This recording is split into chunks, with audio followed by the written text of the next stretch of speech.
Good morning, ladies and gentlemen. Welcome back to the campus of Volunteer State Community College, where the Pioneers will take on the Walter State Senators in a doubleheader here at Pioneer Field at the Tim Garrett Baseball Complex in Gallatin, Tennessee.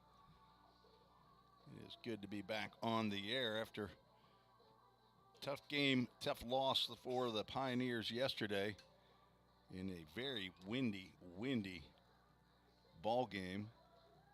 Pioneers lost 4-3, had the lead 2-1 for the middle part of the game for 4 innings, but a 3-run top of the 8th inning for the number one team in the country in National Junior College rankings in Division One. Scored 3 runs in the top of the 8th and took the lead 4-2 over Vol State. Pioneers scored 1 in the bottom of the 9th, but could not push across that tying run or the go-ahead run. Pioneers went to 18-14 on the season, 6-7, first time under 500. Walter State, who is first in the league, has now a conference record of 11-2, 32-4 overall. Walter State leads the TCCAA at 11-2. Columbia State 8-4 is in second place. Chattanooga State, who plays Cleveland State, or has played them. Not sure if they're playing again today or not. I think they played a doubleheader yesterday. But Chattanooga State's 9-5. Dyersburg is 7-4. Cleveland State 7-5. Southwest Tennessee at 7-6. Those are the top 6 in the TCCAA. Volunteer State at 6-7 is in 7th place. Motlow State 5-8 in 8th. Jackson State got their first win. They have moved up to 9th. They are 1-10. Roane State in last place with a 1-12 record. You see the players loosening up for Washington State. The umpires have arrived.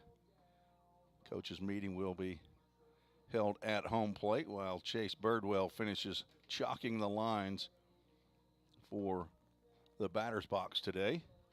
Let's get to the Toyota of Gallatin starting lineups. First for the visiting Senators, leading off, playing center field, Caleb Marmo. Batting second, second baseman Cooper Torres. The designated hitter Cole McCallum will hit third. Corbin Shaw will play first base and bat fourth. Daniel Ortiz will play third base and bat in the 5-hole. Keaton Ray back out in left field, who will bat sixth. Curtis Reed at shortstop batting seventh. Cruz Newman in right field batting eighth.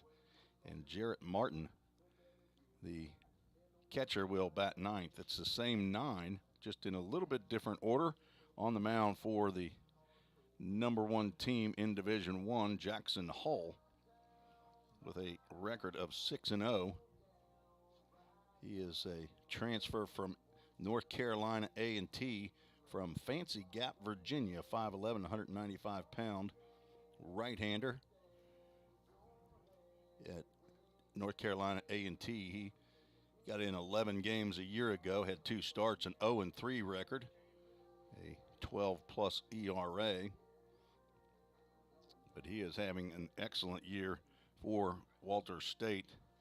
6-0, 2 complete games, 32 innings pitched, only allowed 26 hits, 18 runs, 14 earned, walked 15, struck out 30, 3.94 ERA for head coach Dave Shelton's Walter State Senators. And he'll face the Pioneers lineup that goes like this. Logan Molnar will be at shortstop and leading off. Jake Burris in center field batting second. Landon Godsey will bat third, play first base. Jace Mizell will be out in right field, hit cleanup. Ethan Huddleston will play second base and bat fifth. Carter Vrabel in the 6-hole playing third base. Tanner Bumbleow back in the DH role again today for head coach Jim McGuire. He will bat seventh. Caleb Hawkins behind the plate batting eighth. And in the 9 spot, playing left field, Jacob Messer. And on the mound for the Pioneers, from Ringgold, Georgia, right-hander Eli Klotfelter, the son of Rob and Crystal Klotfelter. Eli has 8 appearances, all starts, a 3-1 record, 34 2/3 innings, giving up 36 hits, 23 runs, 14 were earned. Has walked 23, struck out 38, which leads the club. Has hit 11 batters. Will try to stay away from contact with the baseball today. 3.63 ERA for Eli Klotfelter. Pioneers finished yesterday with 6 hits, the official scoring that you can look up in the NJCAA website. A little bit different than how I scored it yesterday, but 6 hits in 31 official at-bats. Carter Vrabel with the only extra base hit in yesterday's game. Ethan Huddleston and Braden Vineyard with RBIs. Cade McKee pitched a fantastic 7 innings, giving up 5 hits, 2 runs that were earned, walked 1, struck out 7 in what has to be considered his best start of the year. Landon Tucker came in and pitched the 8th inning, ended up taking the loss, giving up 3 hits, 2 runs they were earned, struck out 1 batter. Cade Sanders, excellent 9th inning. 1 inning, did give up an infield hit, struck out the other 3 batters that he faced. Pioneers will hope to get on the winning track and be one of only 3 teams in the conference to defeat these high-flying Walters State Senators. Man, for all the world, I want to call them the Washington Senators. That is old-time baseball right there. Our umpires for today's game, here, game 1 of the doubleheader, Adam Clark will be behind the plate, and Chris Judkins will be out on the bases, and players are lining up for our national anthem. We'll keep it right here, but turn the volume down so we don't get kicked off of YouTube. Thank you for joining us on the Falls State Sports Network.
And Alex Qualls says, play ball. Play ball. We are ready for some baseball. Wind is about 1 or 2 miles an hour as it stands right now. The flag, which is flying at half staff again today in honor of the victims of the shooting that occurred here in Nashville, Tennessee at the Covenant School, is limp out there. Yesterday, that was not the case. That baby was flying straight from left to right. No home runs hit in yesterday's game. And the high-flying, as I've said before, the Walters State Senators, tremendous hitting ball club, leading the conference in most every important offensive category, including batting average, home runs, RBIs. Did not have an extra base hit in yesterday's ball game. They ended with 9 singles, and many of those were infield singles. Walter State comes in hitting .359, 78 home runs, 347 RBIs, tops in the league in all 3 categories. Ball State right around the 7th spot in the offensive category, hitting .261, 17 home runs and 157 RBIs. The Pioneers are still number 1 in ERA for the conference, 3.71 ERA. Walter State is second with a .457 mark in the conference. Eli Klopfelter has finished his warm-up tosses. It's fist bumps from first baseman Landon Gotze and third baseman Carter Vrabel. Caleb Marmo into the batter's box Now batting for Walter State, number 7. to get this game started. Just a little bit after noon. And the first pitch is in there for a called strike, and we are underway. Game time temperature 56 degrees. As I said, hardly any wind. There's a ground ball to Molnar at short. He picks and throws just a little bit to the outfield side of first base, but Caleb Marmo is retired for the first out. Marmo was 3 for 4 in yesterday's game. 3 for 5, scored 2 runs. Now batting, number 15, Cooper Torres, who was 1 for 4 with a single and 3 strikeouts, steps in, hitting from the right side. First pitch by Klopfelter in there for a called strike.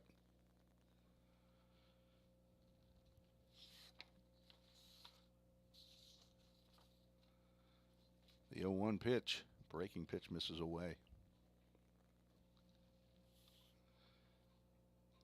Torres from Woodstock, Georgia, transfer from Butler Community College, 5'10", 175-pound sophomore.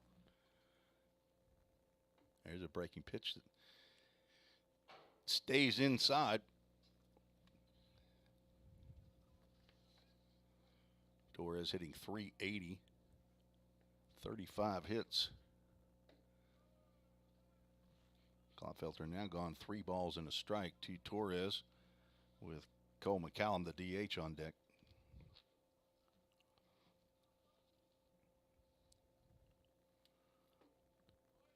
Strike called as Torres started to head toward first base, but he'll have to face a full count Ministries full count. Torres, 9 home runs, 24 RBIs, one of several as he swings and misses at that offering.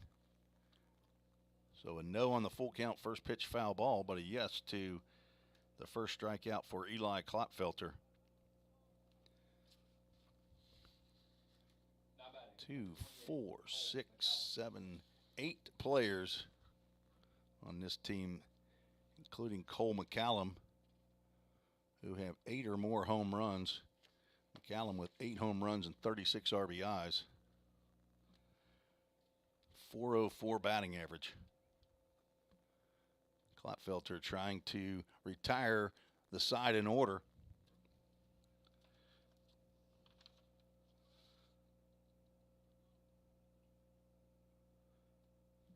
Which Cade McKee did 3 times in a row in yesterday's game. Swung on and fouled past the Pioneers dugout.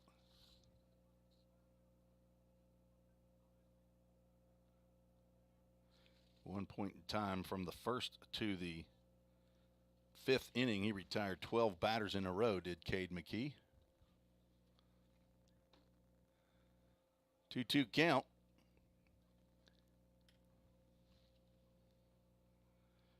McCallum, a redshirt sophomore from Medina, Tennessee.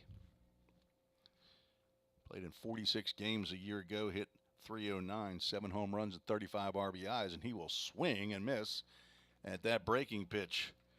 Klopfelter does just what he wanted. He retired the first 3 batters that he faces. Walter State, he scored a run in yesterday's game, but not today in the first inning. You're listening to the Vol State Sports Network.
Tim Reese back at Vol State. We go to the bottom of the first.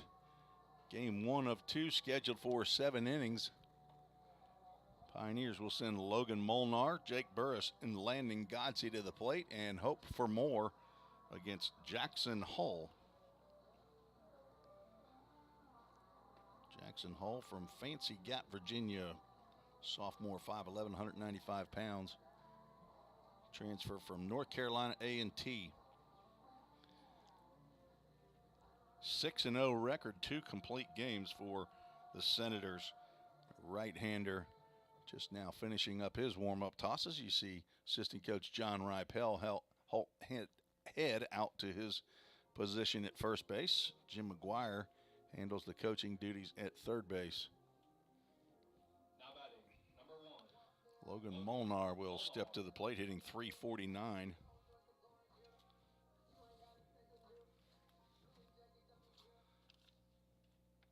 Molnar was 1 for 3 in yesterday's contest. First pitch grounded to Ortiz, and he boxes that one. Molnar on the first pitch will reach on an error by the third baseman. Not sure what happened there, just handcuffed Denio Ortiz at third base. Now batting, number 14. Jake Burris. He had 2 errors in yesterday's game, 2 by each team. Jake Burris will step in there, the pride of Grove City, Ohio. Molnar leads off first. Breaking pitch called strike.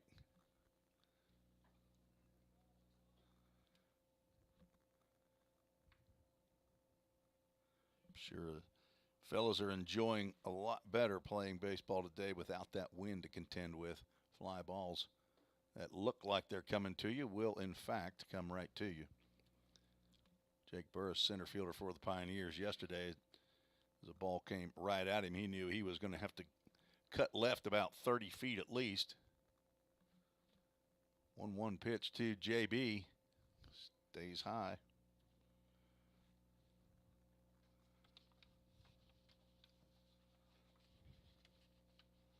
On deck, Landon Godsey. Burris had an infield single in yesterday's game, also a sacrifice bunt. Pitch bore in on him. He ended up keeping it off his shins, fouled it off.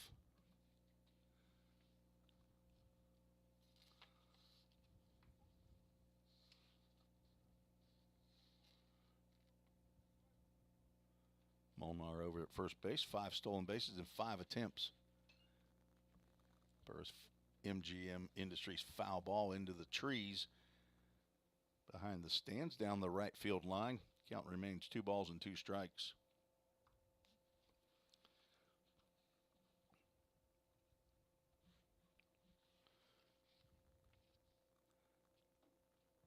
Breaking pitch stays high. We'll have another full count. Ministries full count.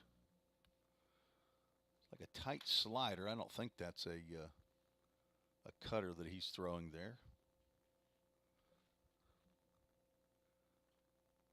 Molnar takes off, got an early lead. Ball's hit up high in the air. That was a hit it high and let it fly. Fly out to center field. Molnar will retreat to first base. 1 out for Vol State on the fly out to center field that Marmo had to go back on.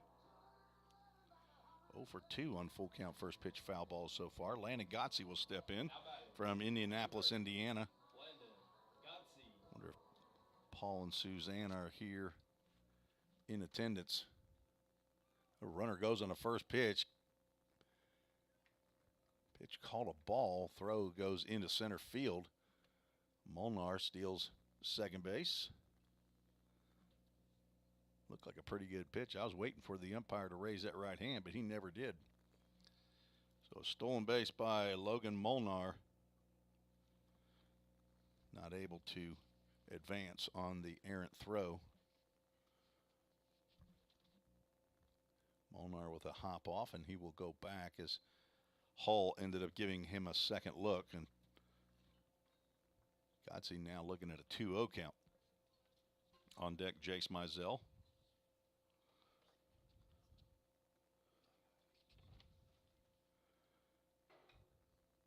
Fly ball out to right field. Cruz Newman back and comes forward. Makes the catch. A strong throw to third base is not in time. Molnar able to move up on the flyout. So 2 flyouts following the error. And Logan Molnar is at third base for Jace Mizell. Mizell was 1 for 3 and walked twice yesterday. He had 3 balls on him in 2 at-bats, and then they just said, go on down. Breaking pitch misses high and tight from Metropolis, Illinois.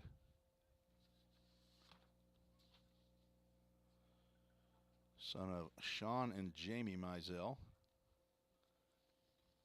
Fouled straight back.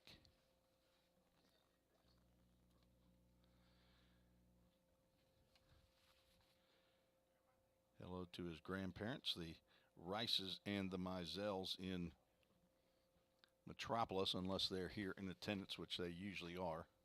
1 ball, 1 strike. Change up in there for a called strike. Keaton Ray out in left, Caleb Marmo in center, Cruz Newman in right. Ortiz, Reed, Torres, and Shaw around the infield. Pop up on the right side. That should be playable for Shaw. He's in foul territory, and he will drop that one, or actually miss it. It will go over his glove, and Jace Mizell gets another chance. He does not strike out. That was a 1-2 pitch, so now recover that.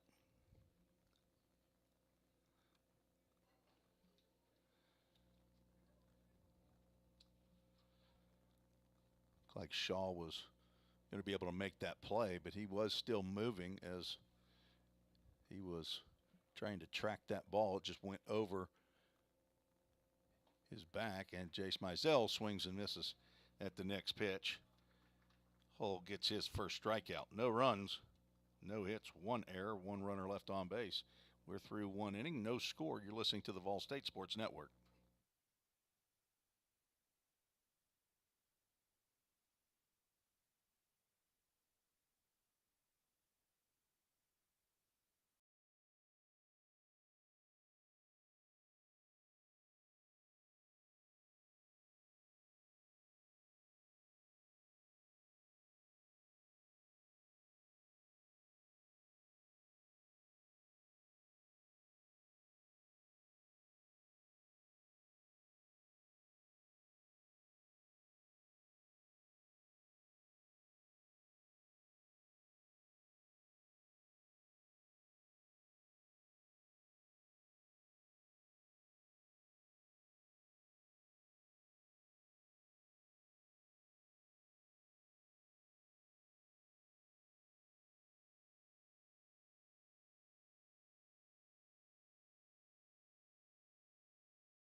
Four, 5, and 6 scheduled to appear for Walter State here in the top of the second inning.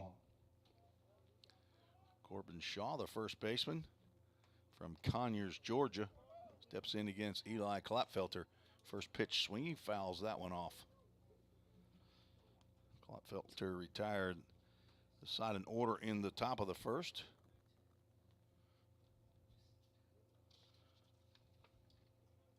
Shaw 2 for 4 in yesterday's game, 2 RBIs. Breaking pitch swung on and missed. Klopfelter quickly ahead of the redshirt sophomore who attended the Redan School. I believe that's in Stone Mountain, Georgia. Is that right, Tyler Holsworth? Is that where Redan is? Yes. In Stone Mountain. Tyler Holsworth on medical red shirt, running the Toyota of Gallatin scoreboard today again from Norcross, Georgia. Greater Atlanta Christian Academy. Is that right?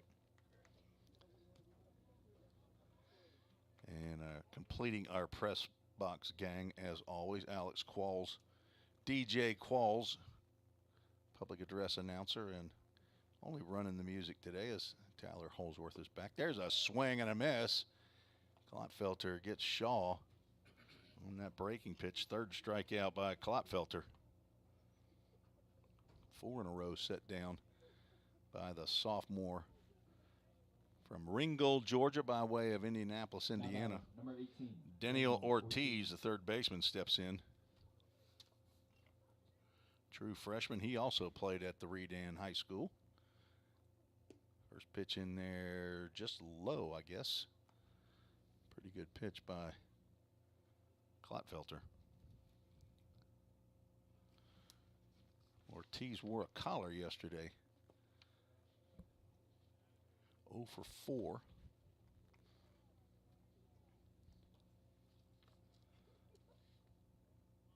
But hitting .413, which leads the club. Fastball in the outside corner. Count goes 2 balls and a strike. Ortiz leads the team in home runs with 10. 34 RBIs. 580 on base clip. Ground ball down to his counterpart, Carter Vrabel. He's got it. Takes a couple steps toward first base. Throws to Gotze for out number 2.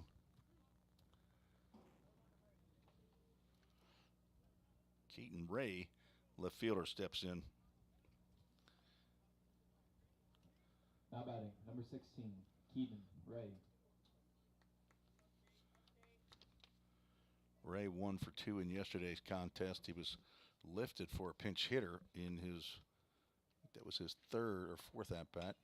Line drive down the left field line. It will one hop into the Pioneers bullpen after hitting in foul territory.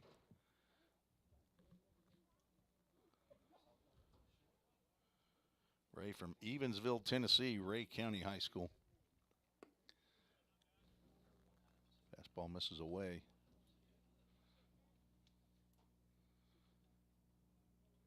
Redshirt freshman transfer from Virginia Tech.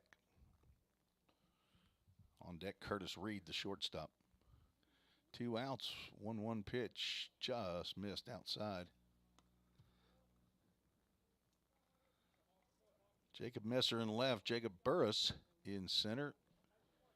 Jace Mizell in right field. The 3 J's out there. Swung on, fouled to the screen. Vrabel and Molnar on the left side. Huddleston and Gotze on the right side. Caleb Hawkins catching Eli Klotfelter here for game 1 of the doubleheader. Pitching coach Braden Kale calling the pitches. Just inside. Count goes full. Full Count Ministries, full count. Stay tuned after the game for the Full Count Ministries verse of the game. Also the right rug flooring player of the game. 3-2 foul ball. Our first full count, first pitch foul ball of the day. Still under 50% for the year. Although we are inching up closer.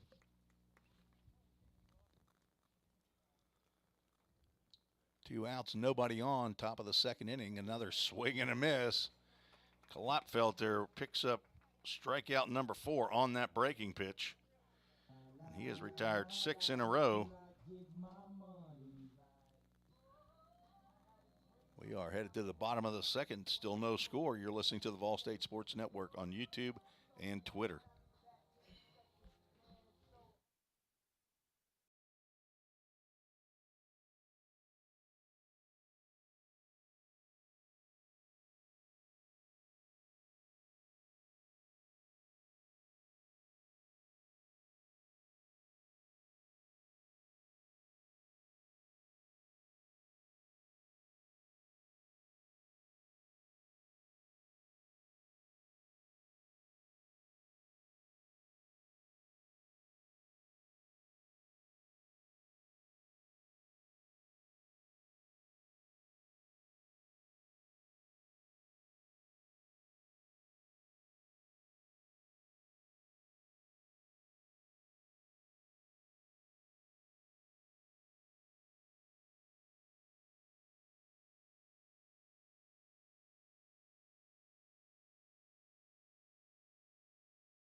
Back for the bottom of the second inning, Ethan Huddleston, Carter Vrabel, Tanner Bumbleau scheduled to appear for Vol State, facing Jackson Hull, who after the first batter reached on an error, retired the next three batters, two on flyouts and one on strikeout as Ethan Huddleston tried to lay one down there. Must have fouled it straight back. Jarrett Martin, the catcher, didn't know where that ball went.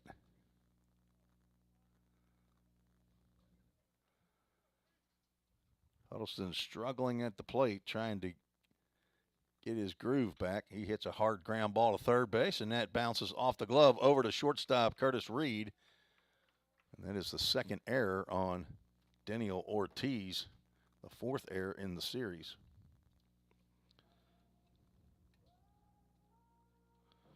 He took his sunglasses off like maybe he's not really seeing the ball.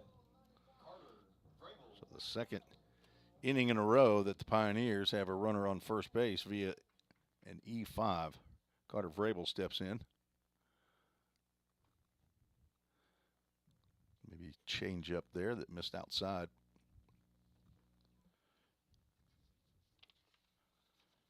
Vrabel, the only extra base hit of the game yesterday, ended up as a fly ball, throw over to first base, almost gets by Shaw.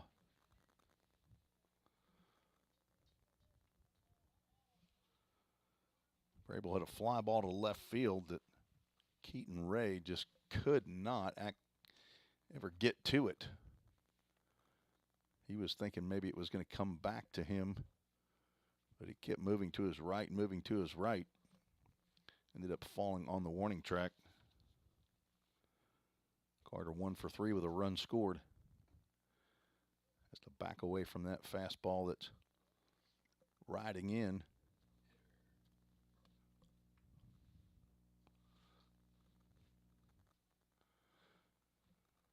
Two balls, no strikes to the Pioneers' third baseman. And he gets hit with that one. Second pitch nearly hit him, and that one did get him.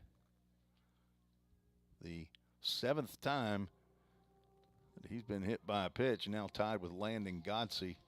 That is the 41st time of the year that the Pioneers have been hit by a pitch.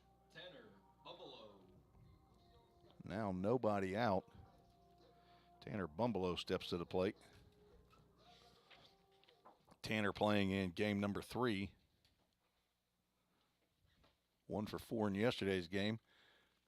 Throw back to second base as a play was on. Third baseman charging hard and shortstop going to third. Second baseman going to second base. Huddleston back in time.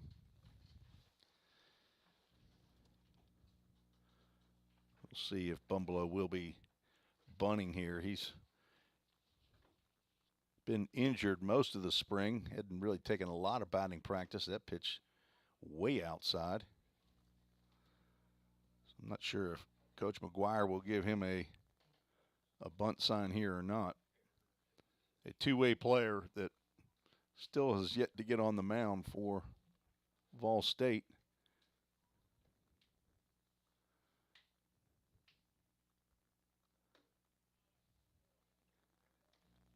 This is outside as well. 2 balls, no strikes. 2 left-handed batters in the lineup for Jim McGuire, Tanner Bumbleau, and left fielder Jacob Messer. Hull has now gone 3-0 on Tanner Bumbleau from Overton High School, transfer from Cleveland State. Had a couple arm injuries that have sidelined him from throwing. Huddleston leads off. 3-0 pitch. Misses outside. Bases are now loaded without a safety. No hits in the inning. Error on the third baseman, a hit batter, and now a walk. The first walk of the game for Jackson Hull brings up Caleb Hawkins.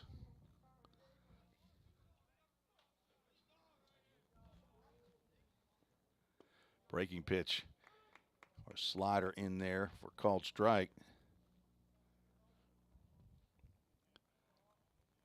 believe that's the first one. I don't think he threw any breaking pitches to Bumblow. Hawkins could not hold up on that slider. Down in the count, no balls and 2 strikes after Hull hit Vrabel on a 2-0 count, and then 4 straight balls out of the zone to Tanner Bumblow. Now his 0-2 count. Driven out to center field. This should drive in 1 run. Marbo goes back, and he can't get that one. That goes over his head. Hawkins will pull up at second base. Vrabel will come on in to score. The Pioneers take the early 2-0 lead. And there's the Framework Athletics first runs of the game, driven in by Caleb Hawkins.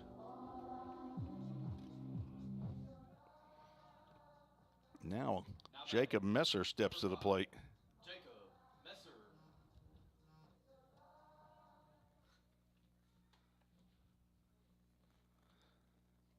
He sees the first pitch, breaking pitch or slider in there. I called it slider or breaking pitch. I think more of a breaking pitch as a curveball, but it's a tight spin fastball outside. Messer got his first 2 hits of the season at Cumberland on Tuesday. That was a big weight off of his shoulders. Swings and misses at that slider. On deck, leadoff batter Logan Molnar.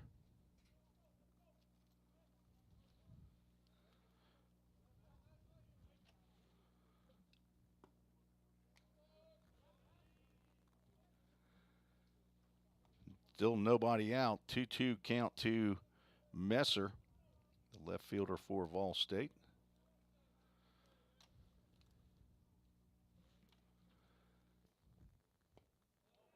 Started to go and checked his swing. A pretty close pitch. Anyway, we'll go to a full count. Ministries full count. Jacob Messer wearing the number 5 after wearing number 20. There's a full count. First pitch, foul ball. Now 2 for 4 in this game 1 of 2 today. Thanks for joining us on the Vol State Sports Network. Tim Reese riding solo with our usual press box gang. That's a big, big foul ball. MGM Industries foul ball. Thanks to Joe Gaskins and Patrick Stewart of MGM Industries. Their sign out there in left center field, just below the Toyota of Gallatin scoreboard. Jacob Messer will draw the walk. Good at bat by Messer. Second walk in the inning. Loads the bases yet again for Logan Molnar. Pioneers looking to put a big number up on the scoreboard here in the bottom of the second. Molnar reached the first pitch he saw as he grounded to third base. Now time is called as head coach Dave Shelton will come out of the Senators dugout to have a chat with his sophomore pitcher Jackson Hull, along with the infield. Inning started out as Huddleston grounded to third base, and Ortiz must not have been able to see it. Got right in his glove and just came caroming out over to Curtis Reed at shortstop. So Huddleston reaches. Carter Vrabel gets hit by a pitch. Tanner Bumblow walks. And with the bases loaded, Caleb Hawkins, who was down in the count, had 2 strikes, drives the ball over the head of Caleb Marmo out in center field for a 2-run double. Then Jacob Messer has walked to load the bases yet again for Logan Molnar, the only true freshman in the lineup. Why do you think that umpire looks up here in the press box, Tyler Holsworth or Alex Qualls, to let us know about the mound visit? Molnar looks at a ball low and away. Well, usually the official scorer is up in the press box, so they wave up here to the press box to say, okay, mark that one down. That's an official visit. There's a pitch right down the can.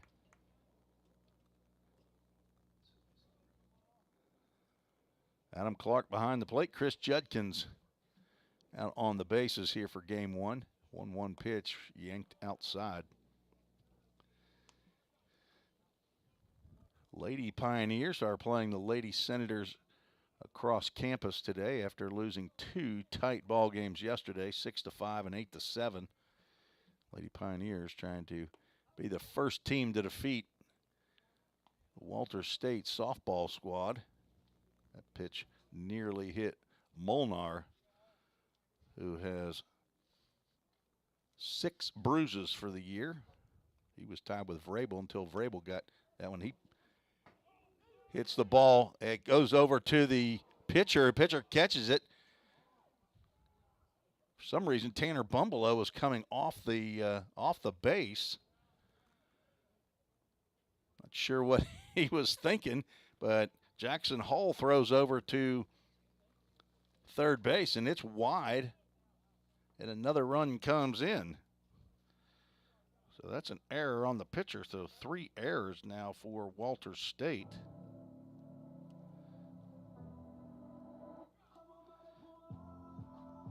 Now batting, number 14. A pop out to the pitcher is out number 1. And Jake Burris will come to the plate. A lot happened on that play. Breaking pitch nearly hits Jake Burris. Hello to Sherry Burris and Dave Holbrook, listening along with Jake's grandparents, the McDaniels, up in Grove City, Ohio. Another one rides in as action begins in the Walter State bullpen. Runners now at second and third, 1 out, 3 runs in, 2 more sitting down there waiting to come in. Jackson Hull is struggling to find the strike zone from batter to batter.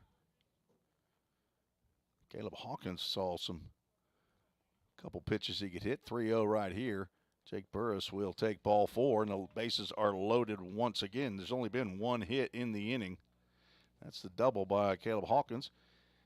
And out comes Dave Shelton. He's made the call to the bullpen. So we'll have a new pitcher for Walter State. We'll tell you about him when we return on the Vol State Sports Network.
Summit Concrete call to the bullpen for the Senators. Riley Franklin, freshman from Pigeon Forge, Tennessee, 6'5", 200-pound right-hander, out of the bullpen in relief of Jackson Hull, who went 1 1/3 innings, only gave up 1 hit.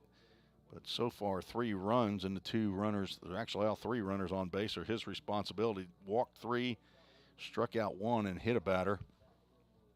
Riley Franklin on for his 9th appearance of the year as a 1-0 record, 3 saves, 14 2/3 innings, giving up 13 hits, 9 runs that were earned. Walked 8, struck out 15. Has given up a home run as Landon Godsey steps to the plate with bases loaded. Godsey with 2 home runs. He got those early in the season, 23 RBIs. Don't think he has a grand slam to his name yet. Now wouldn't be a bad time to get it, at least if you're a Pioneer fan. 3-0, Vol State leads in the bottom of the 2nd inning. High drive to the parking lot and left field.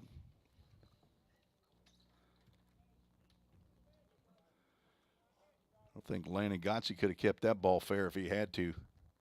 Ball was way inside. 1 ball, 1 strike, 1 out.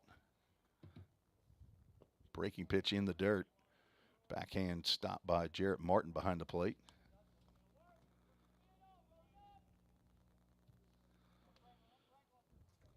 Godsey flew out to Cruz Newman in right field to end the 1st inning.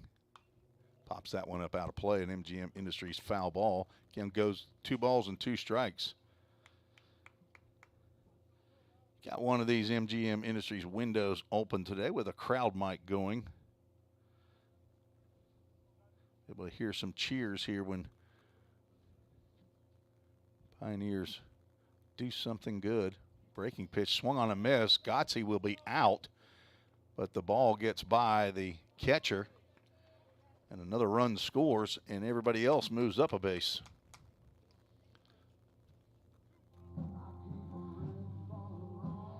So I'm guessing that's a pass ball. I don't know that thing got in the dirt.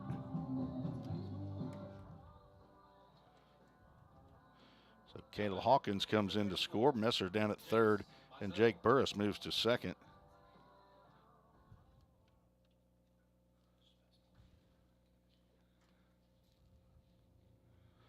Chase Mizell steps in with 2 more runners in scoring position. Hard to read wild pitch and pass ball from behind on this level. That just kicks off the screen in front of the press box. Franklin has one of those fastballs that bores in on the right-handed hitters as well.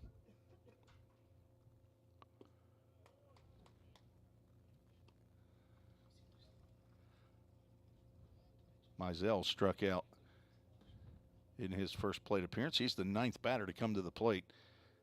Only 1 hit in the inning. Swing and a miss. It's about the same pitch that he struck out on in the first.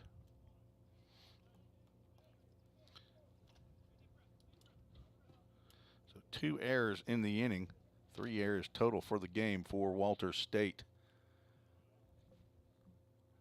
2-2 pitch, 2 outs, 2 on. Ground ball up the middle, and it will sneak through into center field. 1 run will score. And here comes Burris with the 2nd run, a 2-run single by Jace Mizell brings in 2 more, and the Pioneers have put 6 on the board in the bottom of the 2nd inning. That was one of those seeing eye hits. Just eluded the glove of Curtis Reed. Ethan Huddleston, who led this inning off, steps in. He hit a ground ball to Ortiz at 3rd and reached on the air.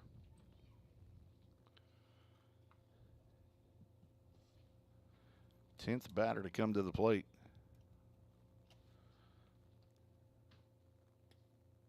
And that hits Huddleston.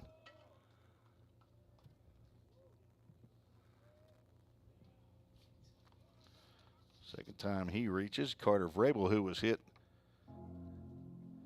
by a pitch, Steps in now with runners at first and second. Now batting, number 10. Huddleston been bruised 4 times now on the year.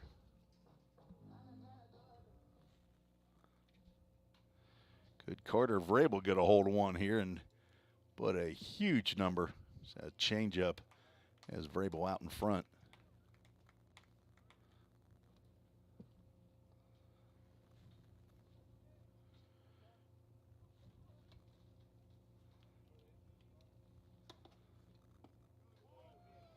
Just missed inside.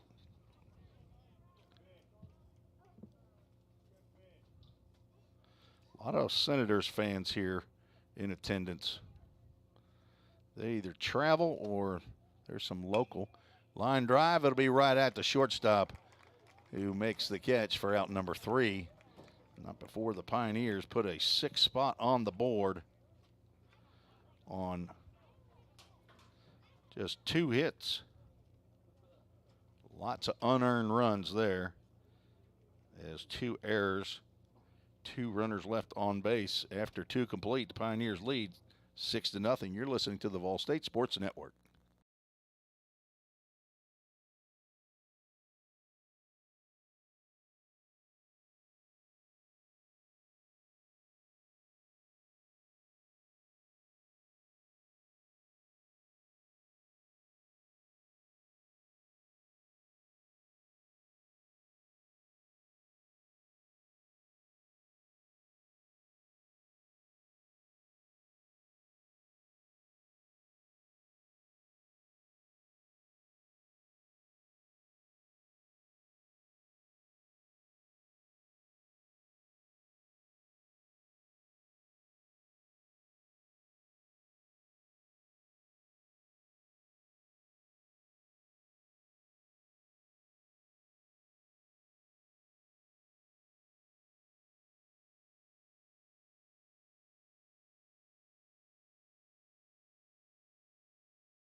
Six-run inning for Vol State. They have a 6-0 lead. We head to the top of the 3rd inning.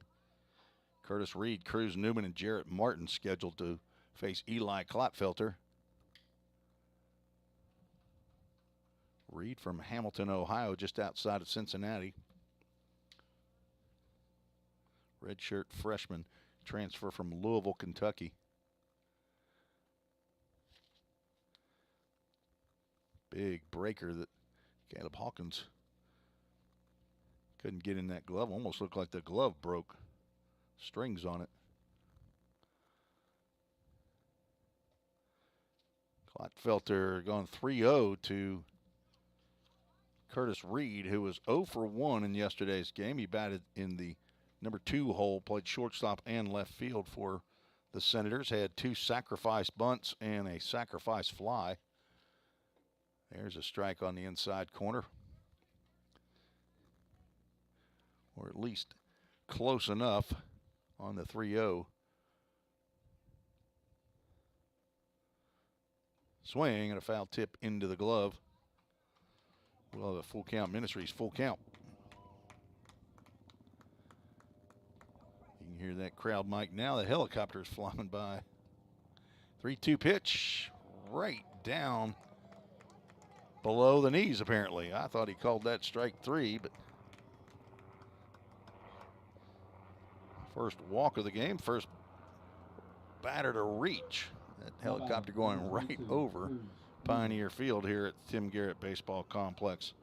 Cruz Newman, the 3rd left-handed batter for Walter State, steps in. Now Eli Klotfelter will be looking for that double play. He gets a called strike on the first pitch he throws to the right fielder for Walter State. Newman, a transfer from University of Tennessee from Richmond, Kentucky. Change up on the outside corner. It might have been just a hair farther out of the river. Maybe a ball or 2. Called a strike down in the count. No balls and 2 strikes. Newman got in 49 games a year ago with the number 3. That could be two hopper to Molnar. He drops the ball. Just as he's going to flip the ball to Ethan Huddleston, that ball just falls out of his glove or falls out of his hand as he's tightening the glove up now. So that'll be the first error on the Pioneers.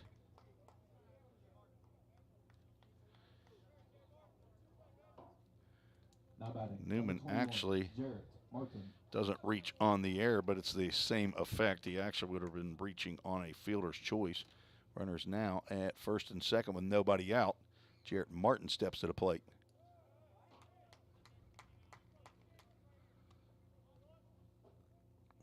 Beautiful day here in Middle Tennessee. I think we're scheduled to get up to about 68 degrees. Game time temperature was 55 at 12:04.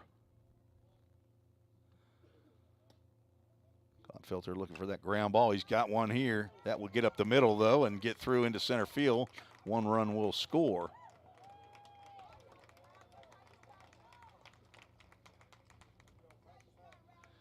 So after the Pioneers score 6 in the bottom of the second, Jarrett Martin gets an RBI single to drive in Curtis Reed. That, as it stands right now, is an unearned run. First hit of the ball game for the Senators. Leadoff batter Caleb Marmo steps in. He grounded out to Molnar in the first. Here's a ground ball to Huddleston. He will throw to Molnar, who then throws back to third base, knowing he wasn't going to get Marmo. So Marmo reaches on the fielder's choice. Newman moves to third. Martin out on the 4-6. There's one out. Number 15, Cooper Torres. So line to line, runners at the corners. Line to line, one of the supporters. Runner goes, pitch thrown outside, throw down to second base. Is in time to get Marmo. So a caught stealing.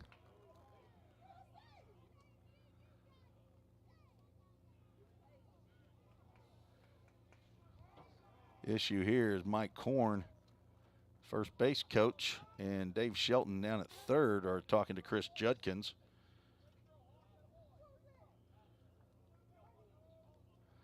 Looked like the throw beat him. I wasn't sure that the tag actually beat Marmo, but 2 outs. Newman stays at third base. Breaking pitch in there for a called strike. Get that first ball. I didn't remember the pitch called a ball, but it was low and outside. 1 ball, 1 strike. Torres struck out in the first. Swing and a miss on a pitch on his hands. Down in the count, 1 ball, 2 strikes. Going to have to do some research on how many runners that Caleb Hawkins has thrown out this year. I think that's probably 6 or 7 runners. He's thrown out pretty high clip. Fastball goes high. Great throw. I thought Molnar was thinking a little bit more about whether or not the runner was going to go home. Newman stayed put, so then he had to put the tag on. 2-2 pitch misses low and away. Full Count Ministries, full count. Got the nice new outfield signs along the outfield there. Framework Athletics, Full Count Ministries. Line to line, Doodat Communications, and Summit Concrete over there in right center field. Swinging a fly ball. That's in deep right field. That could be trouble, and Mizell gets to the fence and watches that one fly out of here for a 2-run home run for Torres. That is his 10th bomb of the year. He's now tied with Daniel Ortiz. Walter State has cut that lead in half.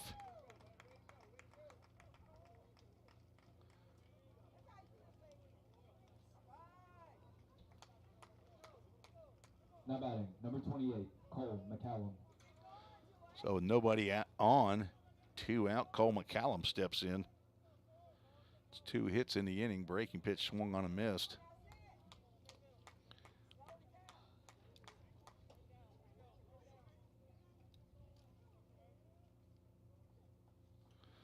A big caught stealing.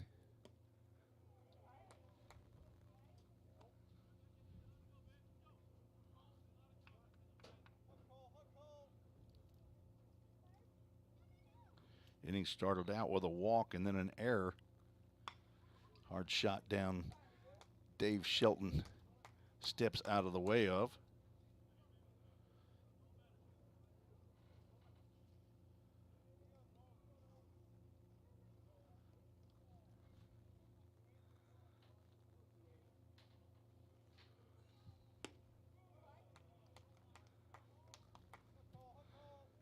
Two balls, 2 strikes to the designated hitter for Walter State, Corbin Shaw on deck.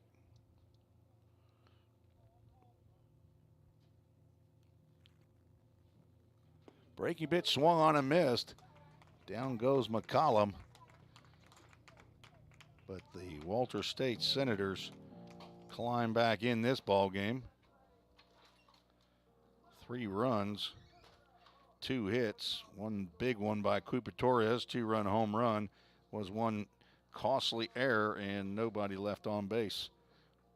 We're going to the bottom of the third. Pioneers lead 6-3. You're listening to the Vol State Sports Network.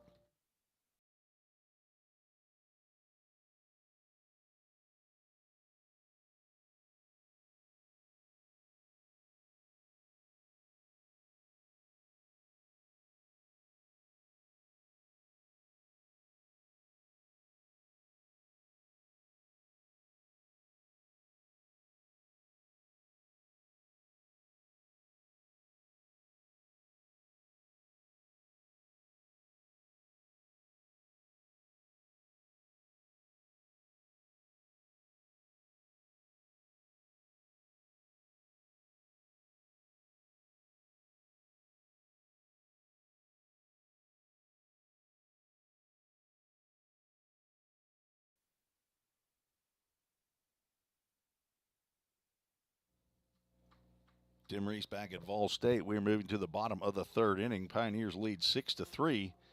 Tanner Bumbelow, Caleb Hawkins, Jacob Messer will come to the plate for the Pioneers. We'll face Riley Franklin, who is on in relief of Jackson Hall. He came in the second inning.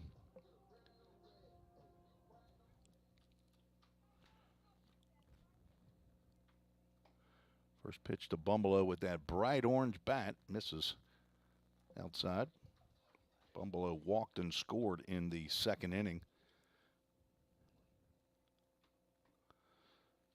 Called strike on the outside corner. Tanner was at third base with the bases loaded when Logan Molnar hit a little excuse me pop-up to the pitcher, and he vapor locked there at third base. Actually started coming home on the pop-up. Pitcher saw that, threw over, but threw it wide, and it went to the wall. Bumbelow able to score on the error by Jackson Hall. 3 errors so far for Walter State. Swinging a foul ball. We'll have a full count. Ministries. Full count. So we got the other 2 signs back up out there, the MGM Industries and the Jersey Mike sign out in left field. Ball 4, Tanner Bumbelow will take his second free pass of the ball game. That's the first walk for Franklin. He did hit a batter. And Caleb Hawkins, who delivered a big blow, 2-run double in the 6-run second, steps to the plate. Hawkins from Stewart's Creek High School. Throw over to first base. Bumbelow is back in time.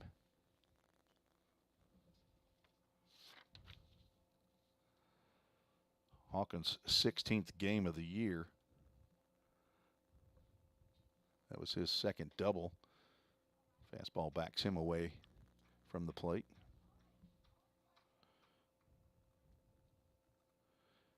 Has 7 hits and 9 RBIs on the season. A year ago, he was the #1 catcher for Vol State. Another throw over to first base, Bumblow back. But struggled out of the gate this year, and Braden Vineyard got hot. So he has been inserted in that #1 role, but Hawkins getting the start here in game 1 of the doubleheader. And he will take a hit by pitch. That's the 3rd bruise of the game for Vol State. And the 2nd hit batter by Franklin.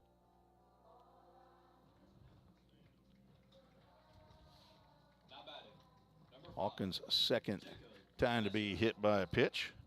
Jacob Messer, who walked and scored in the 2nd, steps to the plate. 9-hole hitter for Vol State on deck. Logan Molnar. Nobody out, expecting a bunt here. And there he squares. The ball goes up in the air, caught by the catcher, Jarrett Martin, for the out, but everybody else retreats back to their bases. So pop out to the catcher on the sacrifice, or attempted sacrifice. First out brings Logan Molnar to the plate. He's reached on an error, and he had that excuse me. I think he was trying to get out of a way a pitch, actually. It's Jarrett Martin apparently having some kind of an issue, maybe with an armband. Goes over. Probably pitching coach Sean Robinson. Mike Korn, former head coach at Columbia State, has moved over this year to being an assistant coach and recruiting coordinator for Dave Shelton at Walter State. Sean Robinson is the pitching coach. Rob Callison, assistant coach, and Bracken Rice is a student assistant coach. Looks like Jarrett Martin has his wardrobe malfunction fixed. And Molnar in the box, ready to go. Franklin delivers, and it's popped up out of play.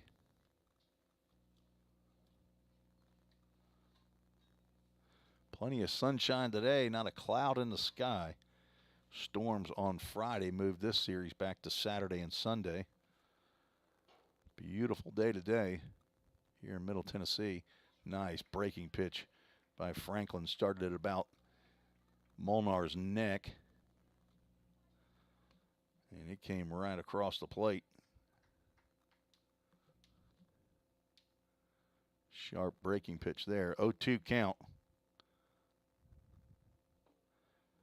Molnar able to hold up on that breaking pitch just a little bit farther away, which is exactly what you want to do on an 0-2 pitch. Show him the same pitch, but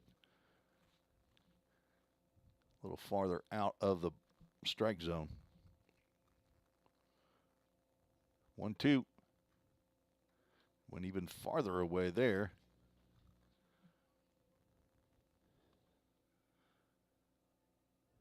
A little bit of activity down in the Walter State bullpen. Of course, the Pioneers have 35 guys in their bullpen down there.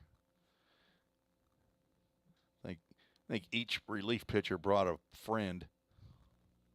Must be bring your friend to the bullpen day. Full Count Ministries, full count.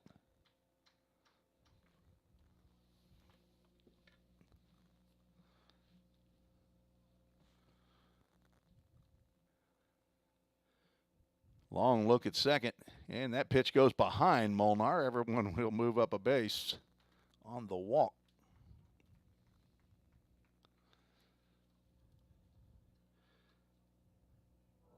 Second walk of the inning. That one wasn't even close. Bumblow moves down to third base. Hawkins will move to second. Catcher Jarrett Martin will go out and chat. Give a little bit of time to whoever's warming up in the Senators bullpen. Time to get loose. So the other outfield signs out there in left center field: MGM Industries, Hit After Hit, Baseball Academy, Game Time Sports Fields, and of course, Jersey Mike's. I had a Jersey Mike's regular Sub Supreme. Had half of that before game one. I'll have the other half in between. And Dave Shelton now will come out of the bullpen, and he's bringing in a new pitcher. We'll tell you about him when we return. The Pioneers have one out and the bases loaded. You're listening to the Vol State Sports Network.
Summit Concrete call to the bullpen for the Senators.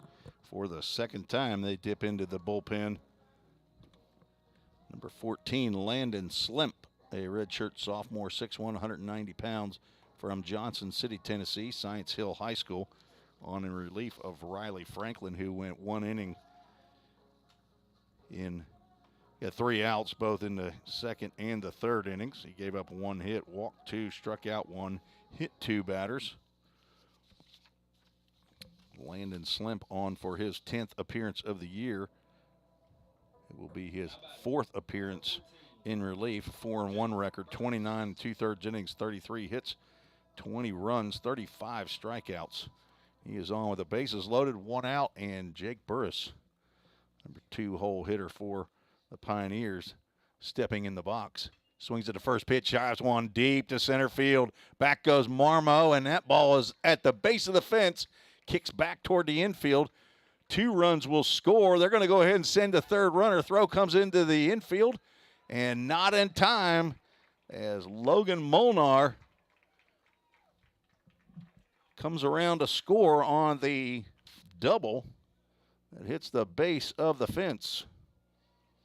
Pioneers get the 3 runs back that they gave up to Walter State in the top of the third and take another 6-run lead. Big fly by the pride of Grove City, Jake Burris. That drove that one out of here. Good to see good things happening for Jake Burris again. First pitch into Godsey. I just put a ball up there. Just going to say a strike, and I put a ball.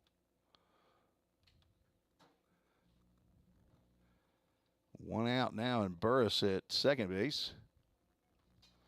There's that ball I had put up there.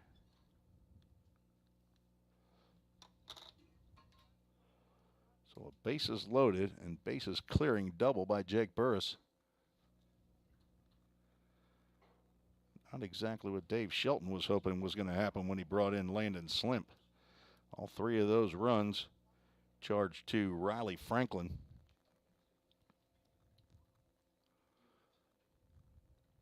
Nice pitch by Slimp.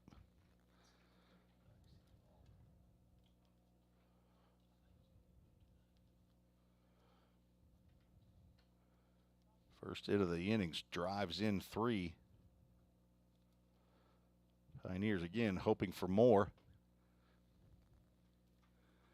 Full Count Ministries, Full Count. Go to fullcountministries.com. Find out all that baseball ministry is doing for baseball players in the United States and around the world. There's a full count, first pitch, foul ball. Check swing by Landon Godsey. Jacob Oldham, Josh Carmen, 2 Vol State alums that are leading the charge there for the work the Lord's doing through Full Count Ministries. Ethan Huddleston will play for the Full Count Rhythm this summer. That is owned by the Full Count Ministry. Another foul ball off to the right side, an MGM Industries foul ball into the stands. No fan was harmed with that foul ball. On deck, Jace Mizell. Pioneers with 3 hits and 9 runs. Burris gets back to second. That ball's driven into right center field. That will get down. Cruz Newman will get over. Cut that off before it goes to the wall, but not before Jake Burris comes around to score the 10th run of the ball game for the Pioneers. He didn't necessarily get all of it, but he got enough of it. So Jace Mizell steps to the plate. He had a 2-run single in the 6-run second inning.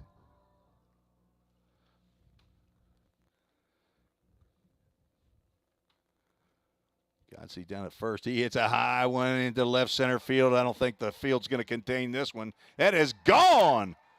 2-run home run for Jace Mizell on the first pitch he sees from Landon Slimp. And Mizell, it's been a while since he's hit a long ball. I think it was the Columbia State Series, and he gets his 7th of the year.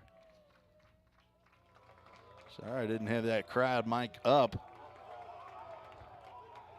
Pioneers lead 12-3.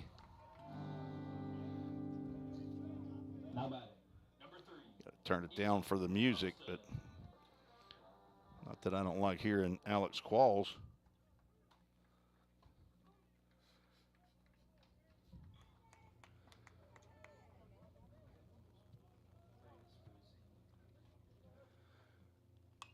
Huddleston pops one up. This could be playable. Jarrett Martin over to the dugout. It would hit off the top of the dugout.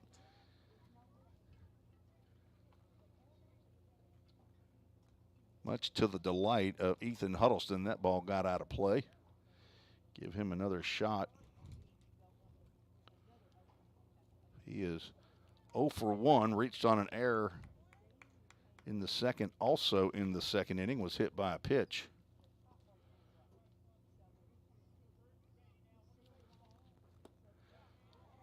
Didn't want to swing and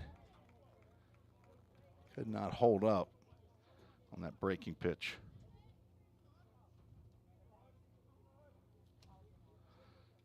There's a base hit in the left field for Huddleston. That one stayed up for Ethan. There's his first hit in a little while. He needed that. Dave Shelton out of the dugout yet again. Not sure. They do have another right-hander warming in the bullpen, and he looks like he's thrown his last warm-up pitch and is headed for the field.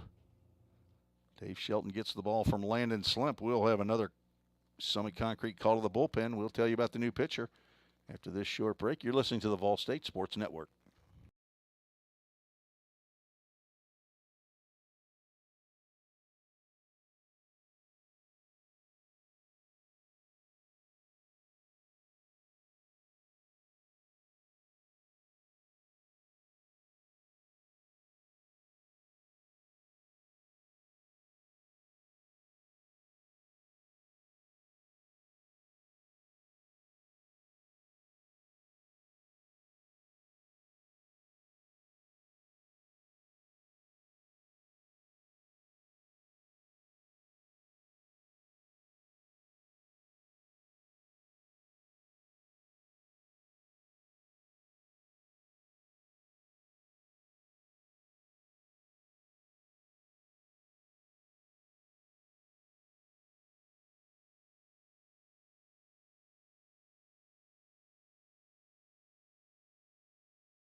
New pitcher on for Walter State, Brendan Pomerleau, Pomerleau, on in relief of Landon Slimp. Pomerleau, redshirt sophomore, 6'2", 215 pounds, from Corona, California.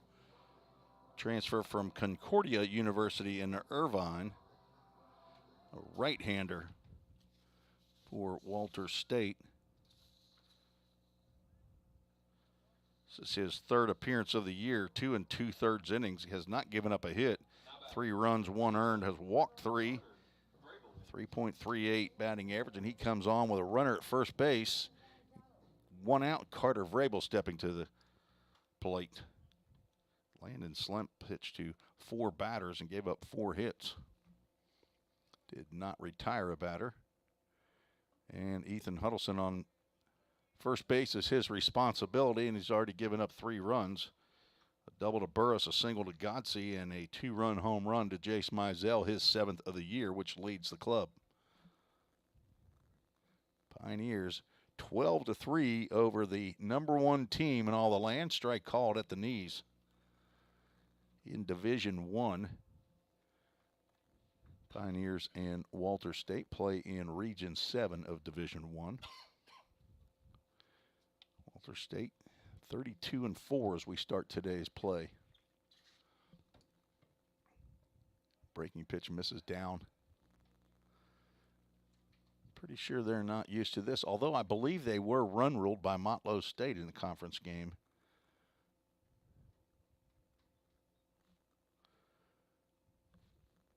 This game is far from over. Swing and a miss by Vrabel. Count goes 2 balls, 2 strikes. They can score quickly, no question. Come in with a .359 batting average, 78 home runs, and 347 RBIs. And you saw how quickly they put up 3 runs in the top. Runner goes, pitch is yanked way outside, throw down to second base. Will not be in time, or the ball's dropped. I'm not sure, but Ethan Huddleston gets the safe sign. Dave Shelton will come out of the dugout to talk to Chris Judkins. Pitch was called a ball, so I believe the count will go full to Carter Vrabel. Adam Clark, home plate umpire, is telling Coach Shelton to stay on the foul line.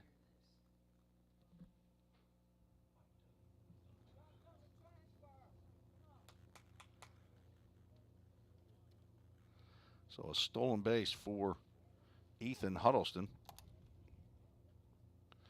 Close play down there, no question.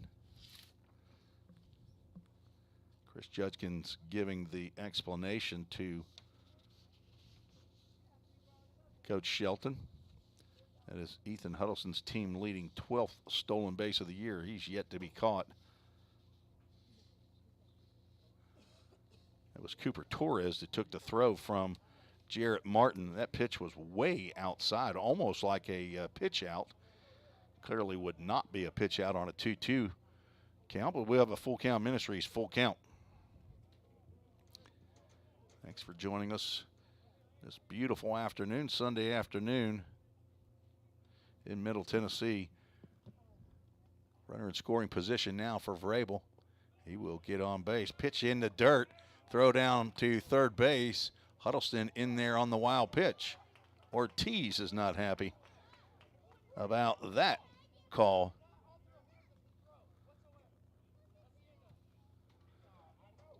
A lot of barking coming from the Walter State dugout. Time called as Tanner Bumbelow will step in. He will be the 10th batter as the Pioneers have now batted around yet again. Ball went in the dirt on that full count pitch.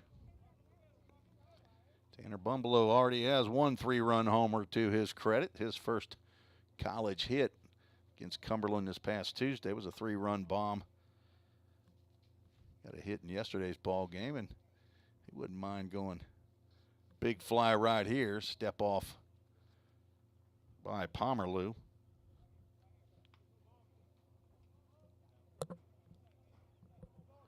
Bumbelow walked to start this inning and later scored on Jake Burris's double to the base of the fence in center field. Fastball right down the can.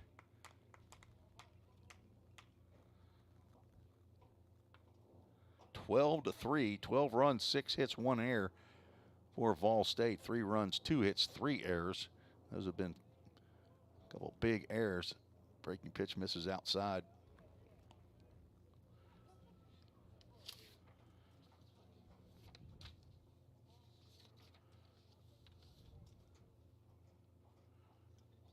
Carter Vrabel, an excellent base runner down at first base. He stays put. High and outside. Waiting on deck, Caleb Hawkins, who's a 2-run double. Already in the ball game. 4 hits in the inning for the Pioneers. Hey, he got a pitch to hit right there, just missed it. Fouled it off the screen behind home plate. 2 balls, 2 strikes. Vrabel with 5 stolen bases out of 5 attempts. Pioneers only been caught 1 time thus far this year. Full count Ministries, full count. 3 for 5 on full count first pitch foul balls. After going 0 for 2 in the first 2 attempts. Vrabel stays put. Another full count first pitch foul ball.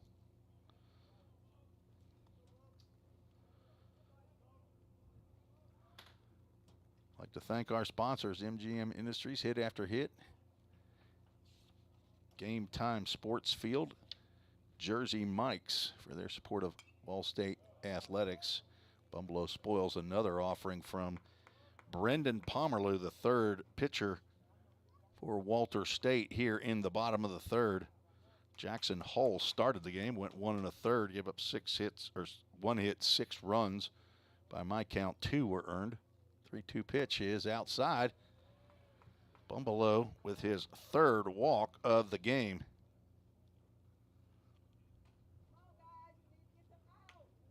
Second straight walk by Pomerleau. Another right-hander is getting loose in a Walter State Number 17, dugout, or bullpen, as Coach Shelton is, or somebody's checking. I think that is Coach Shelton checking to see if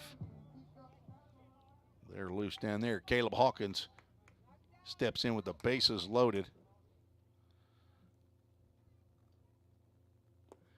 Tried to check a swing, but could not on that breaking pitch called strike. Corners playing in the infield. Ortiz at 3rd and Shaw at 1st. Short and 2nd playing at double play depth. Breaking pitch driven out to right center field. This is trouble. That ball is down and into the gap. It'll roll to the wall. 1 run is in. Here comes Carter Vrabel. And a throw to the plate is not in time. And Caleb Hawkins with his second 2-run double. Pioneers take a 14-3 lead.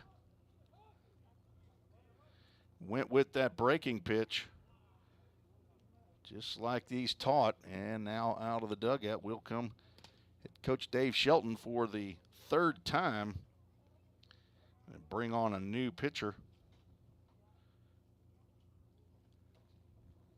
We'll stay right here for right now. Tell you a little bit about the Vol State Baseball Alumni Brick Fundraiser. I haven't talked about this much here lately, but if you have a son or a grandson that will be finishing up his junior college career this year, as Vol State has a number of players, Vol State is going to put together a nice patio to commemorate and honor all of the alumni that choose to participate, but on a brick, the player's name and his position and the years that he played will be placed on that brick and put into I believe it's a 10 by 10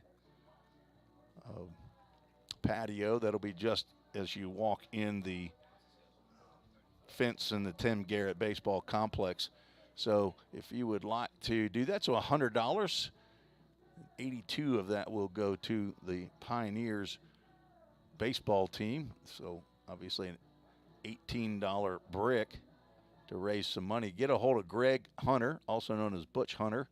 You can send him an email at hunterpack@comcast.net. That's Hunter, Hunter, Pack, Pack, at comcast.net. Or, as I'll put up my email address as well, you can ask me to send you that email address, and I'd be happy to do that. But love to see all of these young men that I have covered for the last now coming up on 2 years. Love to see their names embedded in this, what I believe is going to be a beautiful patio out here. So $100. You just need to send information in, player's name, of course, address, email address, all that identifying information. Let them know what you would like to have your son or grandson's name placed among the alumni here.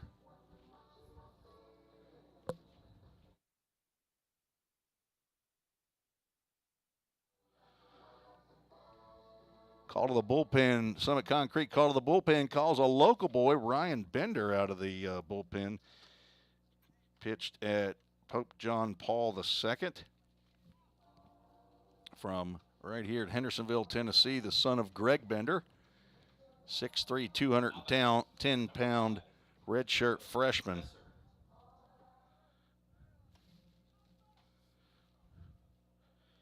Was injured last year.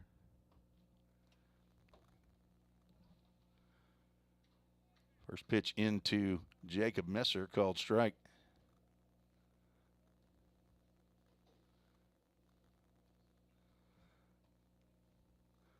Messer attempted to lay down a sacrifice bunt in his last at-bat, ended up popping out to the catcher.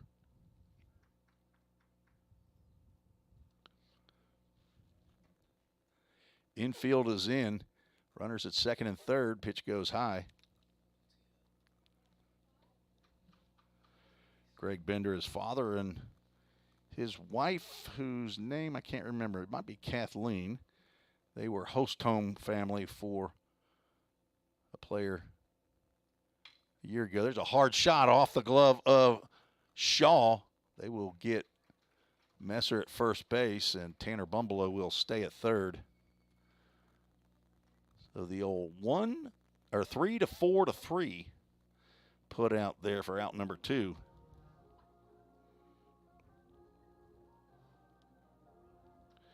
Hard hit ball, but right at Shaw at first base. He was able to get a glove on it and caromed off his glove right to Cooper Torres at second. So now 2 outs. Logan Molnar gets another AB here in the third.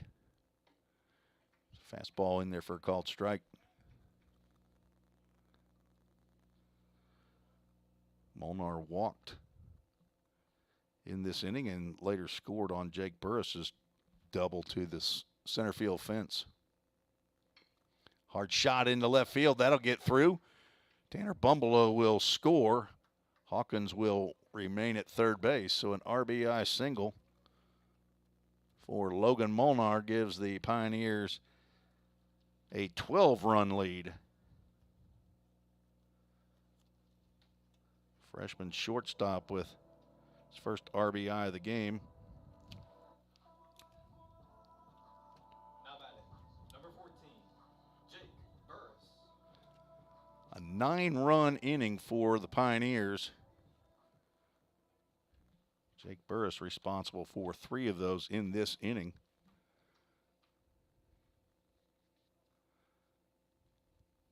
There's a pitch at the knees, called strike. He's 1 for 2, 2 runs scored.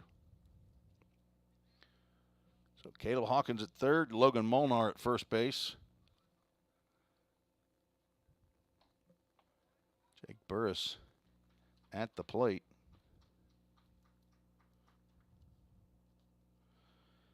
Second straight inning that the Pioneers have batted around.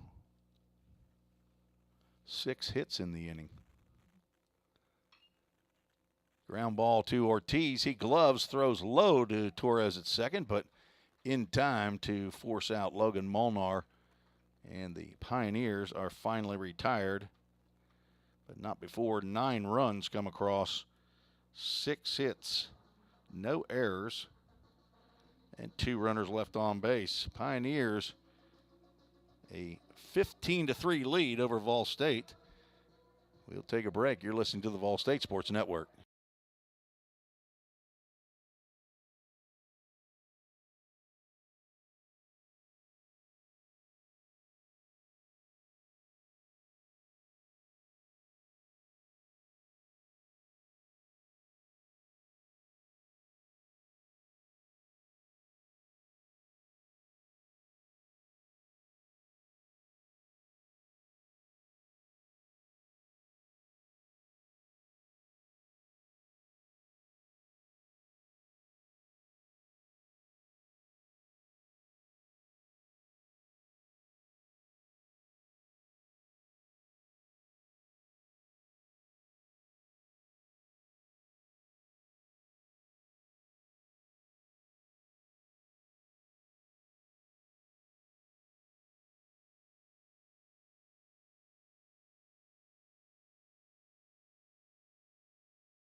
Eli Klopfelter with a comfortable 12-run lead steps out onto the mound for inning number 4. He will face 4, 5, and 6 in the Walter State lineup.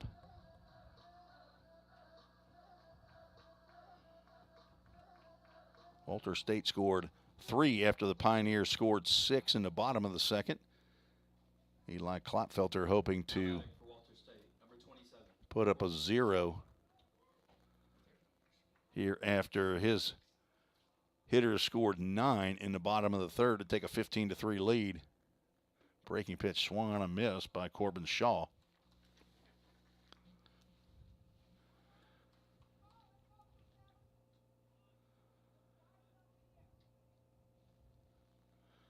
Another breaking pitch fouled off to the right side. That'll get out of play toward the maintenance shed just before the bullpen.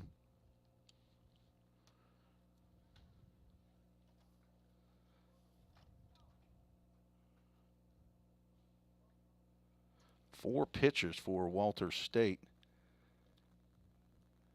in that bottom of the third inning.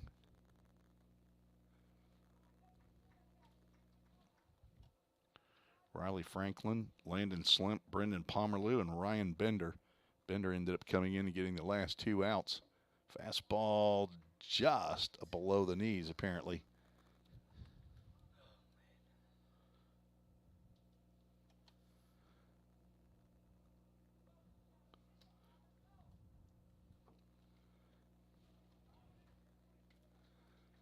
Full Count Ministries, full count to the first baseman who struck out in the second inning. Corbin Shaw on deck, Daniel Ortiz.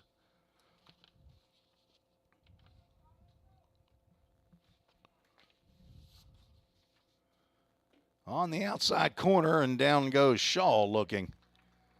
He started to head down to first base thinking he had walked, but that's the 6th strikeout for Eli Klopfelter. His team leading strikeout total continues to rise. Number 18, Daniel Ortiz stepping in. He grounded out to Carter Vrabel at third base in the second inning. Klopfelter set down the order in the first and the second There's a breaking pitch in there for a called strike. Retired the first 6 batters before giving up a walk. Big hit for Walter State. It's a 2-run home run by Cooper Torres.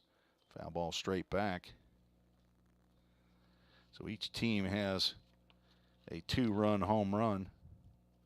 Jace Mizell hit his 7th of the year.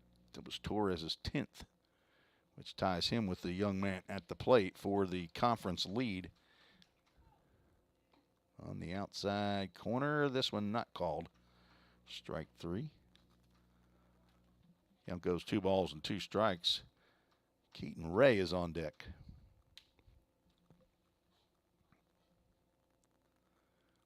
Breaking pitch hit it high in the air. Back goes Molnar, and in comes Messer. Messer calls off Molnar, and he'll make the catch. A little bit of an adventure out there with that high sky. That's now 2 up, 2 down.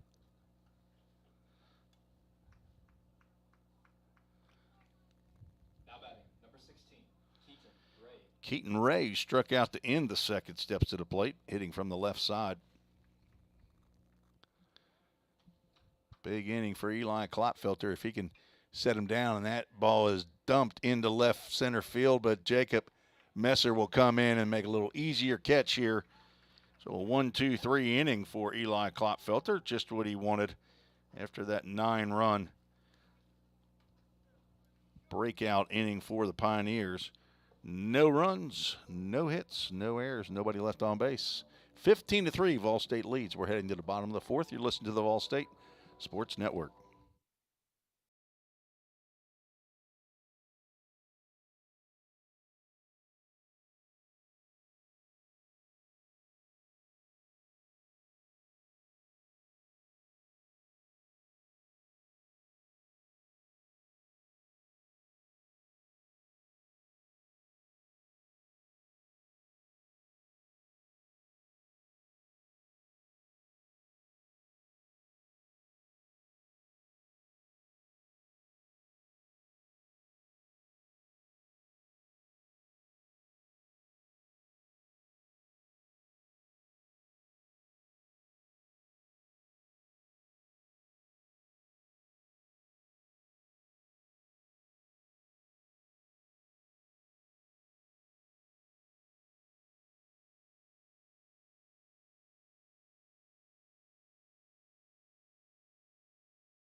And we're back. Error on the broadcaster, no sound. Fouled off. Thank you, Alex Qualls, with that save. Not sure why I vapor lock on times like that to turn that sound on.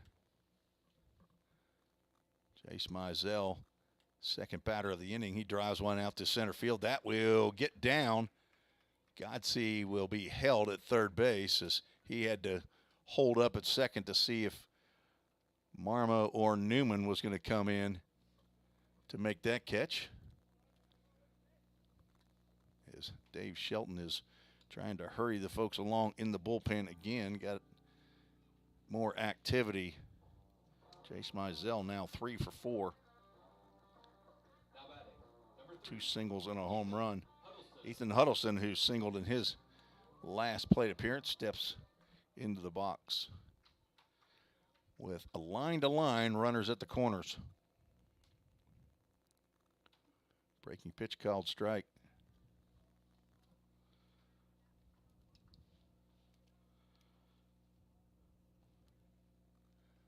Pioneers now with 10 hits.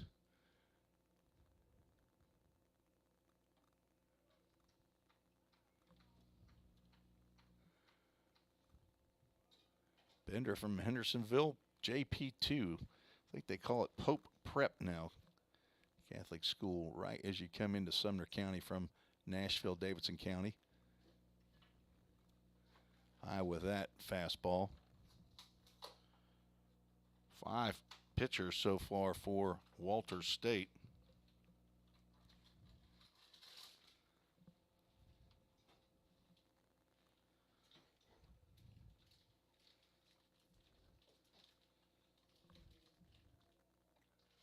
Another fastball misses. Count goes 3 balls and 1 strike.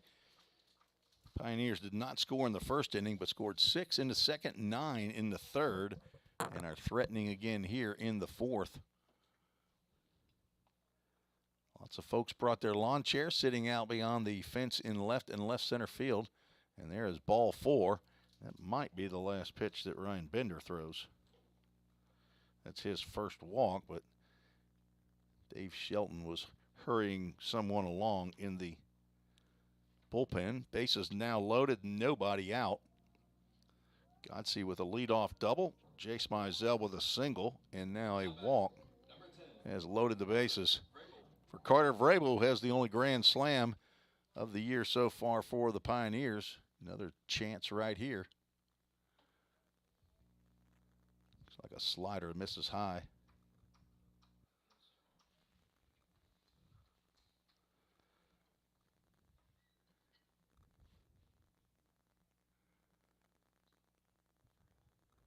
Another fastball goes by his face.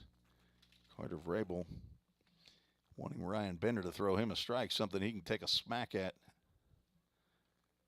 Wonder if his parents are sitting out there in left center field waiting for a baseball. 3-0.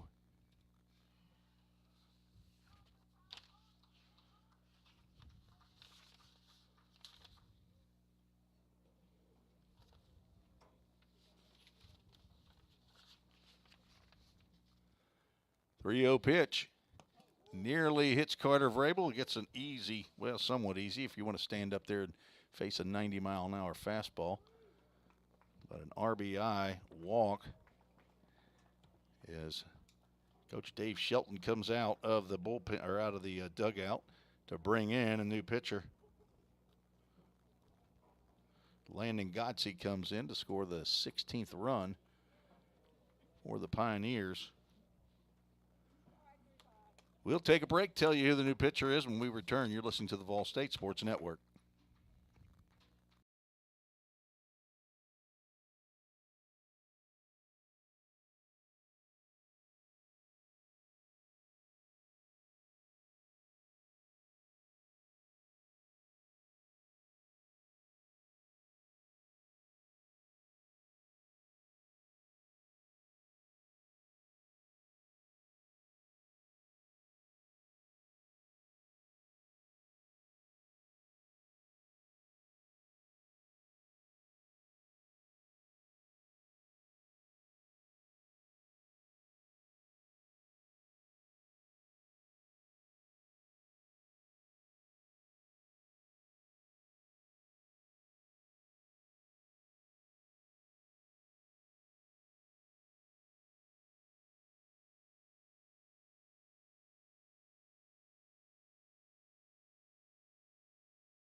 New pitcher on for Walter State, number 12, Preston Allen, on in relief of Ryan Bender.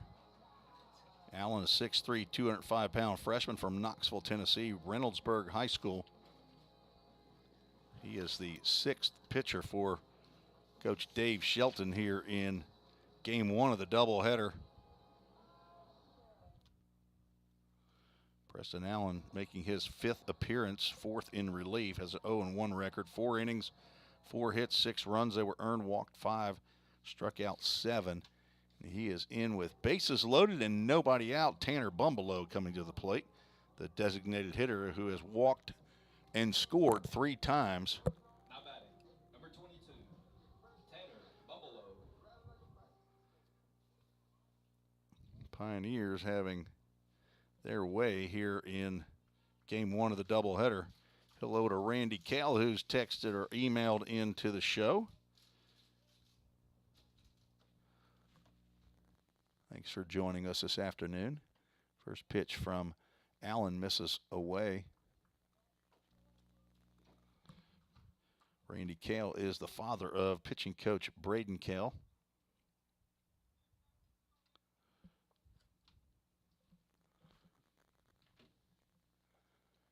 Bumbelow looking for a pitch to hit. That wasn't it on the first strike. Delivered by Preston Allen. Hello to the Rices. Marcia and Allen watching from Metropolis. Need to pray for Allen. He had a total knee replacement a week and a half ago, and hope you're feeling better already. Count goes 2 balls and a strike. They are faithful supporters of Ball State baseball program. Their grandson, Jace Mizell.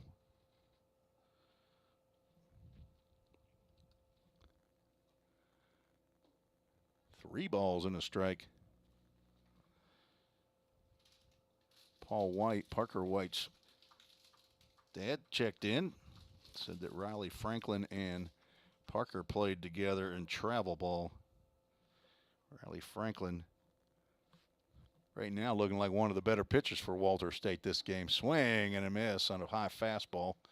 That was away from the plate, but probably going to be called a strike. Bumbelow now with a full count. Ministries full count. Thank you, Paul, for checking in. Becky Kale, the mother of Braden Kale, also checks in from Forest Hill, Maryland.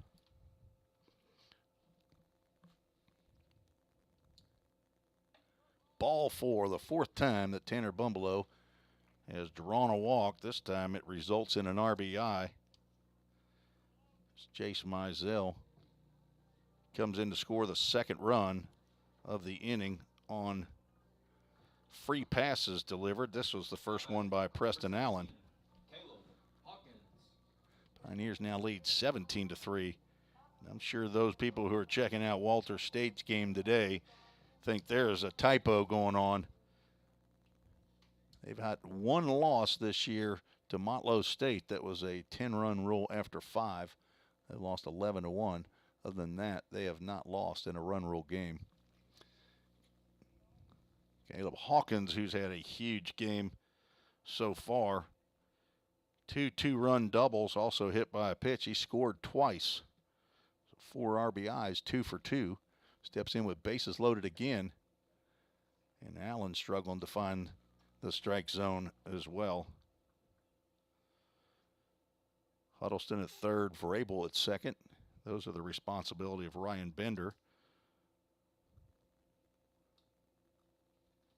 The infield playing in. Pioneers have a 14-run lead here in the bottom of the 4th. Caleb Hawkins will be looking at a 3-0 count. So another right-hander is warming up in the Walter State bullpen. You just don't see this very often. I think it's a 10-run rule after 5 innings, and there's one right down the can for strike 1. On deck, Jacob Messer. Also checking in via the email at treesports@gmail.com. Longtime listener and numerous emailer is Delyn Charla, is Ball 4 is delivered and an RBI walk given up to Caleb Hawkins. Coach Dave Shelton is wearing a path between his dugout and the mound. He is out and will take the baseball from Preston Allen, who threw to 2 batters, walked both of them. We'll have a new pitcher. We'll tell you about him when we return on the Vol State Sports Network.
New pitcher on for Walter State is Johnny Stevens, right-hander from Ashland, Kentucky, Boyd County High School, redshirt freshman, 6'1", 175 pounds.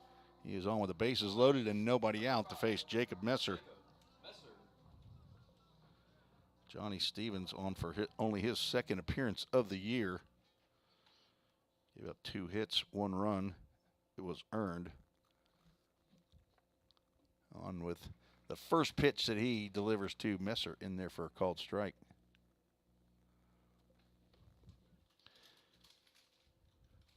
Messer 0 for 2, walked and scored in the second inning. Able to hold up on that high fastball. Double, single, and 4 straight walks. They have brought in 3 runs and the bases are loaded. Breaking pitch, sharp breaking pitch. Messer able to hold up on that. What a pitch. That'll fool some folks right there if he can get it over the plate or even get it close. Drive into right field. That will get down. Cruz Newman slides over to cut it off. Jacob Messer will go into second base with a 2-run double. Pioneers now lead 20-3, not 6. I don't know how that got up there. Correct that.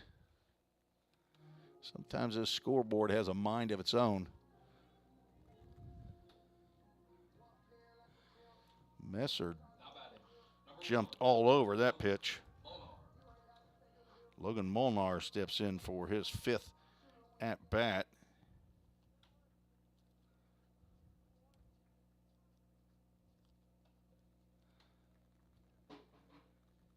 Stevens misses. We're in the bottom of the 4th inning. Pioneers will, once we get to the top of the 5th, we'll need to get just 3 outs to end this ball game.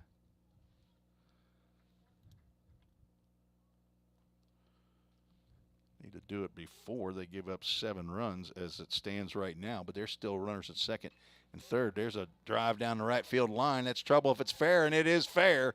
Logan Molnar has got extra bases as 2 runs will come in. Molnar rounds second. He will head to third with a stand-up triple.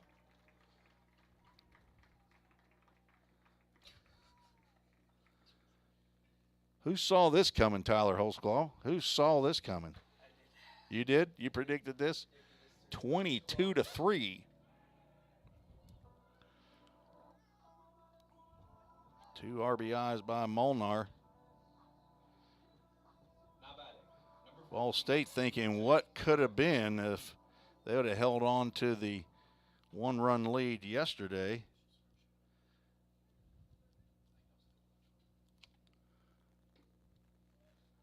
Breaking pitch called strike. Jake Burris is saying, what are you talking about? And Adam Clark behind the plate said, you look at that scoreboard up there? You better be hacking. 22-3. Breaking pitch misses down low.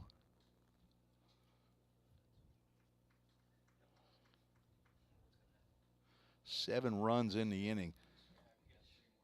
6-run second, 9-run third. So far, 7 in the 4th inning.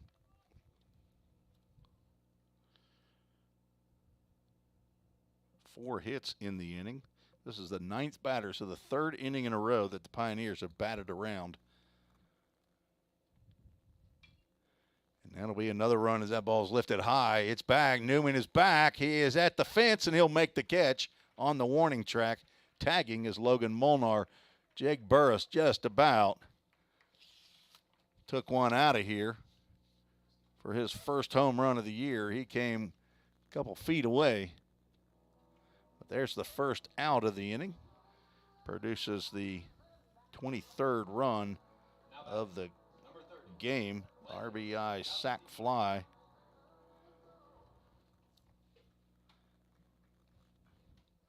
Landon Godsey, he drives one high out to Caleb Marmo, and he is under it and makes the one-handed catch for out number 2. 2 pitches, 2 outs for Johnny Stevens. One of those outs produced the 8th run of the inning. Number 34, Jace Mizell, 3 for 4. Nobody on, 2 outs. Fastball high. Driven in 4 runs. Scored twice. Fastball on the outside corner for called strike. Hit his 7th home run in the 3rd. Pioneers with a 23-run explosion.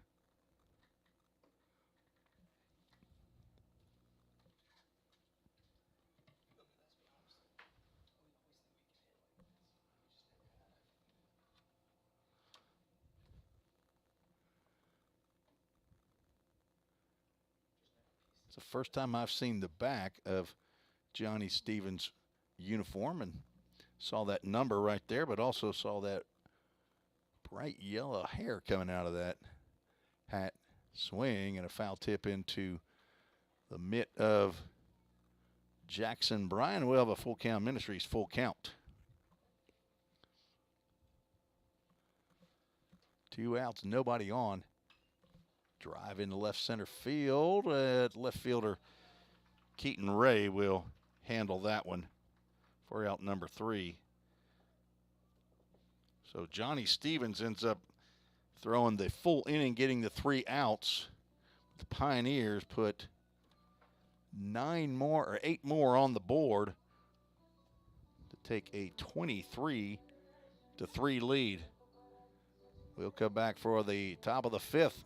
Pioneers just need 3 outs before giving up 10 runs. You're listening to the Vol State Sports Network.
Eli Klotfelter back out on the mound looking for the complete game.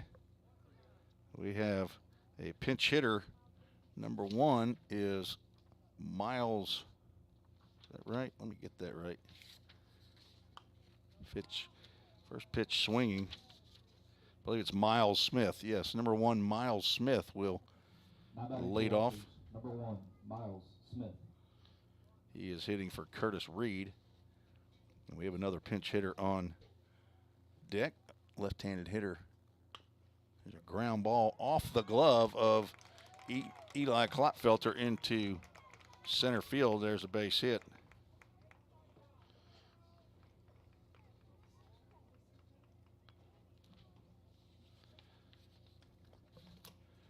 And let's see who this left-handed hitter, Zion Taylor, will come on for Zion Taylor. Walter State.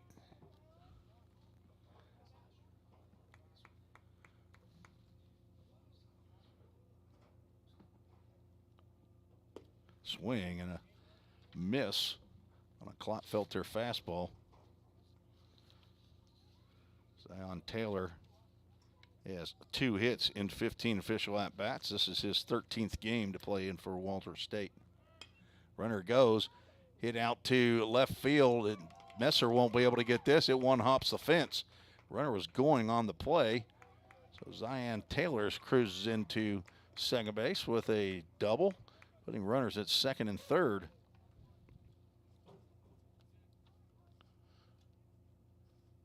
And Jackson Bryan will get an at-bat. He came in for Jarrett Martin.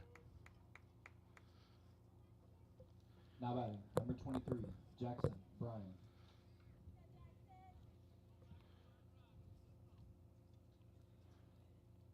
Klotfelter has been greeted rudely here in the top of the 5th inning.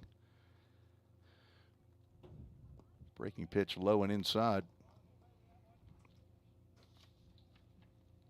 On deck is Keo Lugo.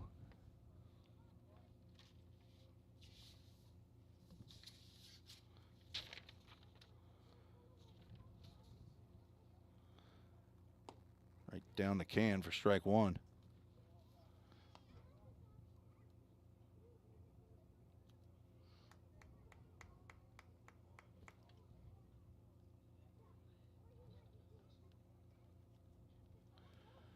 One count, 2 on. Line drive. It is not caught by Logan Molnar. That will get down for a base hit. He tried to dive. Could not get there to make the grab. So an RBI single for Jackson Bryan. Drives in Miles Smith. On the play, Zion Taylor has to stay at second base. So Keo Lugo steps in.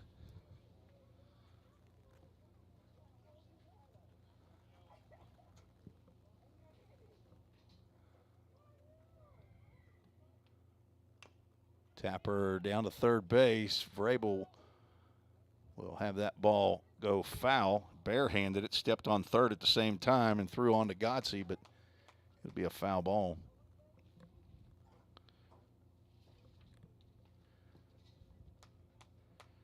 Alex, we got a lot of pinch hitters, buddy. It would have been a good idea for you to maybe take a picture of this roster that I have. A little too late. Angus Pence coming to the plate after. Number 2, Keo Lugo.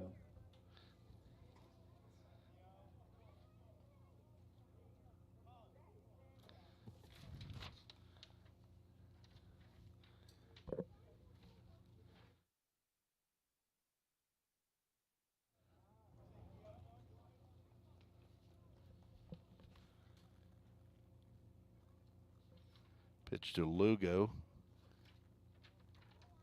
Goes down. 1 ball, 1 strike.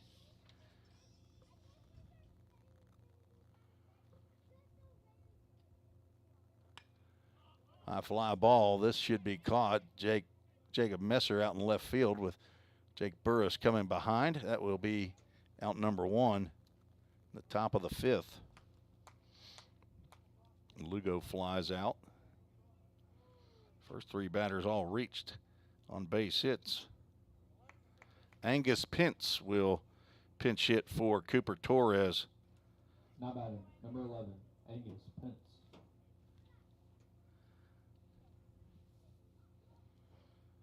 He got into yesterday's game. Struck out in his only plate appearance. Eli Klapfelter looking for that ground ball. Had one in the, I believe that was the first inning. No, the third inning. But it was fumbled at second base.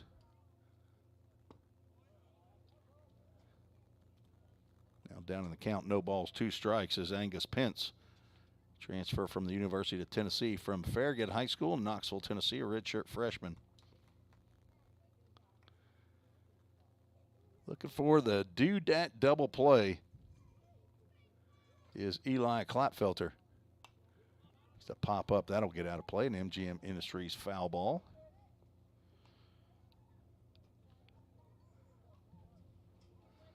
On deck is number 25, Preston Wright, who is looking to pinch hit for Cole McCallum, the DH. Coach Dave Shelton emptying his bench. Breaking pitch misses outside.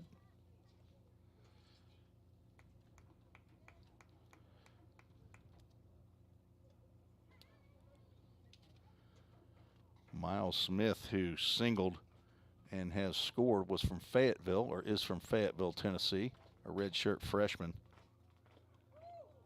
Klapfelter hits Pence and loads the bases. Things not going well for Eli Klapfelter here in the top of the 5th as activity begins in the Pioneers bullpen. First hit batter for Klapfelter, that's number 12 on the year.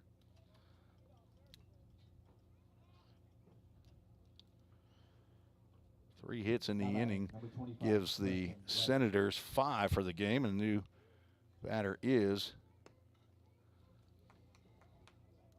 left-handed hitting Preston Wright.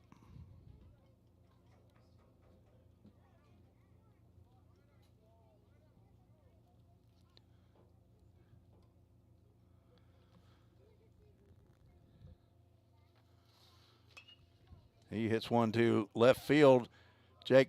Jacob Messer will not be able to catch that. He'll throw to third base, though, to get the force just not in time. Vrabel waiting on that one. Played like a first baseman there. Another RBI single, and out of the dugout is Jim McGuire, and he'll get the baseball from Eli Klapfelter. That'll be the end of the day for him. And we'll have a Summit Concrete call to the bullpen when we return on the Vol State Sports Network.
Summit Concrete call to the bullpen for the Pioneers. Left-hander Nathan Rhodes out of the bullpen in relief of Eli Klotfelter.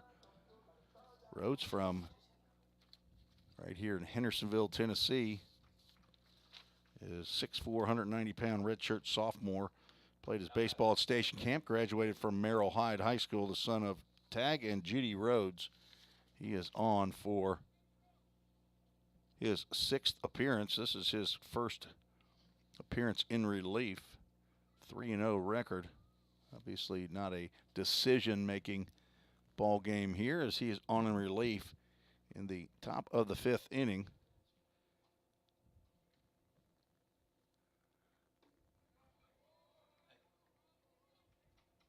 Got a new batter here, number 30, Pedro Pache, who is pinch hitting for Corbin Shaw.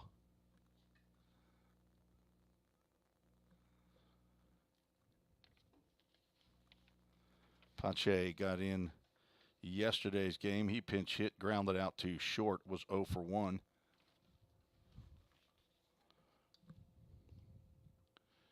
Pache from Dorado, Puerto Rico. True freshman. I say that. Sometimes they put freshmen on their roster. They're not actually true freshmen, as Rhodes delivers a changeup in there. It's swung on and missed.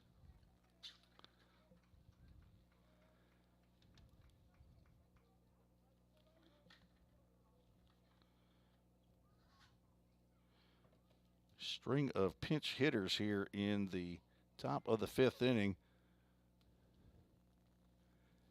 Walter State has to score 8 more runs as Pache is rung up there. 8 runs, actually 9 runs to stay in the ball game. Strikeout looking. First strikeout for Rhodes, and Walter State down to their last out is number 31, Will Cawthon, backup catcher.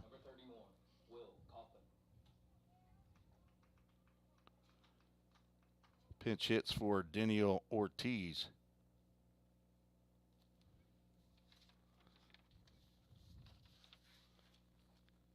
Breaking pitch misses low and in to Cawthon. He is from Loganville, Georgia. Redshirt freshman, 6'3", 210 pounds.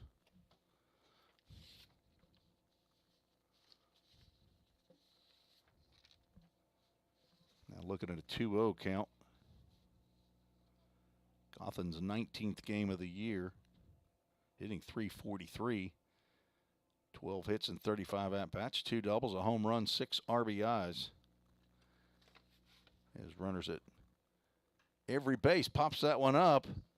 Could be playable. I don't think it will be. Lanny Gotze gives chase as well as Jace Mizell, but they are unable to get to that ball that lands right before the often used Walter State bullpen today. Both bullpens with the Rawlings signs down in front of the screens. The Toyota of Gallatin scoreboard has been lit up today. 23 runs, 12 hits for Ball State, and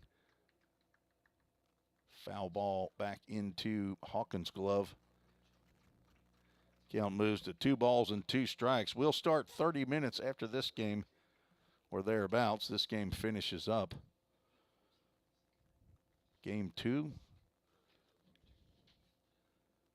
Ball State looking to have an impressive win here over the #1 team in Division I Junior College. Full Count Ministries, full count to Will Cawthon. Keaton Ray on deck. Cawthon, the 8th batter to come to the plate. 2 runs have been scored. The 3-2 pitch swung on and popped up. That will be foul. It might be playable. Gotze over to the fence, and he is not able to haul that one in. We'll have the 5th full count first pitch foul ball in 7 attempts.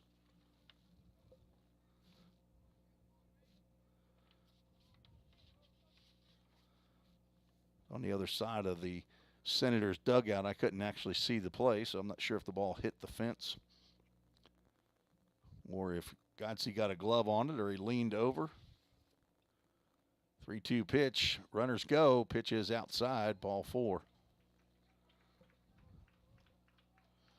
RBI for Will Cawthon.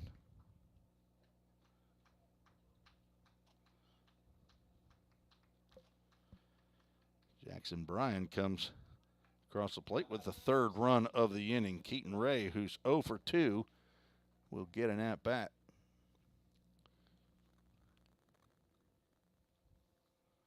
Swinging from the left side to face left-hander Nathan Rhodes. 2 outs, bases loaded. He gets jammed on that fastball, fouls it over the Pioneers dugout.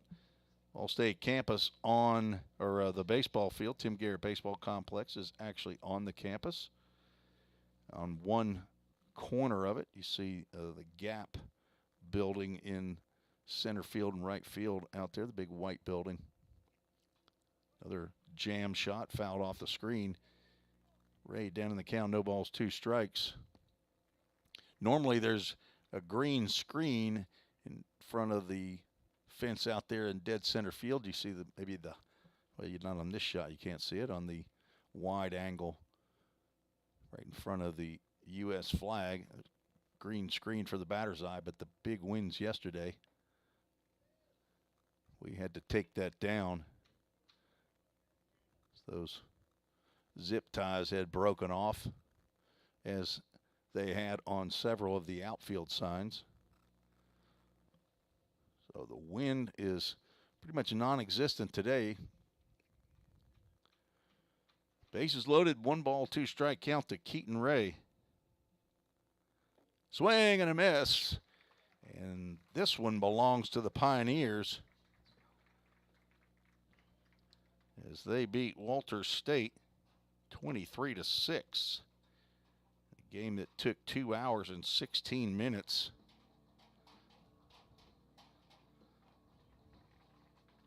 Pioneers moved to 19-14 and even up their conference record at 7-7.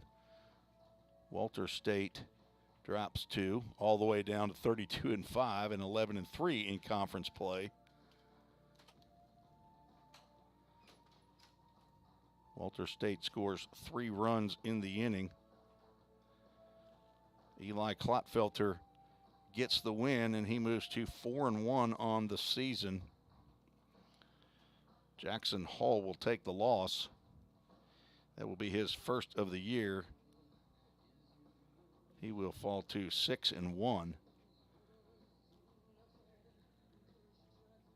Walter State finishes 6 runs, 6 hits, 3 errors.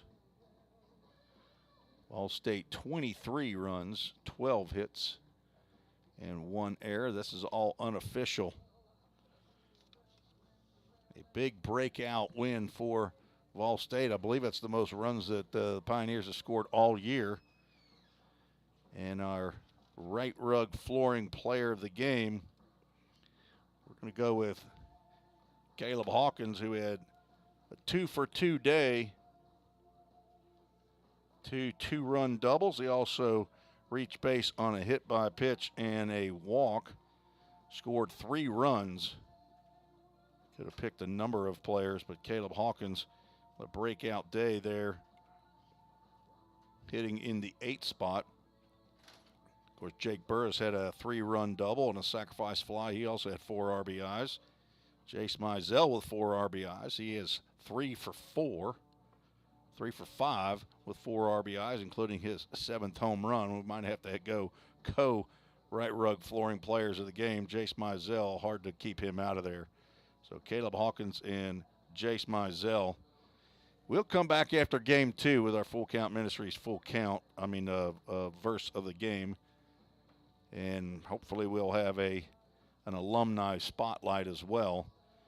But the Pioneers, in probably a record-setting game, put 6 runs on the board in the second, 9 in the third, and 8 in the fourth to take game 1 of the doubleheader 23-6 to to defeat the #1 team in the country, Walter State. They put that final up there so that looks better for, and I'll get my email address off of there. But thank you to those who joined the show by email. We'll be back in about 30 minutes for Game 2. Thank you for joining us on the Vol State Sports Network.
Tim Reese back at Vol State Community College in Gallatin, Tennessee for Game 2 of today's doubleheader between the Walters State Senators and the Pioneers of Volunteer State. Just got a visit from Greg Bender, who had some leftover sandwiches that he was delivering up to the press box. Very nice of Greg Bender to think of us. Yeah, the Toyota Gallatin starting lineups here, as you see head coaches and the umpires meeting again for game number 2. So for the visiting Senators from Walters State, Caleb Marmo will lead off playing center field. Curtis Reed in left field batting second. Cole McCallum, the DH, batting third. Corbin Shaw will hit cleanup and play first base. Daniel Ortiz back at third base in the 5-hole. Jarrett Martin behind the plate will bat 6th. Cruz Newman out in right field again, batting 7th. Angus Pence will get his first start of the series. Will play shortstop and bat 8th. Cooper Torres at second base and batting 9th. And on the mound for Walters State, number 13, right-handed pitcher Braden Matthews. Redshirt sophomore from Bartlett, Tennessee. Attended Bartlett High School.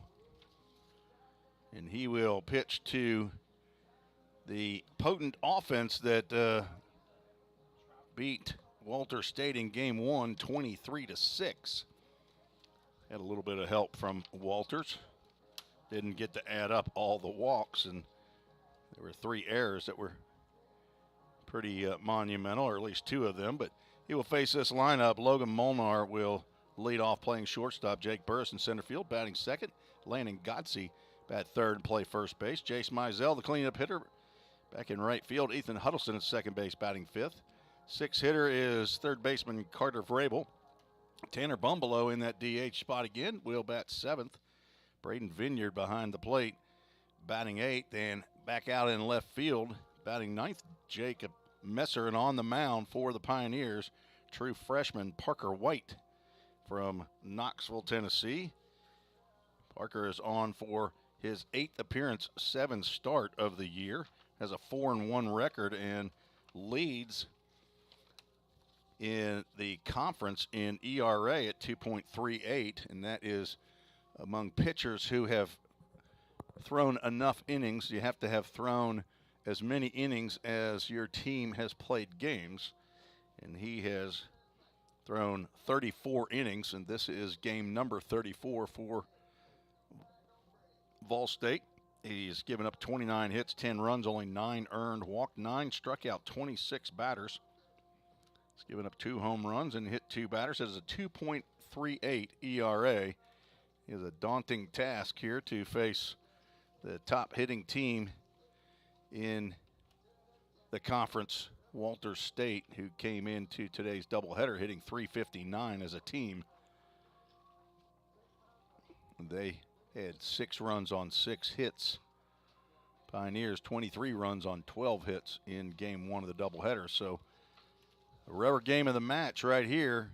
Pioneers looking to take their 4th series win of the year. Lost all 3 to Dyersburg State last weekend. We'll play Cumberland JV again this Tuesday and then travel Friday and Saturday, as it's scheduled right now, down to Memphis to play Southwest Tennessee. Parker White is the son of Paul White and Carrie Myers, both of Knoxville, Tennessee. The brother to Eli, Tanner, and Ellie, as a grandma he calls Owa, that's in Tazewell, Tennessee. I hope you are watching and listening as we are set for game 3 of the series. In game 2 of the doubleheader, Caleb Marmo swings and misses the first offering from Parker White, and we are underway at 2:52 Central Time. Get you a game time temperature here in just a second as Marmo fouls that one back. 63 degrees as we start game number 2. Marmo has led off all 3 games, and he's gone up there swinging.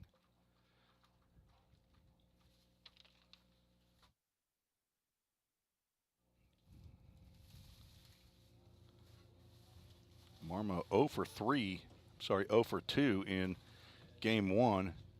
Was pinch hit for there in that last inning. Breaking pitch misses away. 1 ball, 2 strikes.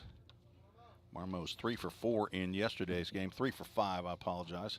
Keep forgetting about his strikeout to end the game in the top of the 9th inning. White now gone 2 balls, 2 strikes to the leadoff batter, Caleb Marmo. On deck, Curtis Reed, who is playing left field here in game 3. Started at shortstop the first 2. Fly ball into shallow right field. Back goes Huddleston. He will run a little bit too far past it, but it will fall in foul territory.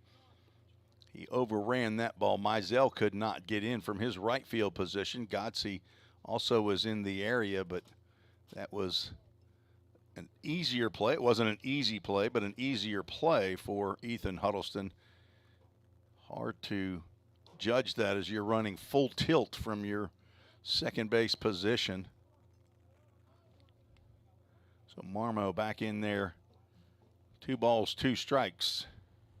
There's a fastball right down the can. I'm not sure what Caleb Marmo was looking for there.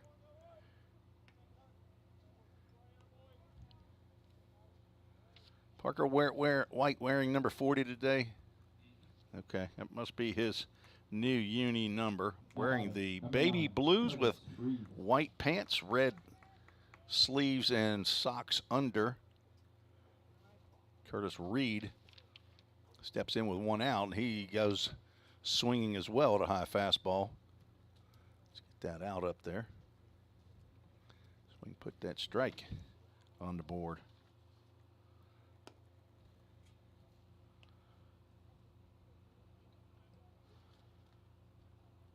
Reed had 1 plate appearance in game 1 of the doubleheader. He walked and scored in their 3-run 3rd inning. Another swing and a miss.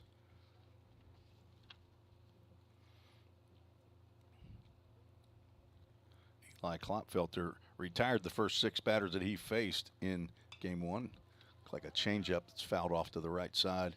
MGM Industries foul ball right off of the door to the maintenance shed, off behind the bleachers down the right field line. Bleachers here at Vol State, 3 sets behind home plate, and then 1 large set of grandstands, aluminum stands down the right field line. Another pop up that will get out of play directly behind the newly remodeled press box with MGM Industries windows, right rug flooring, and new countertop and paint thanks to Dan Zettel, and the painting by my lovely wife, Susan Reese. Curtis Reed acting like he makes money for every foul ball. On deck, Cole McCallum, the DH. 1 out. We're just getting started in game 2. Swing and a miss. Down goes Reed on strikes. 2 up, 2 strikeouts for Parker White. Good start to his day. Cole McCallum stepping into the box on that right side. Now batting, number 28, Cole McCallum.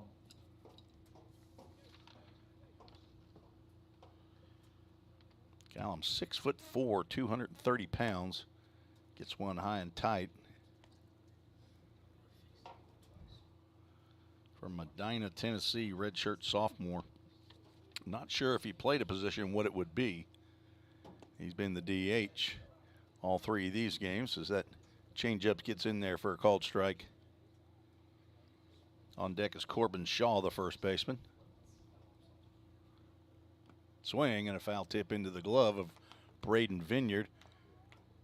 White ahead in the count, 1 ball, 2 strikes. Jacob Messer out in left, Jake Burris in center, Jace Mizell in right. Vrabel, Molnar, Huddleston, and Godsey left to right in the infield. Braden Vineyard, who just caught ball 2 behind the plate.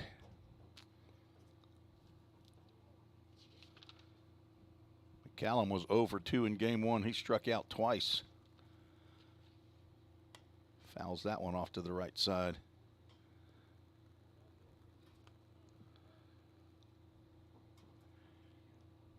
Almost taken all of my turns around the league so far, and got some nice press boxes out there. As Parker White, 3 strikeouts in the top of the first inning. He has got it going on. 0 on the board for the Senators, the #1 team in the country.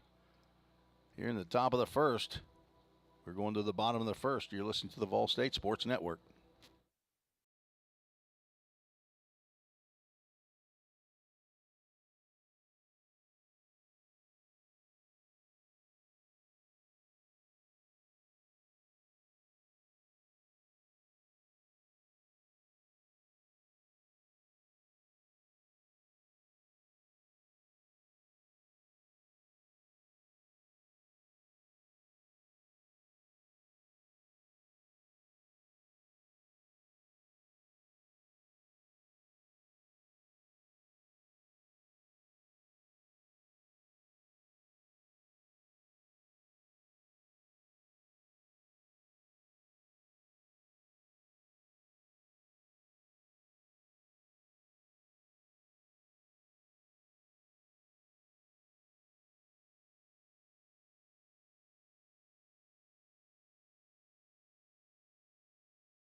Tim Rees back at Vol State. We move to the bottom of the first inning. Logan Molnar, Jake Burris, Landon Godsey scheduled for the Pioneers to face Braden Matthews, third starting pitcher of the series for Walters State. Molnar from Independence High School swings and gets a little piece of that one. Fouls it into the mitt of Jarrett Martin. Molnar 2 for 4 in game 1 of the doubleheader. 3 RBIs on a bases loaded triple in the bottom of the 4th. Thanks for joining us on this beautiful Sunday afternoon. If you weren't with us for game 1, the Pioneers had an offensive explosion with 23 runs on 12 hits. The mercy rule was put in effect as the Pioneers won 23-6 over Walters State. 2 balls, 1 strike. Now 3 balls and a strike. Braden Matthews on for his 10th appearance of the year, 6th start, has a 3-1 record, also has a save. Thrown 30 innings. Started to go called strike, late call by home plate umpire Chris Judkins. Of our first Full Count Ministries full count of game 2. Chris Judkins was behind the plate for yesterday's game. There's our first full count, first pitch, foul ball. 5 for 7 in game 1 of the doubleheader. 2 for 4 yesterday. So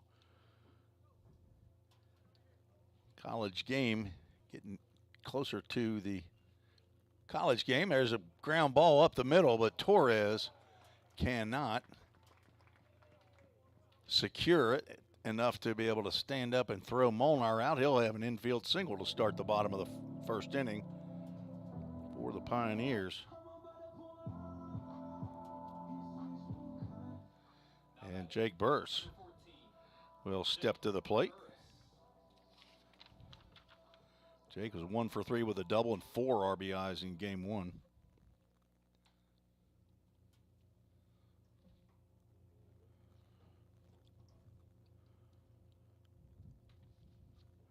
Matthews delivers over to first base. He's got a very open stretch position on the mound. That front foot does not get in line with the pitcher's mound and home plate. Delivers a breaking pitch low and outside to JB.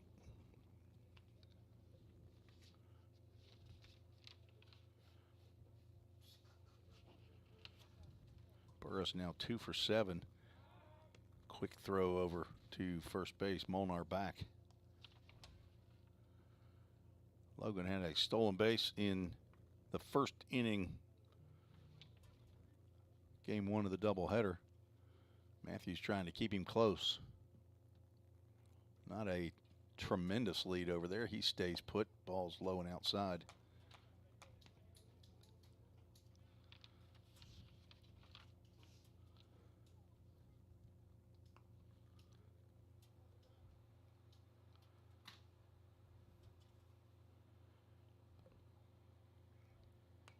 Foul ball straight back.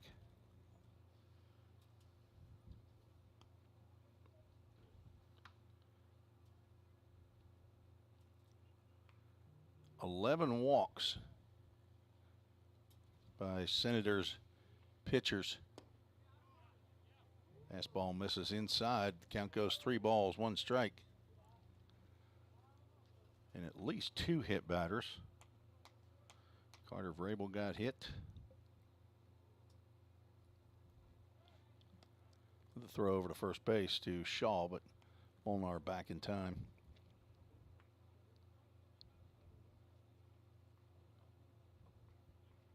A lot of color on my scorebook.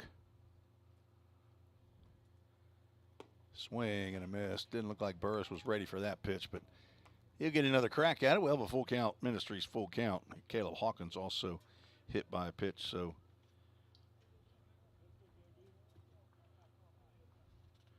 shows there's 3 hit batters. So somebody else, another throw over to first base.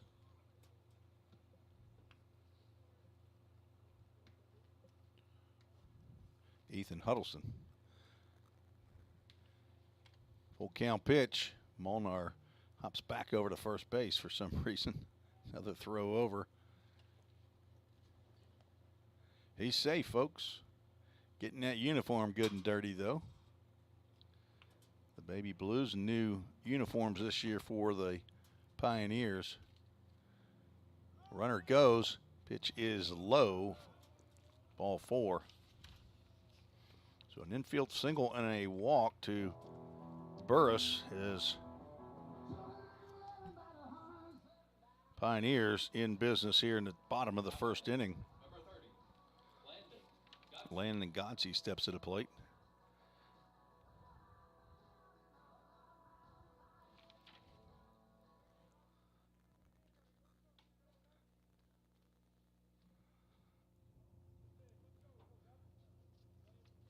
Godsey, the first baseman for Vol State, looks at a pitch down in the dirt.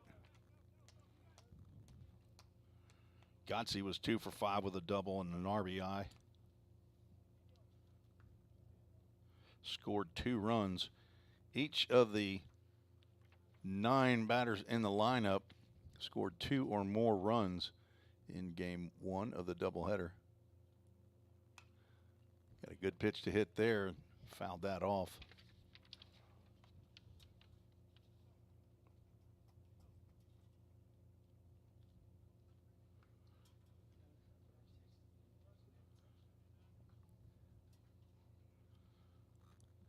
Time called. Not sure who initiated that time, but both umpires raised their hand up. Matthews comes set, delivers a breaking pitch. Godsey is deemed to have swung his bat for strike 2. Sharp breaking pitch there. Jace Mizell on deck.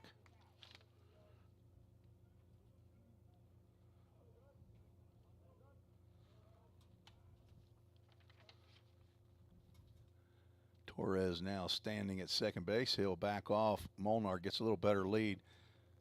Godsey with a check swing foul ball.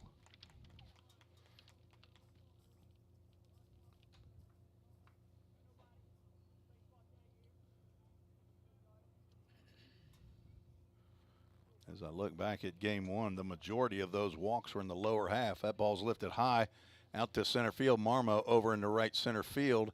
He'll make the catch and then do a 180 pirouette to get the ball back into the infield. But on the out, Molnar moves over to third base with one out.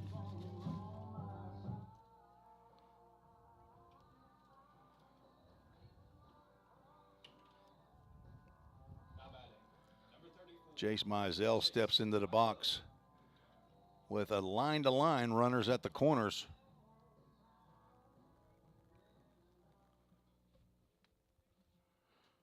Line-to-line provided the padding and screening in front of the bullpens and the dugouts for Vol State, so we thank them.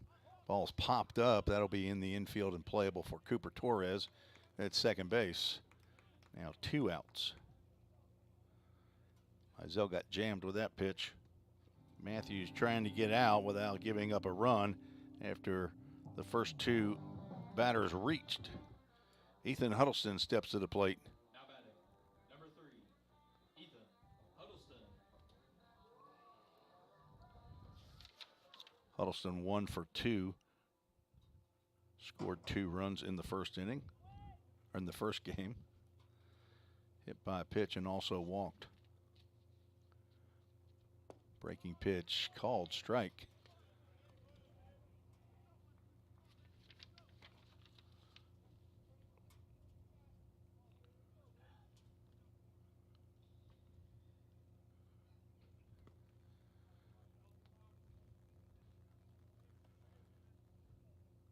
Ball down low, and Martin able to keep it in front.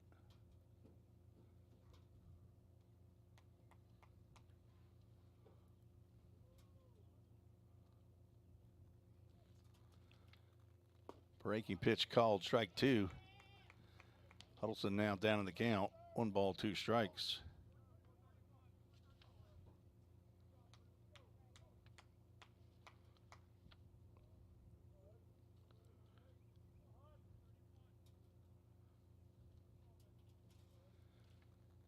Molnar at third. Burris still at first. A runner goes, swing and a miss. Down goes Huddleston on that breaking pitch. First strikeout for Matthews. And the third out of the inning as Burris was going on the pitch. No runs, 1 hit, no errors, 2 runners left on base. Score 0-0 after 1. You're listening to the Vol State Sports Network.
Move to the top of the second inning. 4, 5, and 6 scheduled for Walter State. Corbin Shaw will lead off. First baseman for the Senators. Shaw 0 for 2 with 2 strikeouts in game 1. Lines one out to center field. Jake Burris to his right and back will make the over the shoulder catch as he is heading toward the Toyota of Gallatin scoreboard. Brand new scoreboard out there. 1 pitch, 1 out for Parker White. Struck out the side in the first. Daniel Ortiz, third baseman, steps to the plate. He's 0 for the series so far.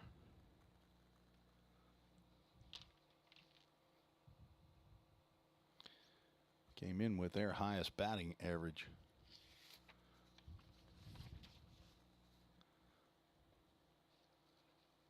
Pitch just inside. 2 balls, no strikes. The freshman from Massachusetts came in hitting .413 after an 0 for day yesterday. Went 0 for 2, fouls that one off. You know a guy's a hitter if he goes 0 for, what was he, 7? 0 for 4, 0 for 6 coming into this game and still sees a 2-0 pitch that he wants to take a crack at. 2-1, swung on and popped up out into center field. Burris in and over, this time toward Jace Mizell and right. He'll make the catch for out number 2. 5 up, 5 down for Parker White. Jarrett Martin, the catcher, steps in. Number 21, Jarrett Martin. Martin came into the series with a big power surge. He had 4 home runs and a double in his last 12 at-bats. Looks like that first pitch strike there prior to this tournament. Martin went 1 for 4 in game 1 yesterday. 1 for 1 in the doubleheader game 1.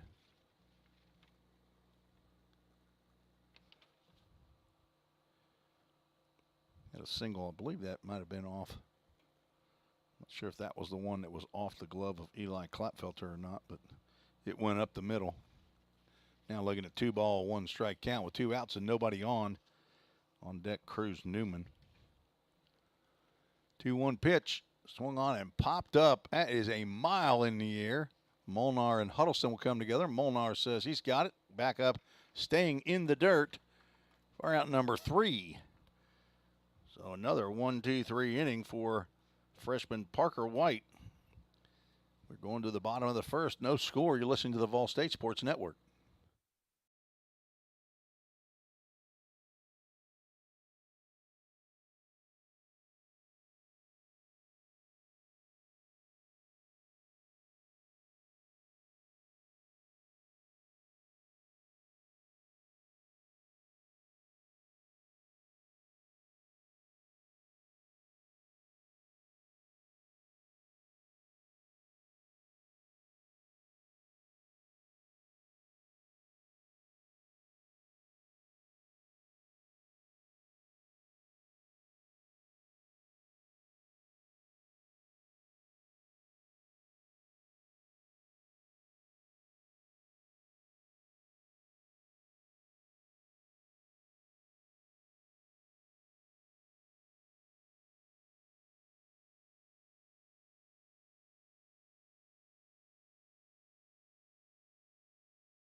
Moving to the bottom of the second inning, Tim Reese back at Vol State where there's no score. This is when the Pioneers in game 1 of the doubleheader put a 6 spot up to take a 6-0 lead. They will send 6, 7, and 8 to the plate. Carter Vrabel, Tanner Bumbleau at Braden Vineyard. Hello to Brenda and Danny Mizell watching from Metropolis, Illinois, watching their son Jace. Not able to attend today, but hoping to get back to the Jackson State series in a couple weeks. 2 more home series for Vol State. Jackson State in 2 weeks, and then 4 weeks, the last weekend of the year of the baseball year, last weekend of April, we will host Motlow State. Carter Vrabel steps in against Braden Matthews. First pitch he sees at the knees, inside corner, called strike.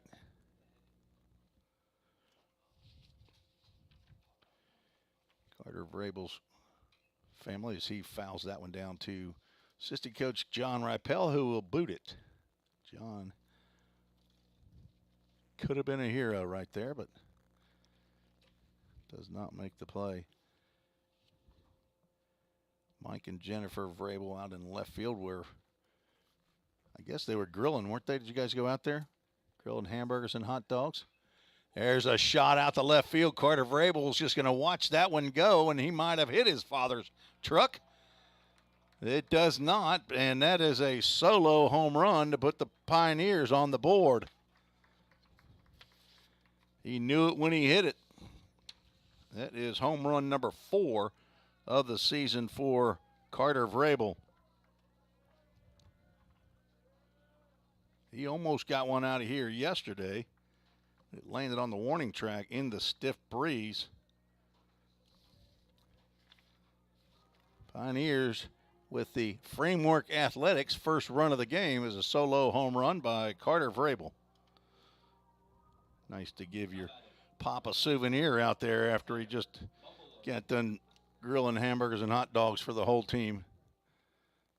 There you go, Dad. Tanner Bumbleow steps in. He sees a breaking pitch on the outside corner. Hadn't seen a whole lot of strikes today. 4 plate appearances in game 1 of the doubleheader, 4 walks. Started to go there, was able to hold up on the ball in the dirt. 4 walks, 3 runs scored. One of those walks produced an RBI. He and Carter Vrabel both walked with the bases loaded, as did Caleb Hawkins. So 3 in a row as a foul ball off the catcher. Count goes to 1 ball, 2 strikes. On deck, Braden Vineyard.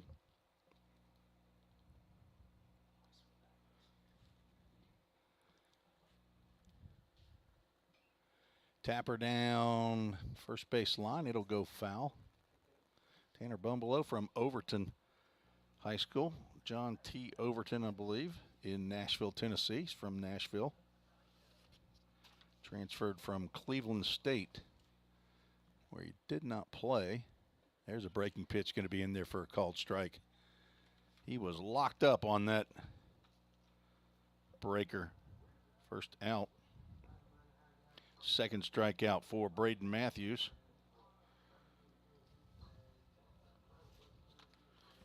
Braden Vineyard now stepping to the plate. Number 37, Braden Vineyard. From Paducah, Kentucky.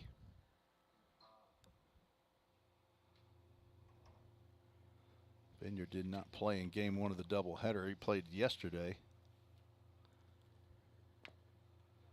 Went 0 for 3. Did have an RBI and a sac fly.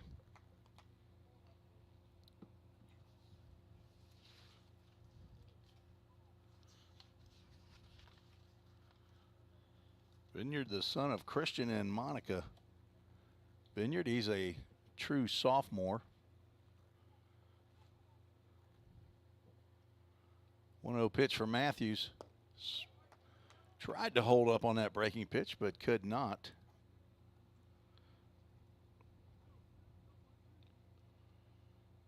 Carter Vrabel leads off the inning with a solo home run to left field into the parking lot.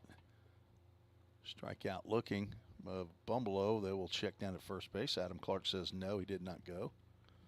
Count goes 2 balls and a strike with Jacob Messer waiting on deck.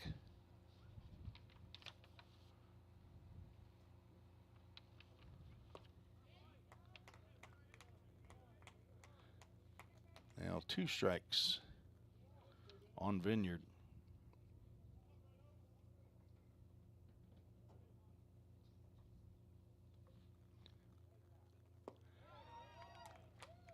That breaking pitch right there is Fooled Braden Vineyard in that at-bat. 2 outs now for the Senators. Jacob Messer will step into the box on that left side. Left fielder from Memphis, Tennessee, Memphis University Schools, where he finished his high school playing days. First pitch in there for a called strike. Braden Matthews delivering strikes after giving up that solo home run. Messer was 1 for 3 with a double and 2 RBIs. He looking now at no balls and 2 strikes. 8 of the 9 batters in the lineup had RBIs in game 1. Fouls that one back. Logan Molnar, the on-deck batter, will retrieve that one. Thank you for those who've sent in emails to treesesports@gmail.com letting me know that you are watching and listening. Swing and a miss, and Matthews retires the side. After giving up the solo home run, he retires the next 3 batters on strikes. 1 run, big fly by Carter Vrabel. On 1 hit, no errors, nobody left on base.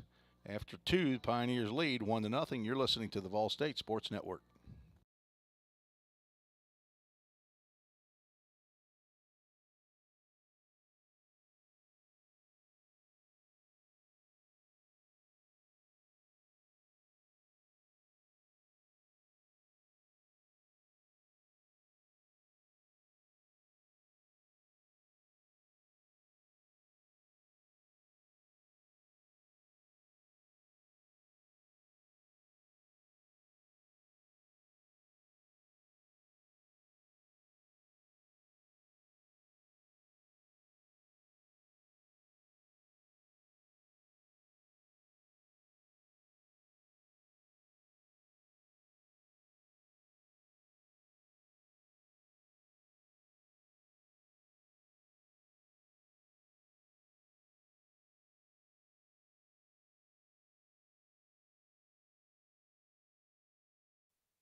Tim Reese back at the Tim Garrett Baseball Complex, Pioneer Field, on the campus of Volunteer State Community College. I look at the Vol State Sports Network on YouTube and see that the Lady Pioneers are leading the Lady Senators 9-2 in the bottom of the 5th inning. They're also broadcasting on the Vol State YouTube channel. First pitch from Parker White to Cruz Newman in there for a called strike. Parker White pumping in the strikes. Breaking pitch, Newman able to hold up. Cruz Newman, Angus Pence, and Cooper Torres, bottom 3 in the Senators lineup. The 1-1, swing and a miss. Big, slow curveball right there. Cruz Newman swinging from the left side.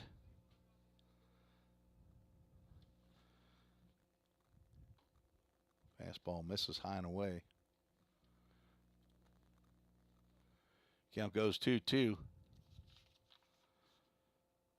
Newman had 1 at-bat. He reached on an error. Should have been a 6-4-3 double play as that pitch just a little bit high. We'll have a full count, Ministries full count.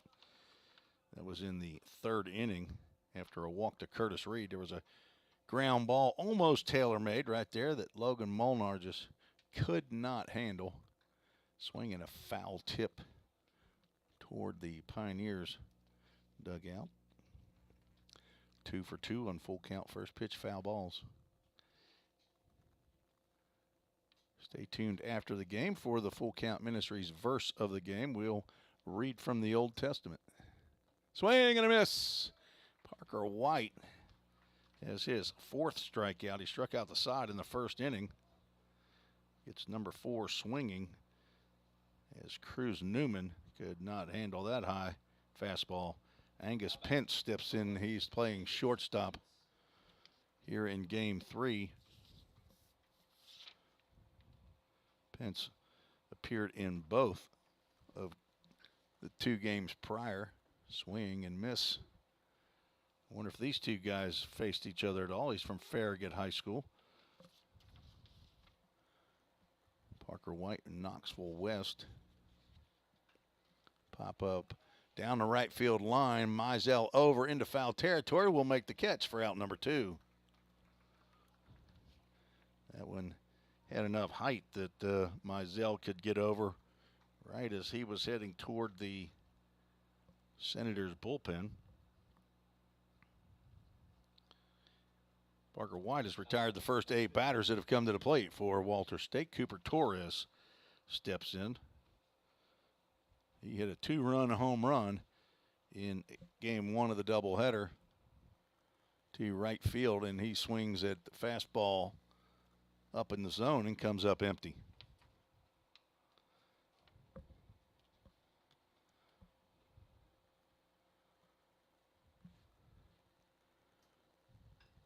Drive out to right field. This may be trouble as well. Mizell will look up, and that is the second home run to right field for Cooper Torres. And he has just taken the home run lead from Daniel Ortiz. That's his 11th home run of the season. Both of them been opposite field home runs, and the game is now tied.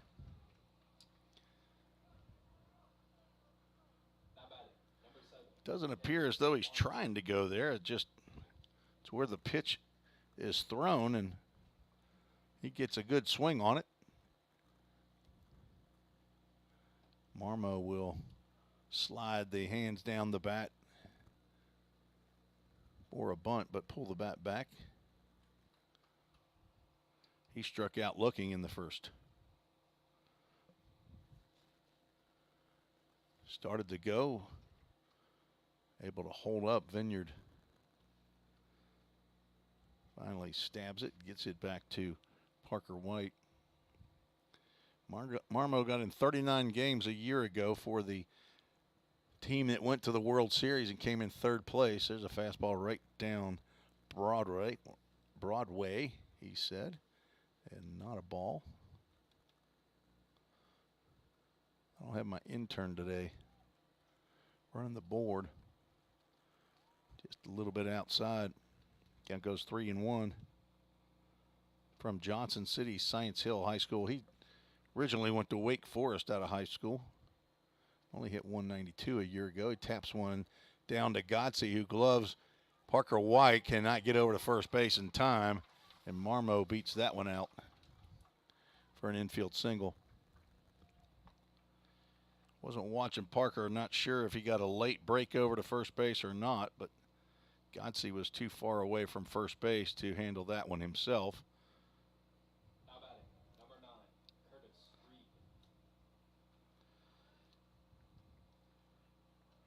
Tired the first 2 batters of the inning, and now has given up a home run to right and an infield single to Caleb Marmo.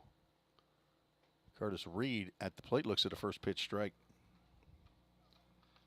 Reed also struck out in the first inning.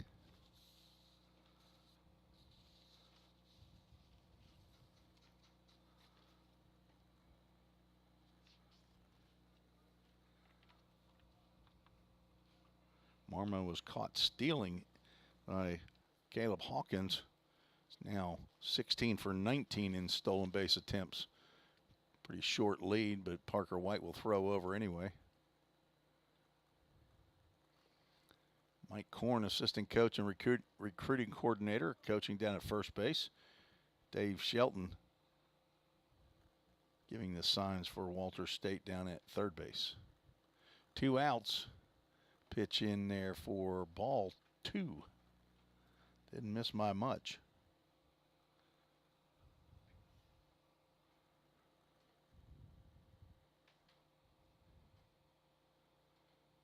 A lot of color out there for the Pioneers with those baby blue tops. White pants, red hat with the blue bill. Red sleeves and socks under the unis. Most of them sporting that those red Nike cleats. Foul Fouled straight back into your living room. Count goes 2 balls and 2 strikes. Reed playing left field here in game 3. Started at shortstop in games 1 and 2. In game 1, he did move to left field later in the game. That was the 9-inning ball game. Saturday afternoon. Swing and a miss. And down goes Reed on a high fastball. Parker White has struck out 5. Did give up the solo home run and an infield single. So 1 run, 2 hits, no errors, 1 runner left on base. We're tied after 2.5 innings. You're listening to the Vol State Sports Network.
Lady Pioneers, I guess they only needed 8 runs to run rule the Senators. So in game 2, the Lady Pioneers take down the number 4 team in Division I baseball or softball. Logan Molnar leads off against Braden Matthews. 1, 2, and 3 scheduled for the Pioneers. So the Lady Pioneers win 1 of 4 games against the top seeded or number 1 team in. As a matter of fact, that's the first loss for Walter State as I sit here and think about it. They're now 35-1, I believe. They're not even ranked number 1 as Molnar swings and misses. They came into the weekend undefeated in 2 one-run ball games that they won yesterday. I believe they won game 1 of the doubleheader today, 9-1. But the Lady Pioneers won 10-2 in 5 innings that made that final. So congratulations to them as they're the first team to defeat Walter State. Another sharp breaker that goes in the dirt. Jarrett Martin keeps it in front, just in case Molnar decided to swing at that pitch. Full Count Ministries, full count. Molnar had an infield single that Torres was able to glove but couldn't make the throw. That was a close pitch right there. Wasn't sure if Chris Judkins was fixing to call that one strike 3, but it was ball 4 and a leadoff walk by Logan Molnar.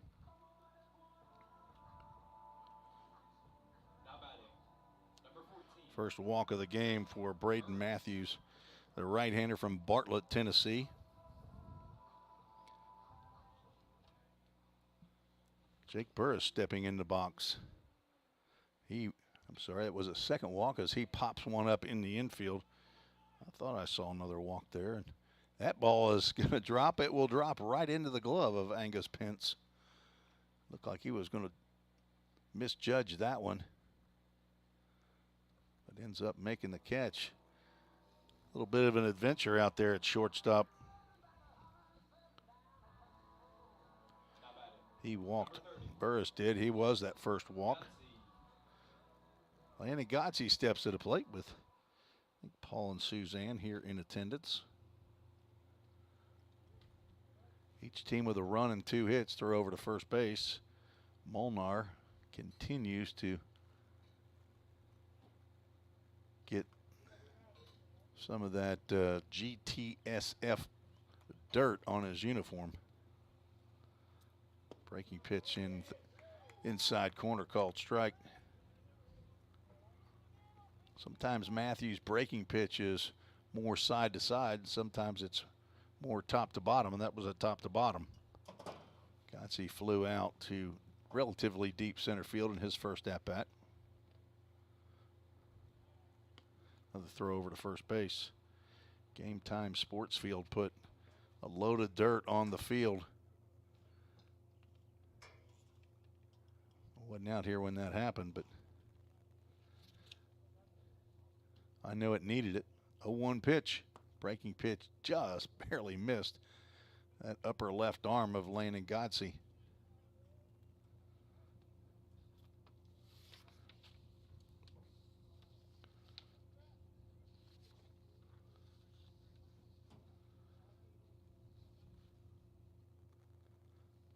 Swing and a miss. How many times I've done that today? Problem is you get used to somebody else running the scoreboard for you and running the camera switcher, and then when they don't show up, that's a nubber right off the end of the bat, and that'll scoot into right field. Molnar will head on over to third base. Logan Molnar likes third base. He ends up there a lot. So a hit that hits right off the end of Landon Godsey's bat. Rolls into right field past Cooper Torres's glove.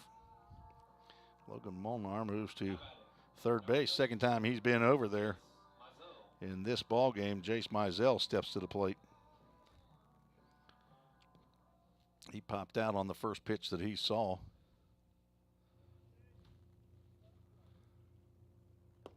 We'll let that breaking pitch go by, and it's called strike. Third hit of the ball game for Vol State.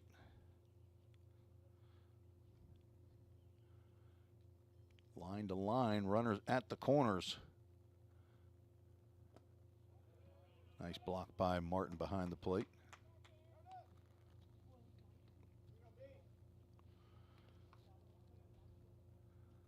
So sounds like none of the Mizell supporters are here this weekend, but I know they're all listening in on the Vol State Sports Network on YouTube or Twitter. They have been loyal fans of Vol State ever since Jace got here. The former Paducah Chief, Jace Mizell. It's the first time I ever saw him in the Ohio Valley League, Summer Woodbat League. Broadcast for the Full Count Rhythm. Throw over to first base. The speedy Landon Godsey back in time. The Chiefs didn't know what they had when they had Jace Mizell on the squad. He didn't get as much playing time as he would have hoped. Probably would have been good for the Paducah Chiefs, the only team in the Ohio Valley League in the 2-year existence of the Full Count Rhythm that has never beaten the Full Count Rhythm. Love going up there and playing over there. Throw over to first. Shaw able to dig that one out of the dirt.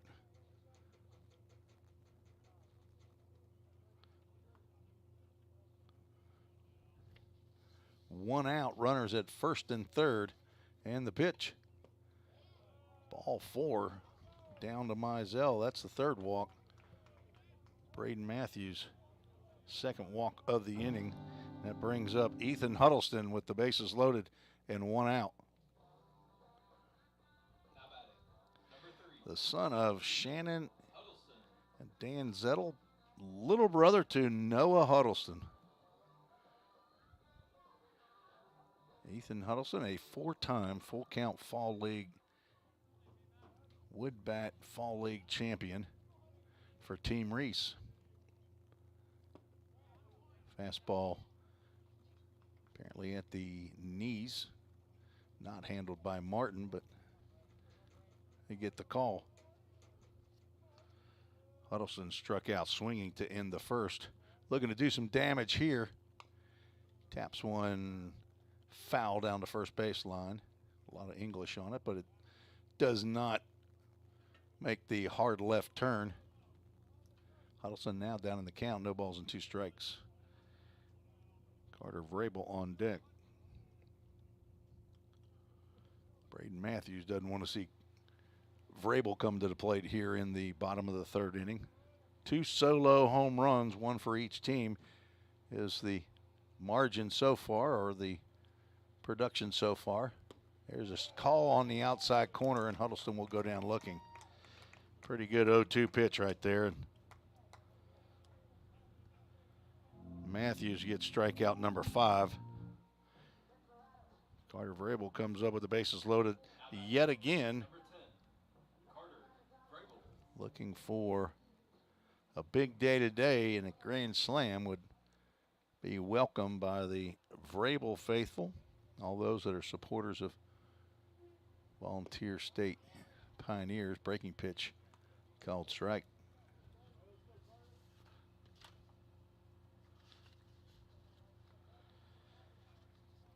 Hello to Papa and Grammy.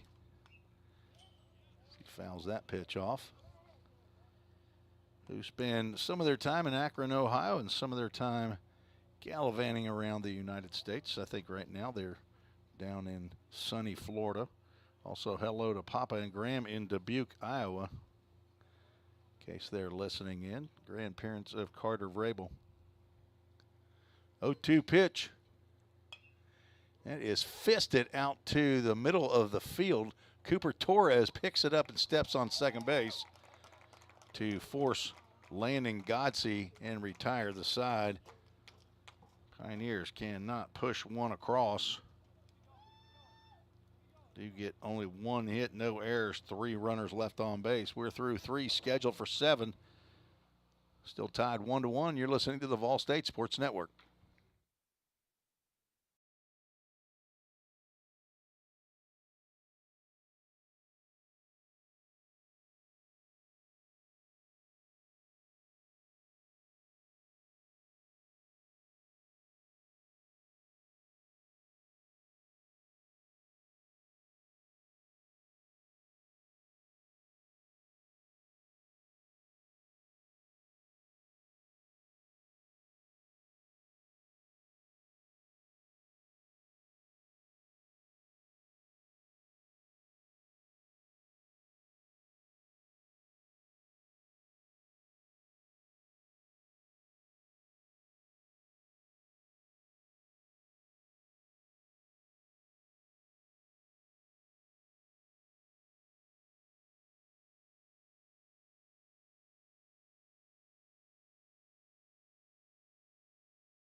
Cole McCallum.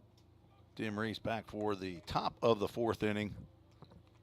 Tied up 1-1. Cole McCallum, the DH, steps in against true freshman Parker White. He drives one out the left field. That will get down.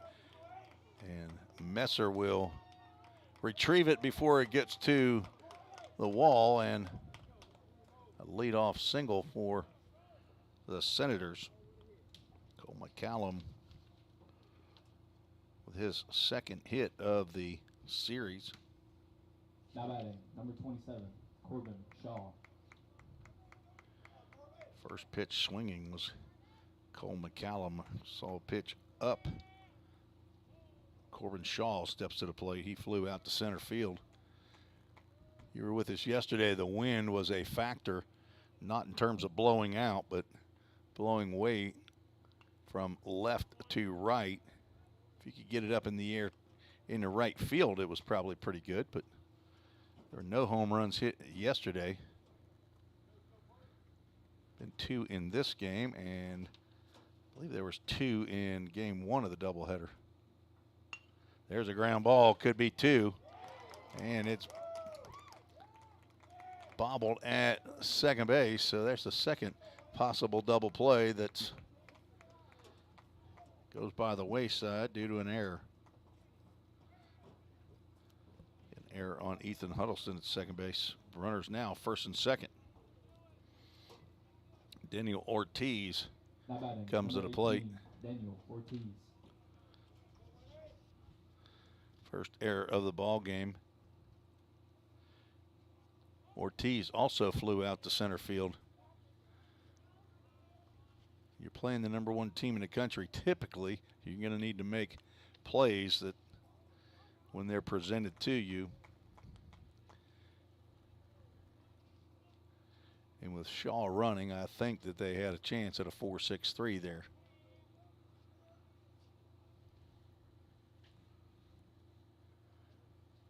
And coming into this series, this young man right here led the conference with 10 home runs.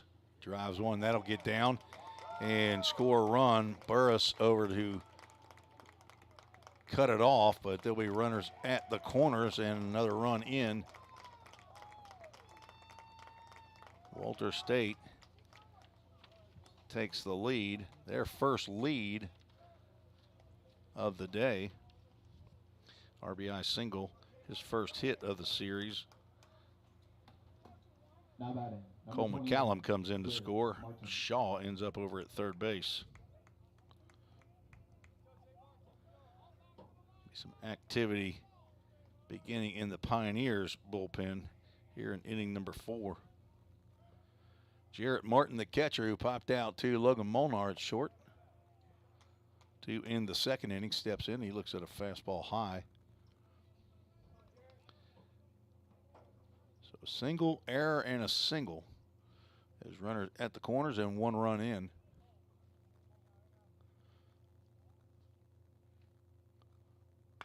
There's a ground ball up the middle.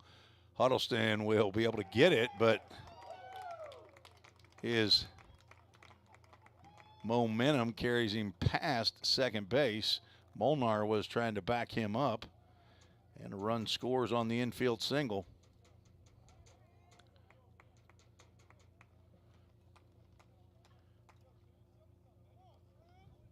Corbin Shaw comes to the plate. Daniel Ortiz now at second base, and Martin down with the infield single. So that's 3 hits in the inning. Still nobody out. Runners go. The pitch is bunted by Cruz Newman. Fouled back.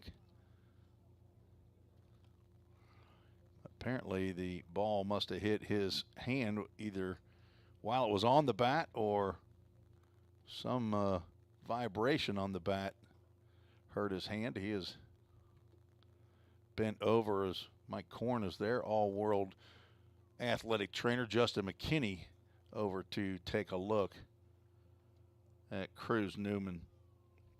Runners started to go on that bunt, but looked like they stopped. Newman had the pitch come inside. He may have also been trying to get out of the way of that. Looks like it's his left hand. He bats left-handed. He throws right-handed. Looks like he's going to try to get in there and see if he can swing the bat, and takes a pretty healthy cut there.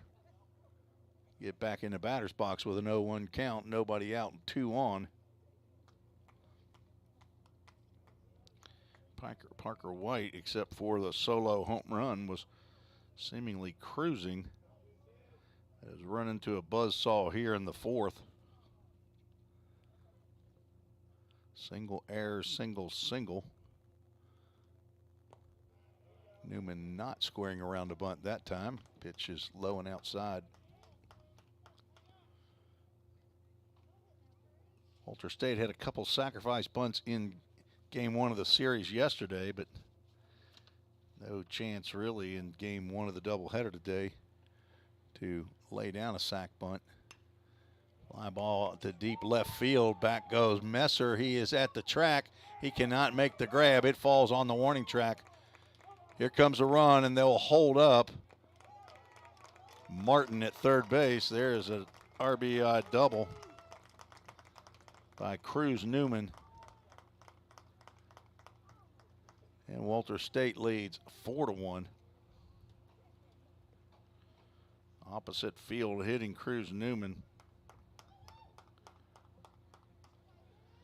And out of the dugout will come head coach Jim McGuire. That probably will mark the end of Parker White's day. He has given up 4 hits in the inning. He was not helped with that error at all. He could have got him out or got 2 outs and nobody on, but Parker White will come out of this ball game. We'll tell you about the new pitcher when we return after this short break. You're listening to the Vol State Sports Network.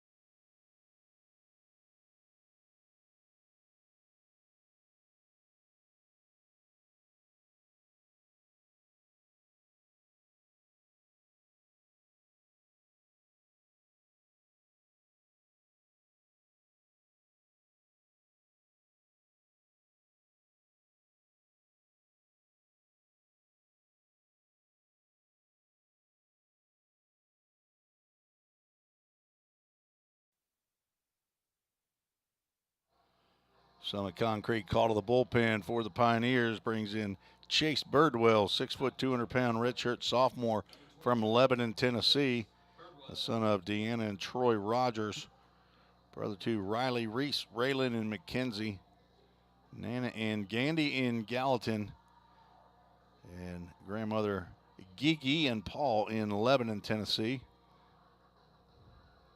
He is on in relief of Parker White, who went 3+ innings, gave up 6 hits, struck out 5, did give up 1 home run, did not walk a batter or hit a batter. Birdwell comes in, nobody out, and runners at second and third.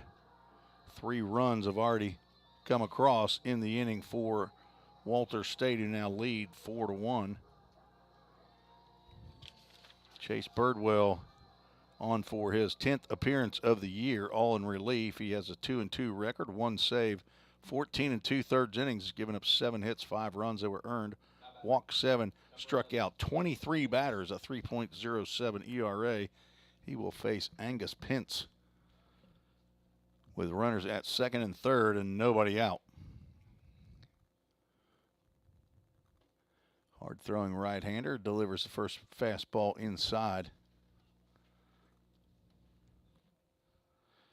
Pence playing shortstop for Walter State, hitting in the 8-hole on deck. Cooper Torres, who has 2 home runs on the day.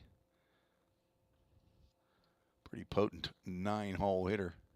There's a pitch in the dirt, but Vineyard able to get enough glove on that to keep it in front with the runner standing down there at third base. Wonder if Birdwell will think this is easy peasy lemon squeezy, because there's only 2 men on base. 2 different times he's come on with nobody out and bases loaded. Now gone 3-0 to Pence. Maybe that's what he's doing. He's going to load the bases so he can then retire the next 3 batters. He did that, I believe, in his first 2 of 3 appearances of the year. There's a strike called on the outside corner. Angus Pence will come back and face another pitch.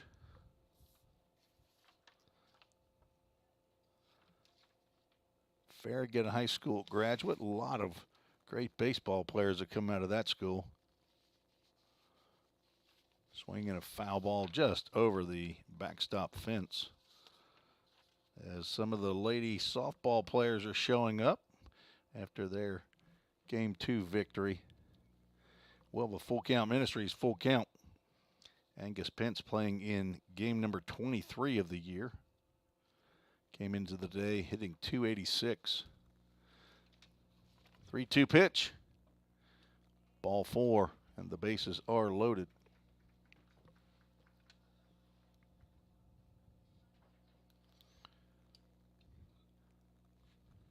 Leading home run hitter in the conference stepping to the plate right now, Cooper Torres with 11 bombs. Transfer from Butler Community College out of Kansas, where he a year ago played in 55 games and he hit 14 home runs with 54 RBIs. From Woodstock, Georgia, getting closer to home. Birdwell misses with that one.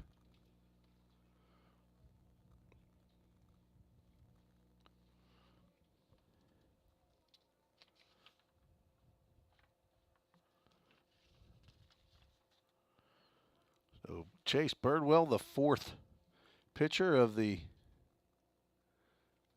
Full Count Ministries 242 group that I lead to get into a ball game here this weekend.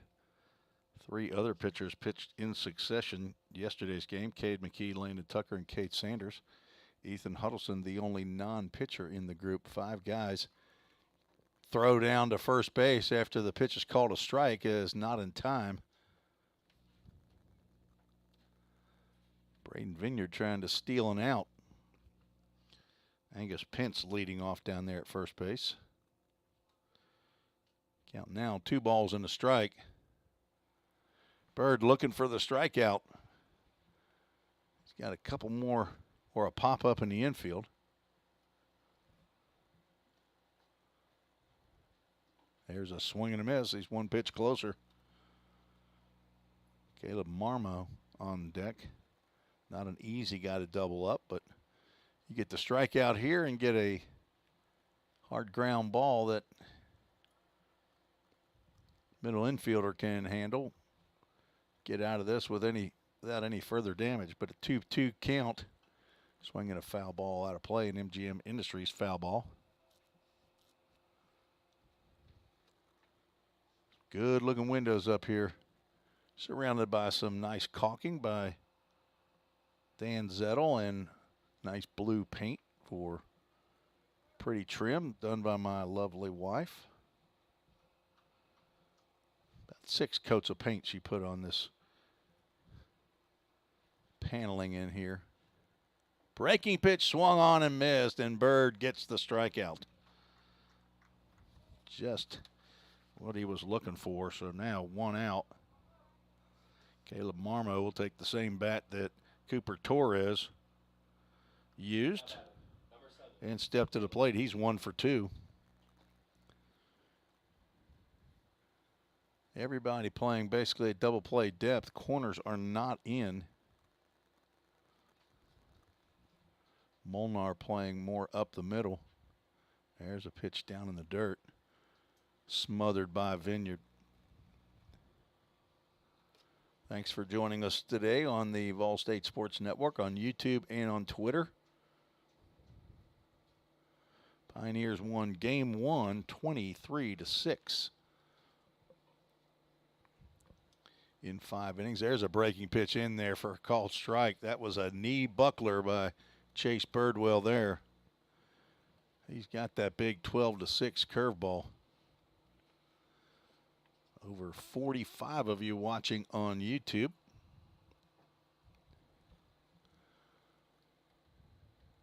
Fastball in there for a called strike.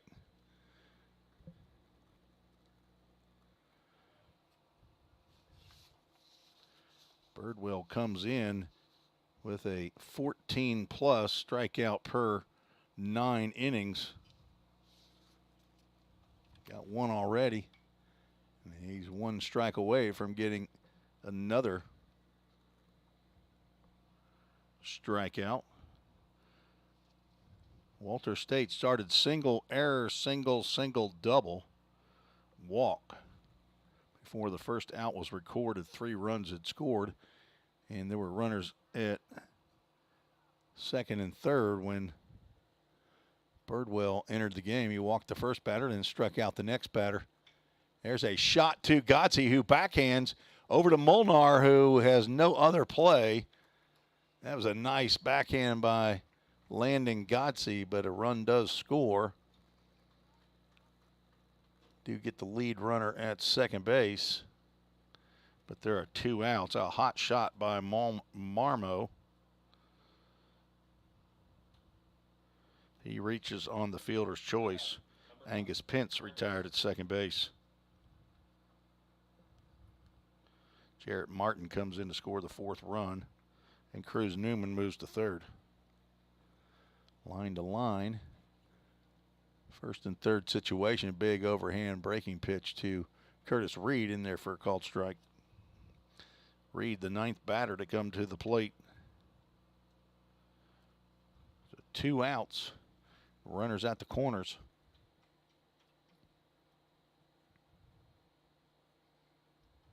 Popped up right off the press box roof. It's the 3rd time at least, maybe even the 4th time that Curtis Reed has attempted to bunt. He's had 2 sac bunts yesterday.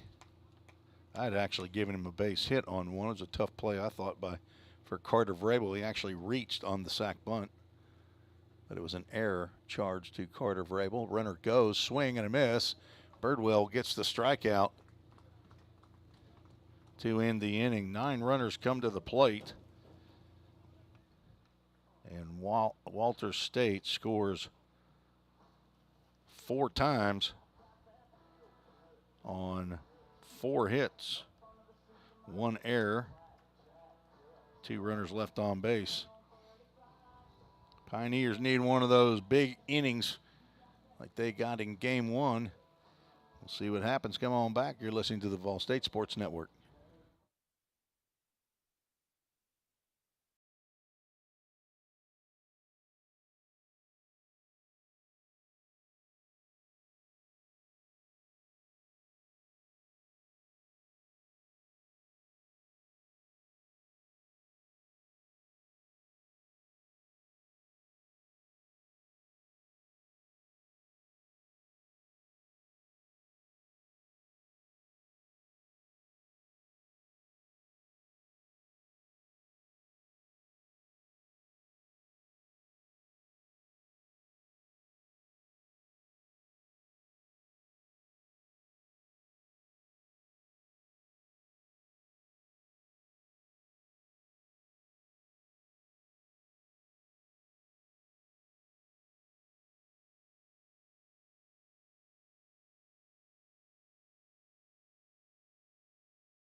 Tanner Bumble will lead off the bottom of the 4th inning for Vol State. Pioneers gave up 4 runs in that 4th inning. I believe 2 were earned. Pioneers, they'll face Braden Matthews here for the 4th time. And first pitch swinging, Tanner Bumble fouls that one off to the right side. He struck out looking in the 2nd inning.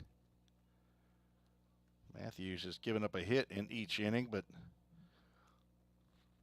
only 1 run. That was on the solo home run by Carter Vrabel.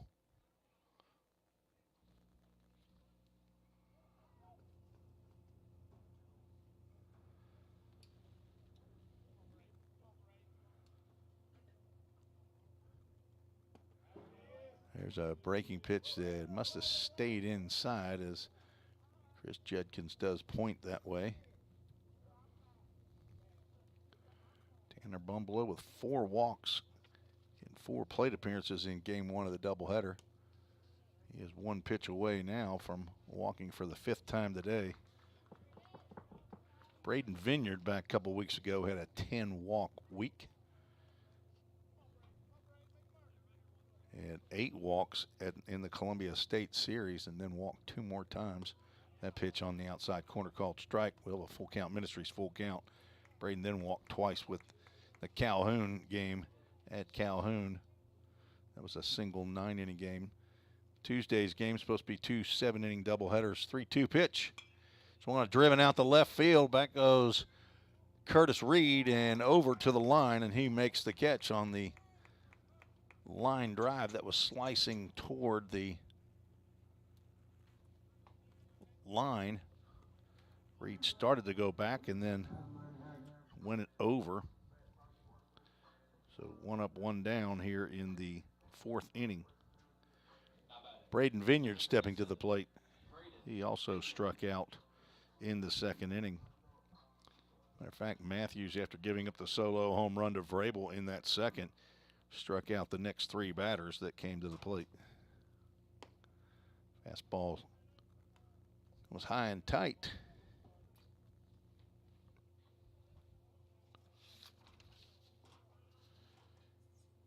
Vineyard came into today's day hitting .257. Still looking for his first collegiate home run. 9 RBIs, 18 hits. That pitch gets away. Playing in game number 25 of the year in the Pioneers' 34th game. Stay tuned after the game for the Right Rug Flooring Player of the Game. Thanks to my buddy Kerry Gilbert at Right Rug Flooring, RITE Rug Flooring, for carpet squares up here that completed the remodel. Braden Vineyard able to twirl out of the way of that breaking pitch. 3 balls and 1 strike. Second batter of the inning that Newman has gone 3-1. This one, he walks. Is able to get the line out of Tanner Bumbleau on a full count pitch. Walk number 4 by Braden Matthews, and it may be what the Pioneers are going to need again. I believe they had 11 walks and 3 hit batters, so 14 freebies in game 1 of the doubleheader, along with 12 hits to come up with their 23 runs. There are also at least 2 errors. Matthews misses with that pitch. Free and clear of any personnel down in the bullpen for Walter State. Breaking pitch in for a called strike.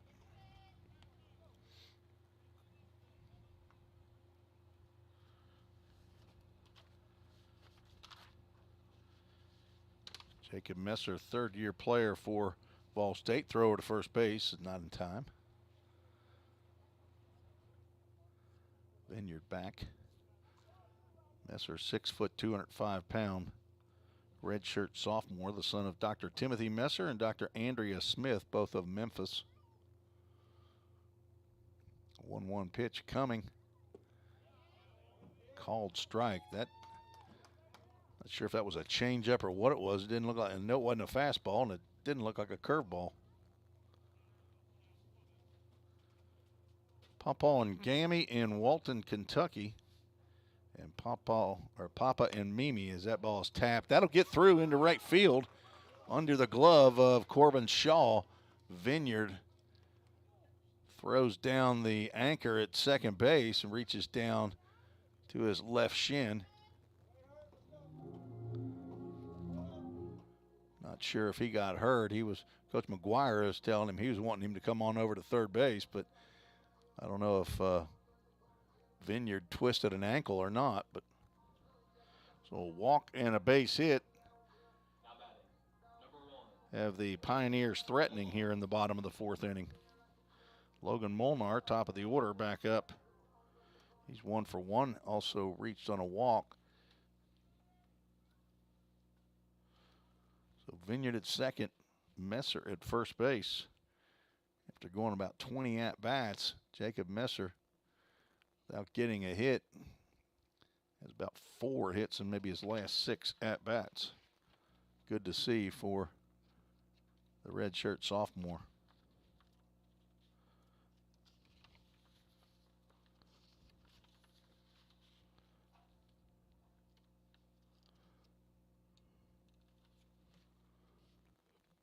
A 1 pitch to shortstop Logan Molnar with 1 out. There's a smack into left field. He will hold him up at third base, but he has a dead duck. Coach McGuire had him rounding, but I don't know if he asked him to hold up at some point or not, but he is out at home plate for the second out. Curtis Reed came up with that one really fast, threw right to the cutoff man.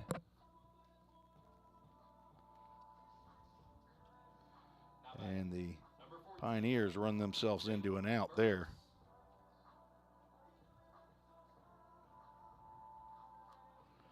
Messer down at second now. Molnar with 2 hits in game 2 here is at first base. Jake Burris, 0 for 1 with a walk, steps into the box. Molnar now with 4 hits on the day.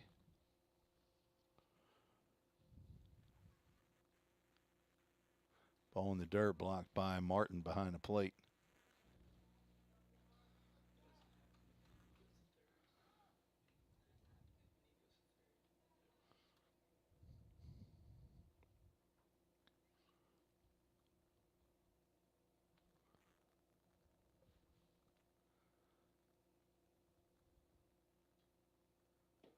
Three looks back at second base. There's a hot shot to shortstop. Takes a big hop for Angus Pence. He'll throw on to second for the force out. Promising looking inning. Goes by the boards. A 0 up on the scoreboard for the Pioneers in the bottom of the 4th. We're going to the 5th. Pioneers are down 5-1. You're listening to the Vol State Sports Network.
We move to the top of the 5th inning.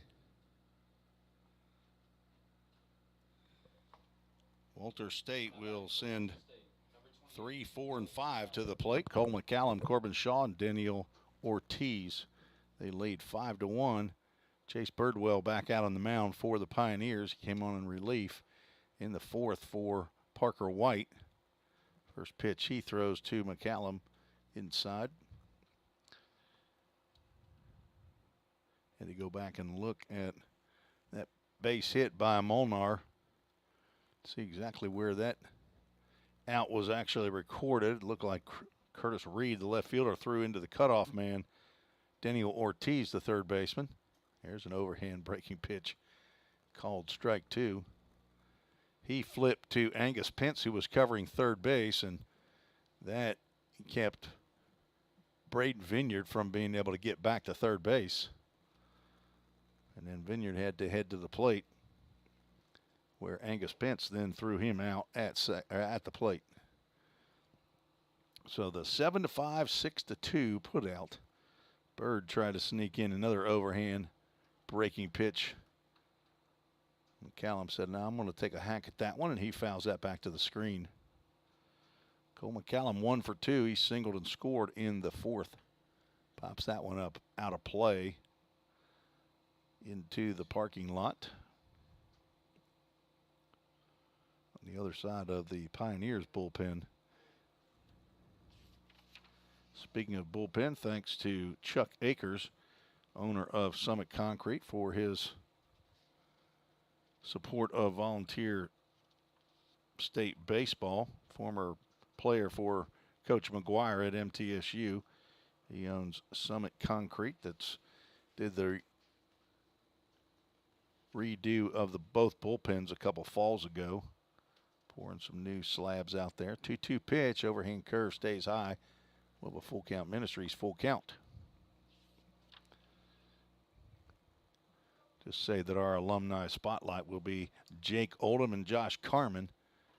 That pitch is fouled off. 3 for 3 here in game 2 of full count first pitch foul balls. Whenever I see Jake, or when he knows that I'm broadcasting, he'll ask me, "Are you still keeping up with the full count first pitch foul ball percentage?" And I say, "Yes, I am." We'll do it again. 3-2 pitch. Swung on and missed. And down goes McCallum for the second time on strikes. So Birdwell with his third strikeout after coming on with 1 out and runners at second and third. He walked the first batter and struck out the next batter. A fielder's choice drove in a run. And a strikeout ended the inning. He's now struck out 2 batters in a row. Corbin Shaw steps in there. First pitch is yanked down low by Birdwell, and it's not a strike.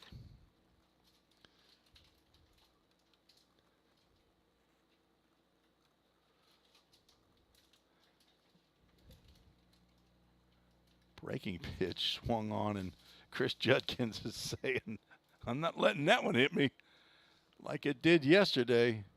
He got one squared up in an area a man does not want to get hit. Talked to him a little bit before the game, and he said he was hurting. He said that one hit square. 1-1 swing and a miss on the fastball.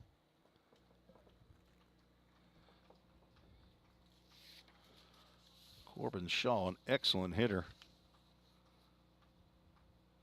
as most of these Senators hitters are, and he reaches out and touches that one and lines it into center field, hustling hard down to first base. Burris up and gets that one back into the infield.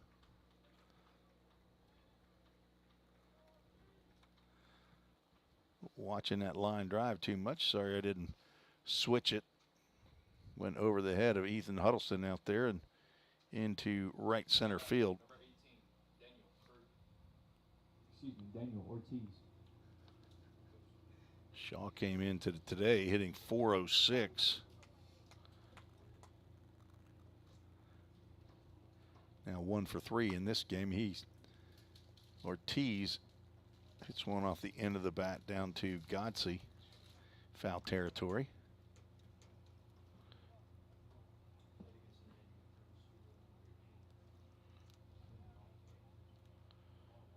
First hit given up by Chase Birdwell.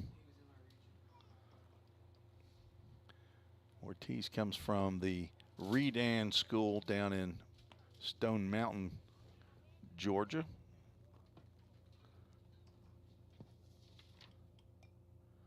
Hometown, Lynn, Massachusetts.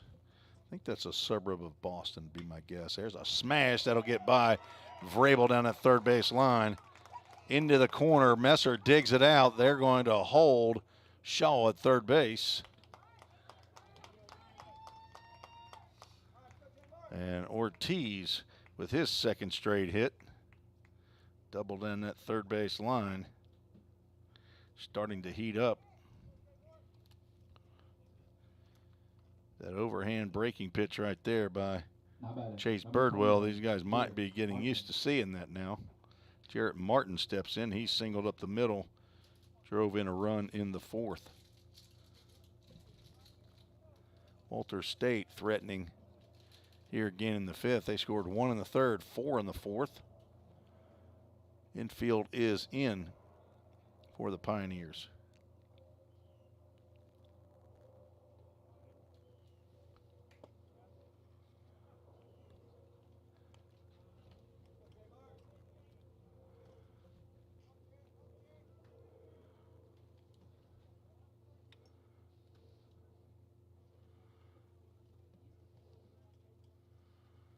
A 1 pitch.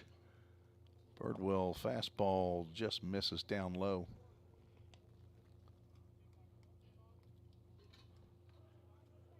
Jarrett Martin 1 for 2 here in game 2.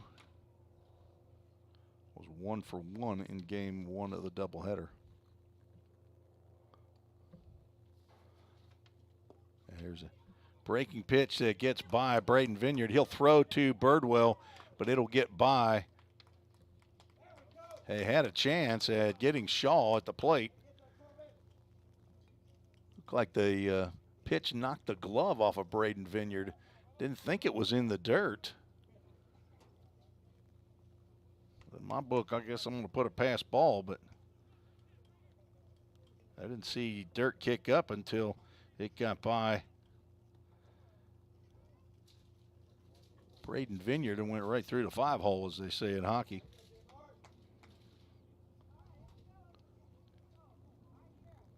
They call that a strike? You got 1-2 up on the board. I thought that was at least a ball. Oh, did he swing at it? I didn't see the swing.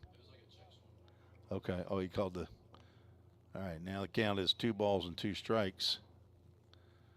At least according to our Toyota of Gallatin scoreboard run by Tyler Holsworth. I called you Holsclaw. I keep doing that. Breaking pitch misses low and away. Well, the full count. Ministries full count. There was wasn't there a Holsclaw that played basketball for the Tennessee Lady Vols? Shamiqua Holsclaw. You don't look like Shamiqua. There's a pitch on the outside corner, and Martin is rung up, and he was late coming to that realization. 4th strikeout by Birdwell. This one caught looking. 2 outs now. Cruz Newman steps in. 1 run in and 1 run sitting down there at third base. Newman went opposite way and drove in a run with a double in his last plate appearance. He's 1 for 2. There's a fastball on the outside corner called strike. Jarrett Martin, who just struck out looking, he didn't want to say anything. He's the catcher, and he wants to play nice with Chris Judkins, the home plate umpire. Fastball misses outside. Who we got down there? Is that Caleb Pica warming up in the bullpen for the Pioneers? Big, tall freshman. Overhand curve misses outside.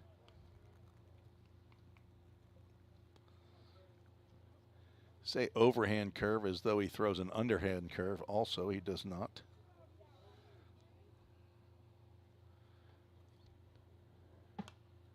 Fouled off. Count goes 2 balls, 2 strikes, 2 outs. Scheduled for 7 innings. We're at the top of the 5th. Walter State won last night's game 4-3. Pioneers won game 1 of the doubleheader 23-6. And there's a swing and a miss. Birdwell ends up striking out the side, but the Senators push one more across on 2 hits. No errors, 1 runner left on base. There was a pass ball that's on my scorebook that is actually an error on the catcher, so that would be an unearned run.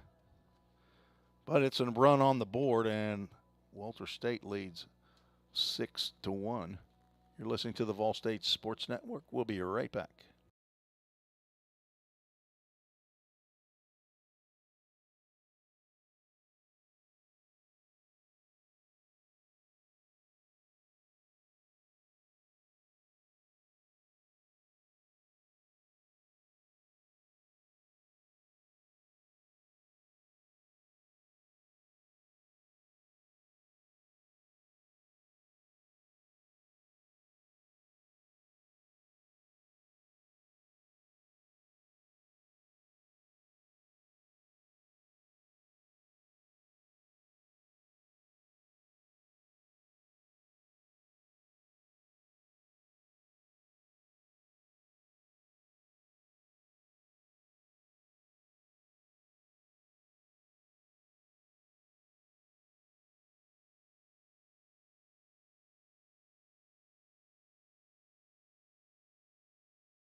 Tim Reese back at Vol State, where the Pioneers need a big inning here in the bottom of the 5th to get back in this ball game. It's 6-1.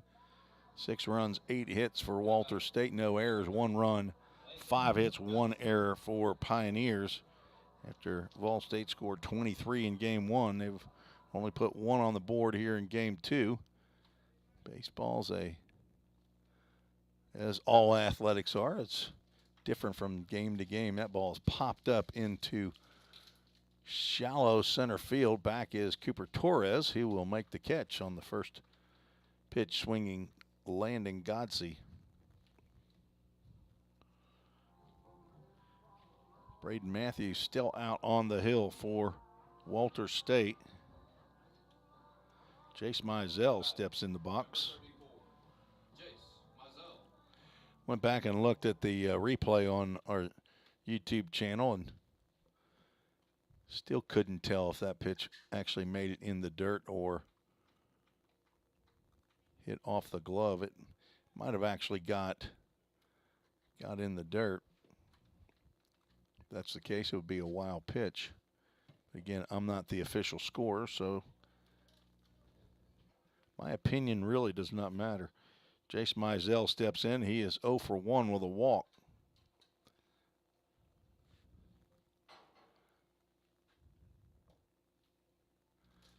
Now looking at 3-0 count.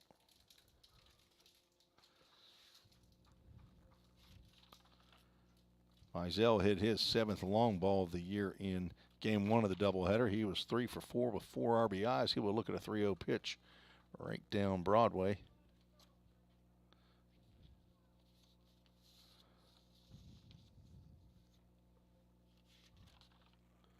Those 4 RBIs, he now has 32, and that ball's hit deep to left field, but it will hit right at the base of the fence. And there is a Dudat double. Dudat Communications provided signage for the press box and the locker room, thanks to Craig Senard, his support of Vol State baseball. Jace Mizell, the doubles machine. It's his first hit of the game. His 10th double of the year. Breaks the tie between he and, let's see, maybe not. Landon Godsey have a double. He did have a double in game 1. Huddleston hit by a pitch. Where'd that get him? I was looking down, got him in the hip. Okay. Good. We're looking to keep it away from his wrists. Ethan Huddleston got hit by a pitch last year and broke a bone in that wrist, and he was out the rest of the year. Only got 12 innings in. Dave Shelton going to that bullpen. We'll take a short break, tell you about the new pitcher when we return on the Vol State Sports Network.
Summit Concrete call to the bullpen for Walter State.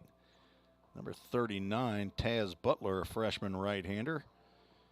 On for his 9th appearance of the year. He has 1 save, no record. 13 innings, 10 hits, 6 runs, 5 earned, 5 walks, 18 strikeouts. So a large strikeout percentage, 3.46 ERA.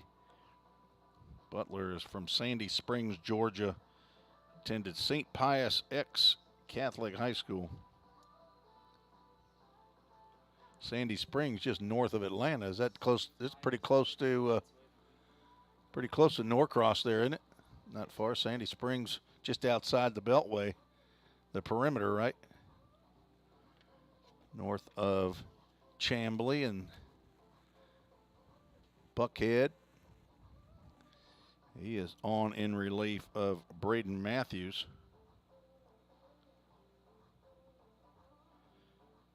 On 4 1/3 innings, giving up 6 hits, has walked 4 batters. Struck out 5. They give up 1 home run, hit a batter. Believe in a 7-inning game, you have to go 4 innings, so he's in line for a win. Pioneers hoping to get the bats going against this relief pitcher as they did the 6 relief pitchers that came in game 1 of the doubleheader. So much change there. I had no time to go back and fill in the pitchers' box score there. Carter Vrabel stepped to the plate with 2 on and 1 out. It was a solo home run and reached on a fielder's choice. He's using that big bright orange bat Tanner Bumbelow uses. There's a fastball right down the can for strike 1.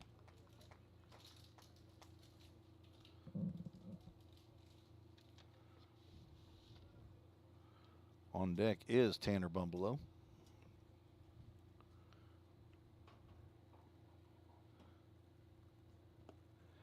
Vrabel unable to hold up on that.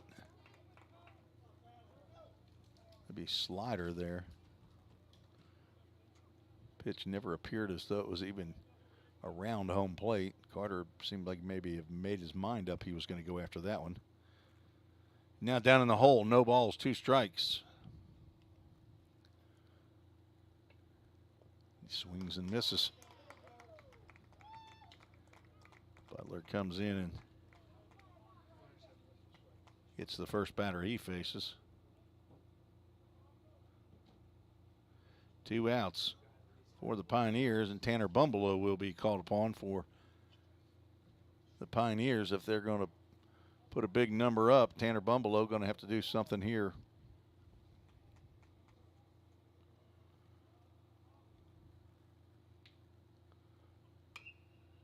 Pops one off to the left side. It will stay in play, but Daniel Ortiz not able to track that one down. Although he does run all the way down to the bullpen and pick it up, throw it back in. Bumbelow struck out looking and lined out to the left fielder. So Curtis Reed over there in left field, he's actually playing fairly shallow.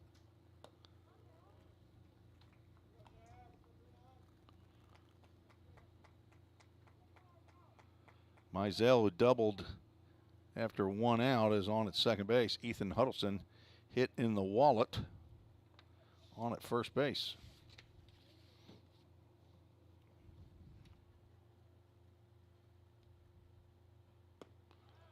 Bumbelow looks at a called strike on the outside corner. Huddleston now been hit 4 times on the year.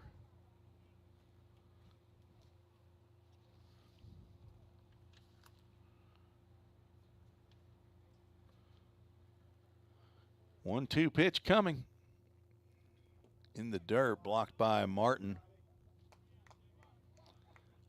Runners stay put. Marmo in center field at regular depth. Newman out in right field, also in regular depth, playing straight up. Ortiz and Pence from left to right in the infield to Torres and Shaw. There's your defense for the Senators with Martin behind the plate. Will now receive a full count Ministries, a full count pitch from relief pitcher Taz Butler. Come on in relief of Braden Matthews. Walter State leads 6-1. Ball State needs a big timely hitting, and that is strike 3 called. Backwards K in the book, second time on Tanner Bumbelow's line. 2 strikeouts by Butler. And the Pioneers do not score on 1 hit, 2 runners left on base. We're going to the 6th. We're scheduled for 7. Walter State leads 6-1. You're listening to the Vol State Sports Network.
Summit Concrete call to the bullpen for the Pioneers.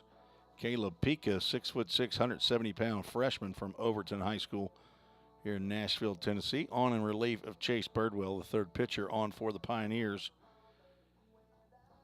He will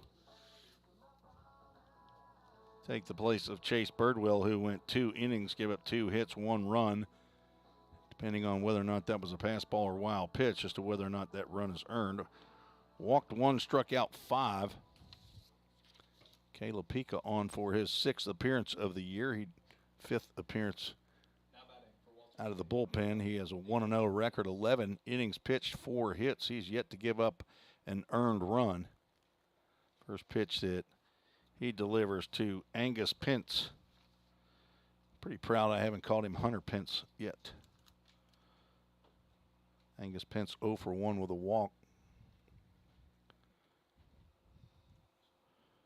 Shortstop, an 8-hole hitter. Ground ball to Vrabel. He catches it on 2 hops. Throws over to Godsey into the sun. Landon able to figure out which one he's supposed to catch.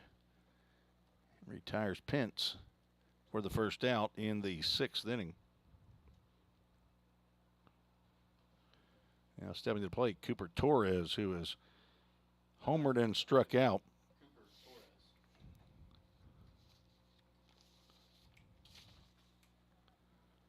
Torres, the number 9 hitter in the lineup. I believe is the leading home run hitter in TCCAA.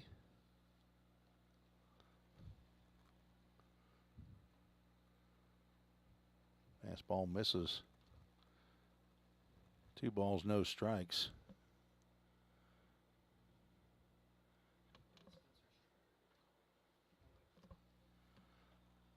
Nearly gets plunked with that. It's Pika trying to keep that ball inside as Torres has hit 2 home runs here in the series. Both of them have been opposite way in the right field.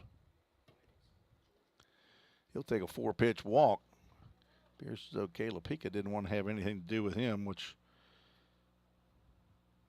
not a good strategy.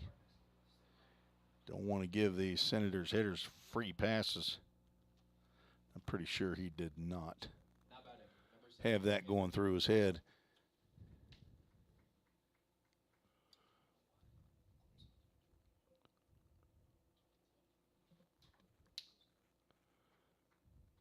There's a fastball in to the zone for a called strike to Caleb Marmo.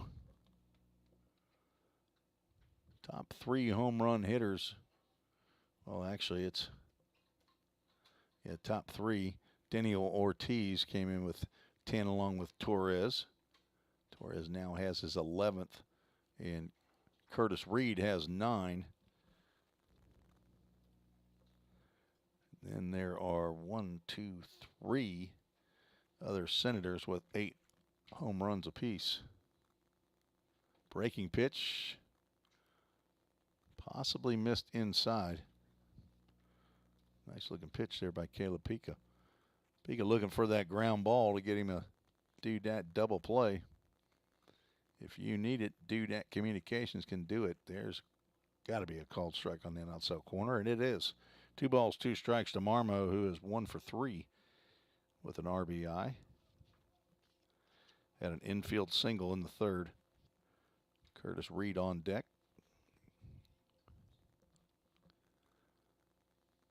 Looks at first, and Marmo fouls that one out of play on the left side.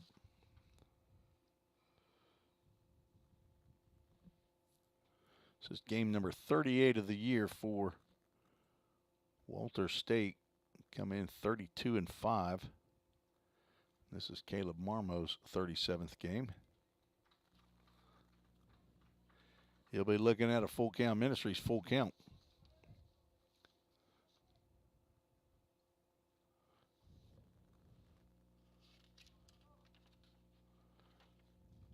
Marmo now with 43 hits on the year. Runner stays put. Line drive into right field. Base hit. Mizell picks it and cleanly gets it back in the infield. It's our first non-foul ball on a first pitch swinging full count, putting runners at first and second base. Marmo now 2 for 4. Curtis Reed steps in. Number 9, Curtis Reed. He has struck out all 3 times he's been to the plate here in game 2. Walked in his only at-bat in game 1.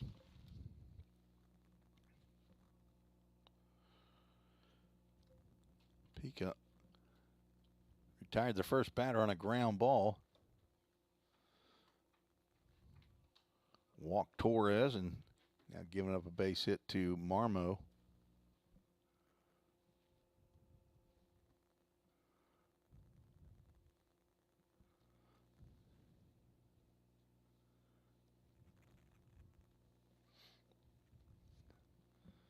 Looks back at second. Big lead out there. Runners go. Fake bunt.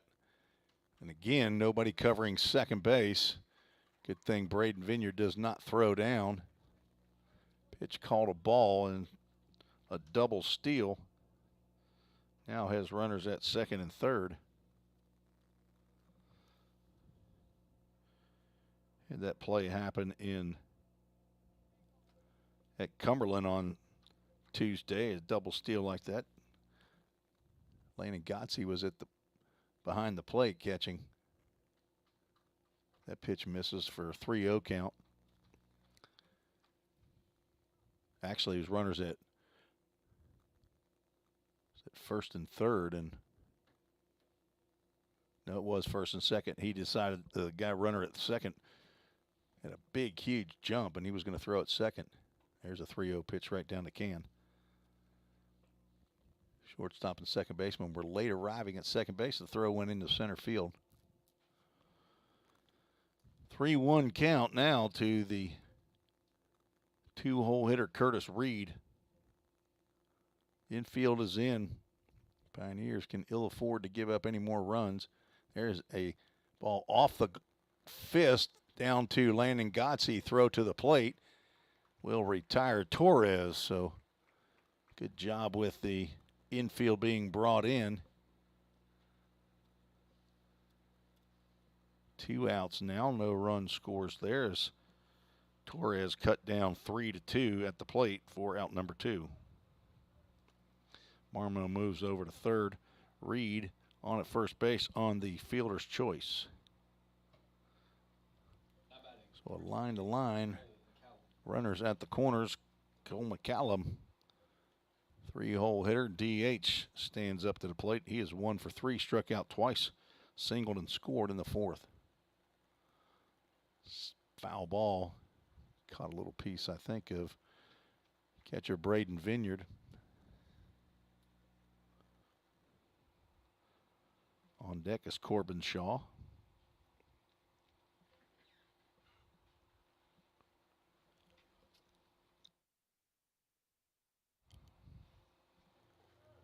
Runner goes. They'll fake the throw to second base. Reed will go ahead and complete the stolen base. Pitch called a ball, and Reed will get the easy stolen base.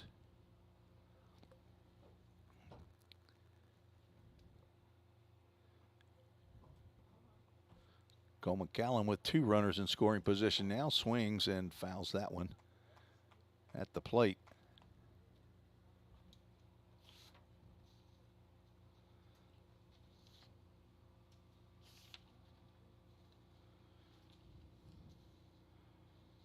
McCallum with 8 home runs, 36 RBIs. Corbin Shaw leads the team in RBIs. 1-2 pitch with runners at second and third. Swing and a miss. Caleb Pika gets McCallum swinging. That's the 3rd time he's gone down on strikes. First strikeout for Caleb Pika. Gives up no runs. Was 1 hit. No errors. 2 runners left on base. Pioneers holding them to a 5-run lead. Need to get on the stick here in the bottom of the 6th. Scheduled for 7 innings. You're listening to the Vol State Sports Network.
Move to the bottom of the 6th inning. Pioneers sending 8, 9, and 1 to the plate to face relief pitcher Taz Butler. Faced 2 batters and struck those batters out. Braden Vineyard 0 for 1 with a strikeout and a walk.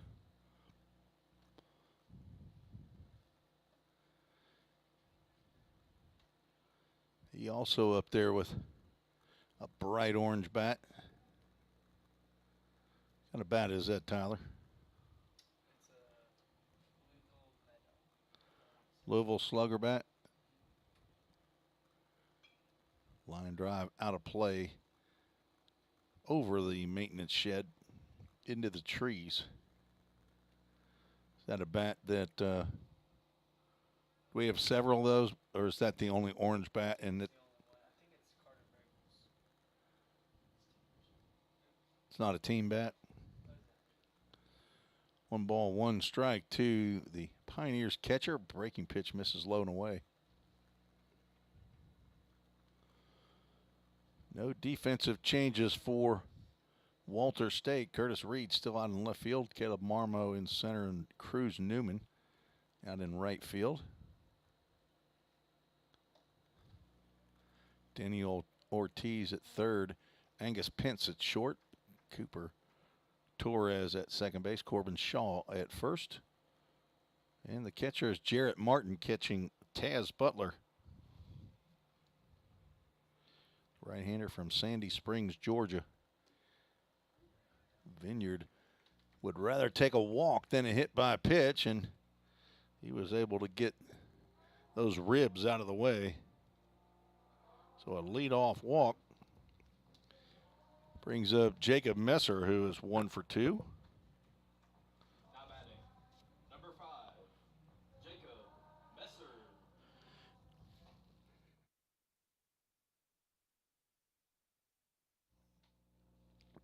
Messer got a seeing eye base hit into right field. His last plate appearance starts to go after that one, and it's called strike. Maybe he should have.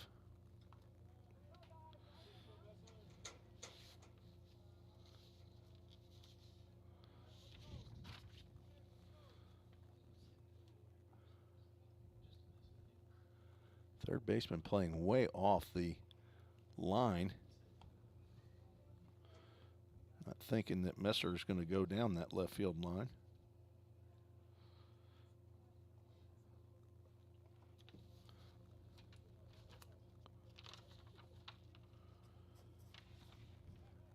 Throw over to first base. Vineyard back in time. Second walk he's had. The team leading 21st walk for Braden Vineyard. Came in with an on-base average of 424, even though he had a batting average of 257. All those walks as Messer fouls that one off. 1 ball, 2 strikes.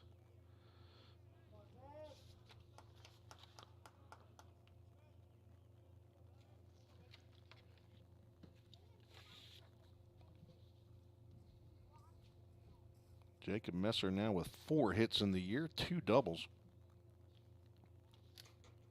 That ball's in the dirt, goes way up in the air, and the pitcher will come back in toward home plate and make the fair catch. On the wild pitch, Vineyard will move on down to second base. May have been the highest ball I've ever seen on a wild pitch. Never seen a pitcher come in, catch the ball in the air.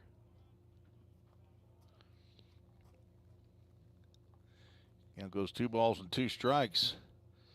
Got an RBI sitting out there for you, Jacob.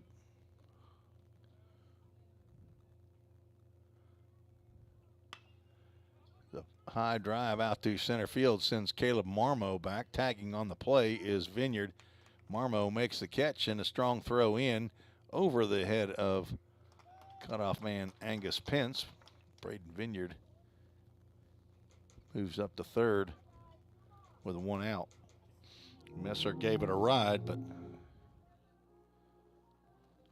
just got under it too much. Logan Molnar, who's 2 for 2, 2 singles, been on base all 3 times.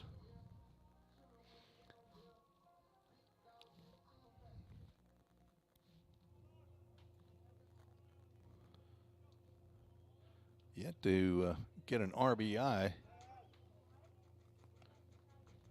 Looks at a called strike on the outside corner from Butler. Walter State must not have a left-hander on their roster. Another right-hander loosening up in their bullpen. Now there's another ball that will come, and that will hit our MGM Industries window. So now we know. Wow, that came right at Tyler Holzclaw or Holsworth. Good night. I need to tattoo your name on the left sleeve right here, Tyler. Need to quit calling your name. Another pitch down in the dirt. He did not swing at that, right? So 1 ball, 1 strike. Holy smokes. And on the play, Braden Vineyard scores a second run. Another foul ball off to the right side. Well, that just answered the question, will these take a ball hitting off of it? But wild pitch scores Braden Vineyard with the second run. So a walk, wild pitch, fly ball, and a wild pitch. Bring in a run for the Pioneers. Deep drive out to right field. It won't stay fair, but it will get into the Senators' bullpen. Can you see? Yeah, you can see right where it hit. I mean, that was coming. We can look at that on the on that camera and see it. I think I had switched over to the full view in time for that to get there. Logan Molnar, nobody on, 1 out, and now 2 outs. As he could not hold up. Third strikeout for Butler.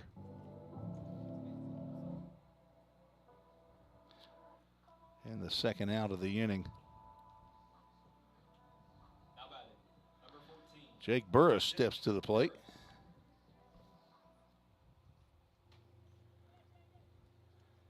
Jake 0 for 2. About hit by another pitch right there. Walked, popped out, and reached on the fielder's choice. Here in game 2 was 1 for 3 with a double and 4 RBIs in game 1 of the doubleheader. 1-0 pitch as on fastball on the outside corner. Pioneers could use a couple more before we head to the 7th inning. Scheduled for 7, find themselves down 6-2. Swing and a miss on a ball in the dirt that just squirted underneath Jarrett Martin.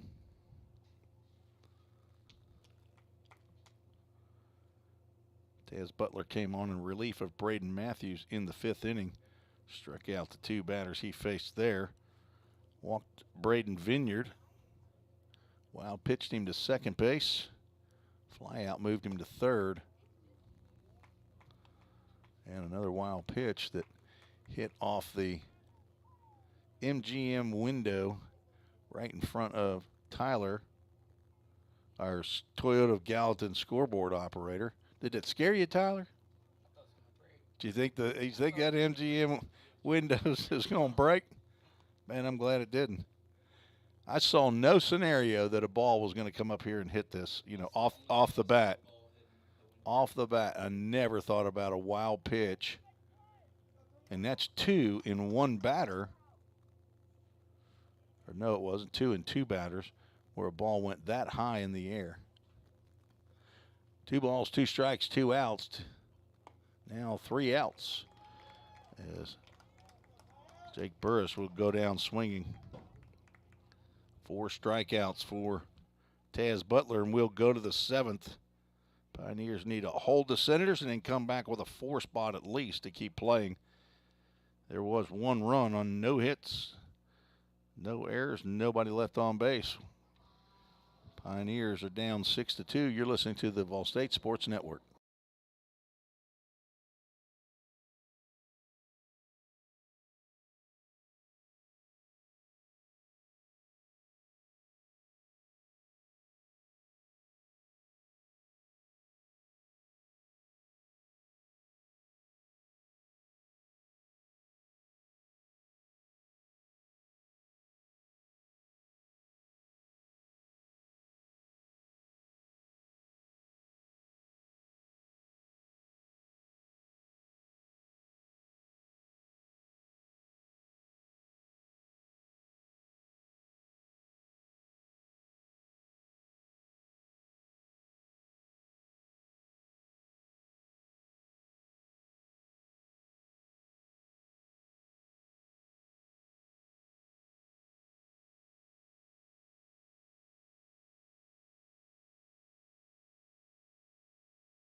Summit Concrete call to the bullpen for the Pioneers brings on freshman Noah Eatman, 6'1", 210-pound freshman from Parrish, Florida, son of Dave and Monique Eatman, grandson of Papa in Englewood and Gigi also in Parrish, Florida. Eatman on in relief of Caleb Pica.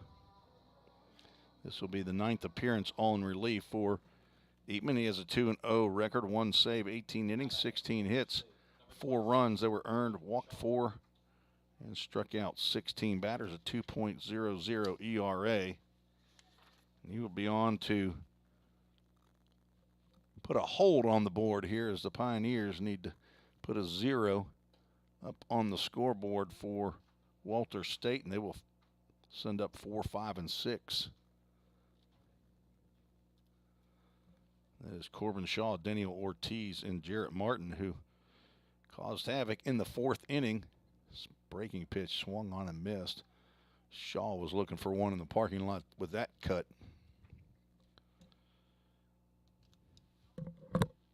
Singled into right center field. Get the party started in the 5th. Scored the only run there in the 5th. Also scored a run in the 4-run 4th. Swing and foul ball straight back. Caught a piece of somebody. I don't see anybody wincing, but I'm guessing that was home plate umpire Chris Judkins that took the brunt of that foul ball.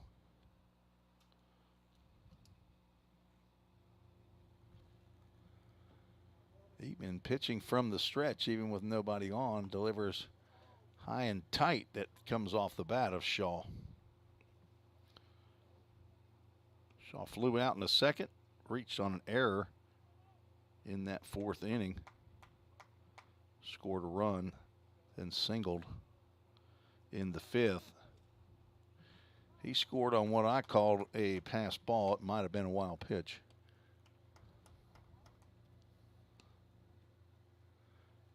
Just can't see for sure if that ball went in the dirt from behind home plate. Helps to have that camera angle from in front at some point in time in the future. We sure hope to be able to get that. Ball's off the end of the bat, cued over to Ethan Huddleston. He'll throw on to Godsey for out number 1. Eatman definitely had Shaw off balance there. I believe that's the first ground out to the second baseman here in game 2. Number 18, Daniel Ortiz. Daniel Ortiz, who had not had a hit until the 4th inning in the series, now 2 straight hits, a single and a double, drove in a run with a single in the 4th. Looks at a called strike from the young man just outside of Bradenton, Florida, Parrish, Florida. He and Reed Mashinsky are from the same area of Florida. There's a fastball at the knees called strike. Ortiz not happy about that call. He'll step out. Chris Judkins inviting him to get back into the batter's box.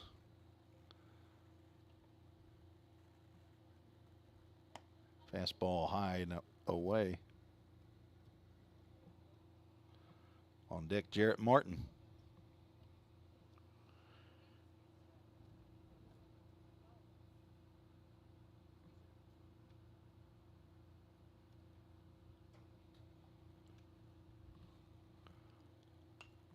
One-two pitch is fouled off to the right side.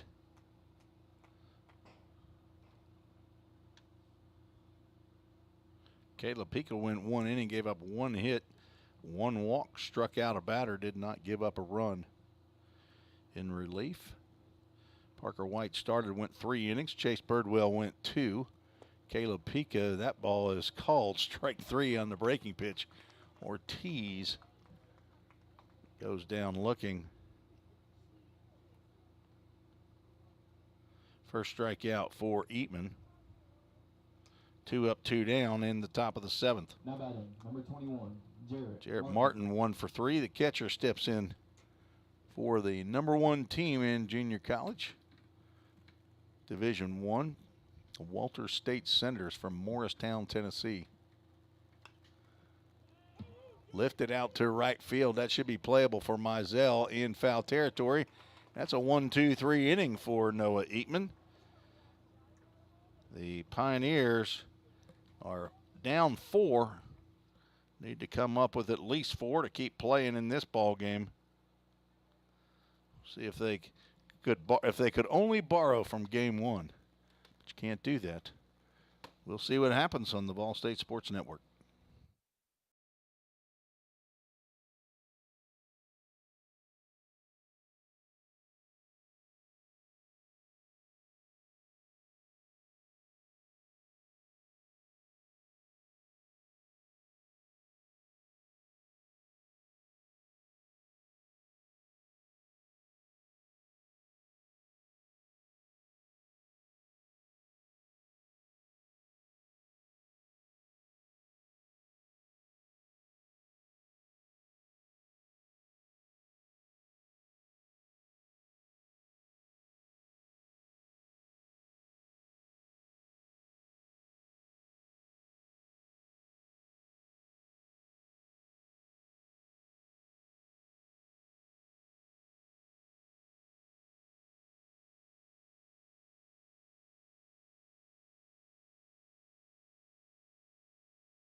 Time for a big inning for the Pioneers. They had 3 big innings in game 1.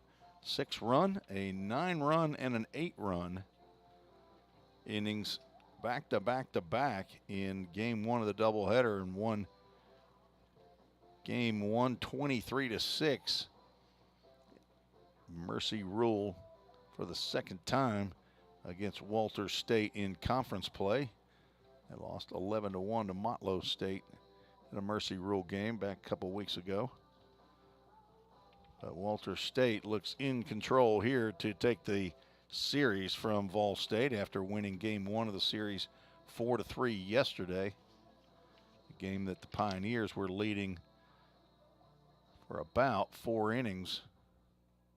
5 innings actually. Took the lead in the bottom of the 3rd inning in yesterday's 9-inning contest, leading 2-1 until the top of the 8th inning, when they gave up 3 runs.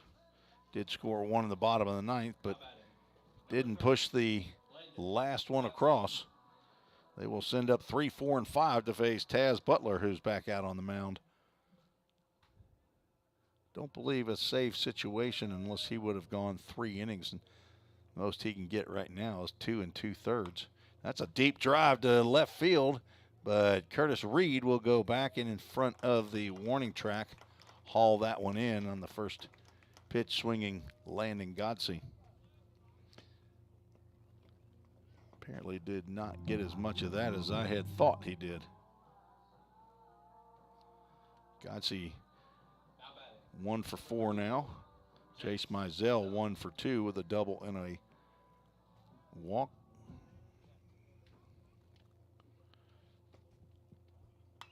He also swings at the first pitch, hits one shallow left field. Back goes Pence, but in comes Reed.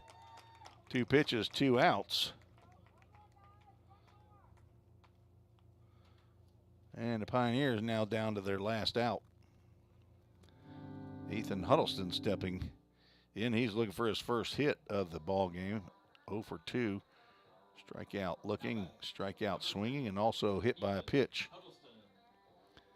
Just for the fun of it, let's see if we can go big fly right here, E. There's a cardinal sin right there by a pitcher after you get the first 2 batters out on the first pitch. You got to put one right down the can and see if that guy wants to get out on 3 pitches. But 2 pitches now, not even competitive from Butler as the count 2 balls and no strikes. The Pioneers second baseman Ethan Huddleston started out the season playing shortstop. Ground ball that will get 2 hops into the glove of Angus Pence. He throws on to first base to retire Huddleston and retire the Pioneers as Walter State comes back to claim Game 3 of the series and win 2-3. They win 6-2 over the Pioneers. Walter State 6 runs, 9 hits, no errors. Fall State 2 runs, 6 hits, and 1 error. Winning pitcher will be Braden Matthews. He will move to 4-1 on the season. Losing pitcher will be Parker White. He will fall to 4-2. As I said, I don't believe a save can be credited to Taz Butler as he goes 2 2/3. He would have had to have gone 3 innings, I believe, to get the save. Pioneers fall to 19-15 overall and back under 500 for conference play at 7-8. Walter State moves to 33-5 overall and 12-3 in conference play. Trying to see how the other teams, I believe Chattanooga State took all 3 games from Cleveland State over the weekend. Montlow State, I think, trying to do the same thing to Roane State. Columbia State, I know, has won 2 games over Southwest Tennessee. They may have played their doubleheader yesterday and played the single game today. Columbia State winning 12-9. And no scores for Jackson State and Dyersburg State. The right rug flooring player of the game. Let's see who we got. Carter Vrabel with a solo home run. Logan Molnar with 2 hits, 2 for 3 on base 3 times. Not that many hits to pick from. And we'll go with Logan Molnar, who was on base 3 out of 4 times. Goes 2 for 3. Is our right rug flooring player of the game. And our Full Count Ministries verse of the game will be from the Old Testament. Jeremiah 29:13 says, "You will seek me and find me when you seek me with all your heart." Jeremiah 29:13, "You will seek me and find me when you seek me with all your heart." Thanks to Full Count Ministries for the use of their broadcasting equipment. Thanks to those of you that send in emails to treesports@gmail.com. Makes the broadcast more fun for the broadcaster to know who's out there watching and listening. The Pioneers will be back in action on Tuesday versus the Cumberland Junior Varsity squad. I believe that game, those doubleheaders start at 1 p.m. Be right here, and then back on the road down to Memphis to play Southwest Tennessee in Millington, Tennessee at the USA Baseball facility in Millington. I have not been there yet. Looking forward to that location. I am planning on going down. Well, actually plan on broadcasting a doubleheader for the Lady Pioneers on Thursday, and then sliding over to the baseball games on Friday and Saturday. Of course, all this is subject to change due to the weather. So we will see as we get closer to that. But the Pioneers need a big series win against the Salukis of Southwest Tennessee to get back in the hunt for the top 6 spots in TCCAA as Pioneers host the conference tournament this year, starting on Sunday, May 7th. Pioneers hoping not to play on that Sunday. I will be broadcasting the baseball games, Lord willing, and finding folks to broadcast the softball games. But the Pioneers split the doubleheader today versus the Walters State Senators, winning game 1 23-6 and falling to the Senators 6-2 in game 2. So for the rest of our press box gang, Tyler Holsworth and Alex Qualls, and for Athletic Director Bobby Hudson, Head Coach Jim McGuire, this is Tim Reese saying so long, God bless you. We'll talk to you on Tuesday. Good night, everybody.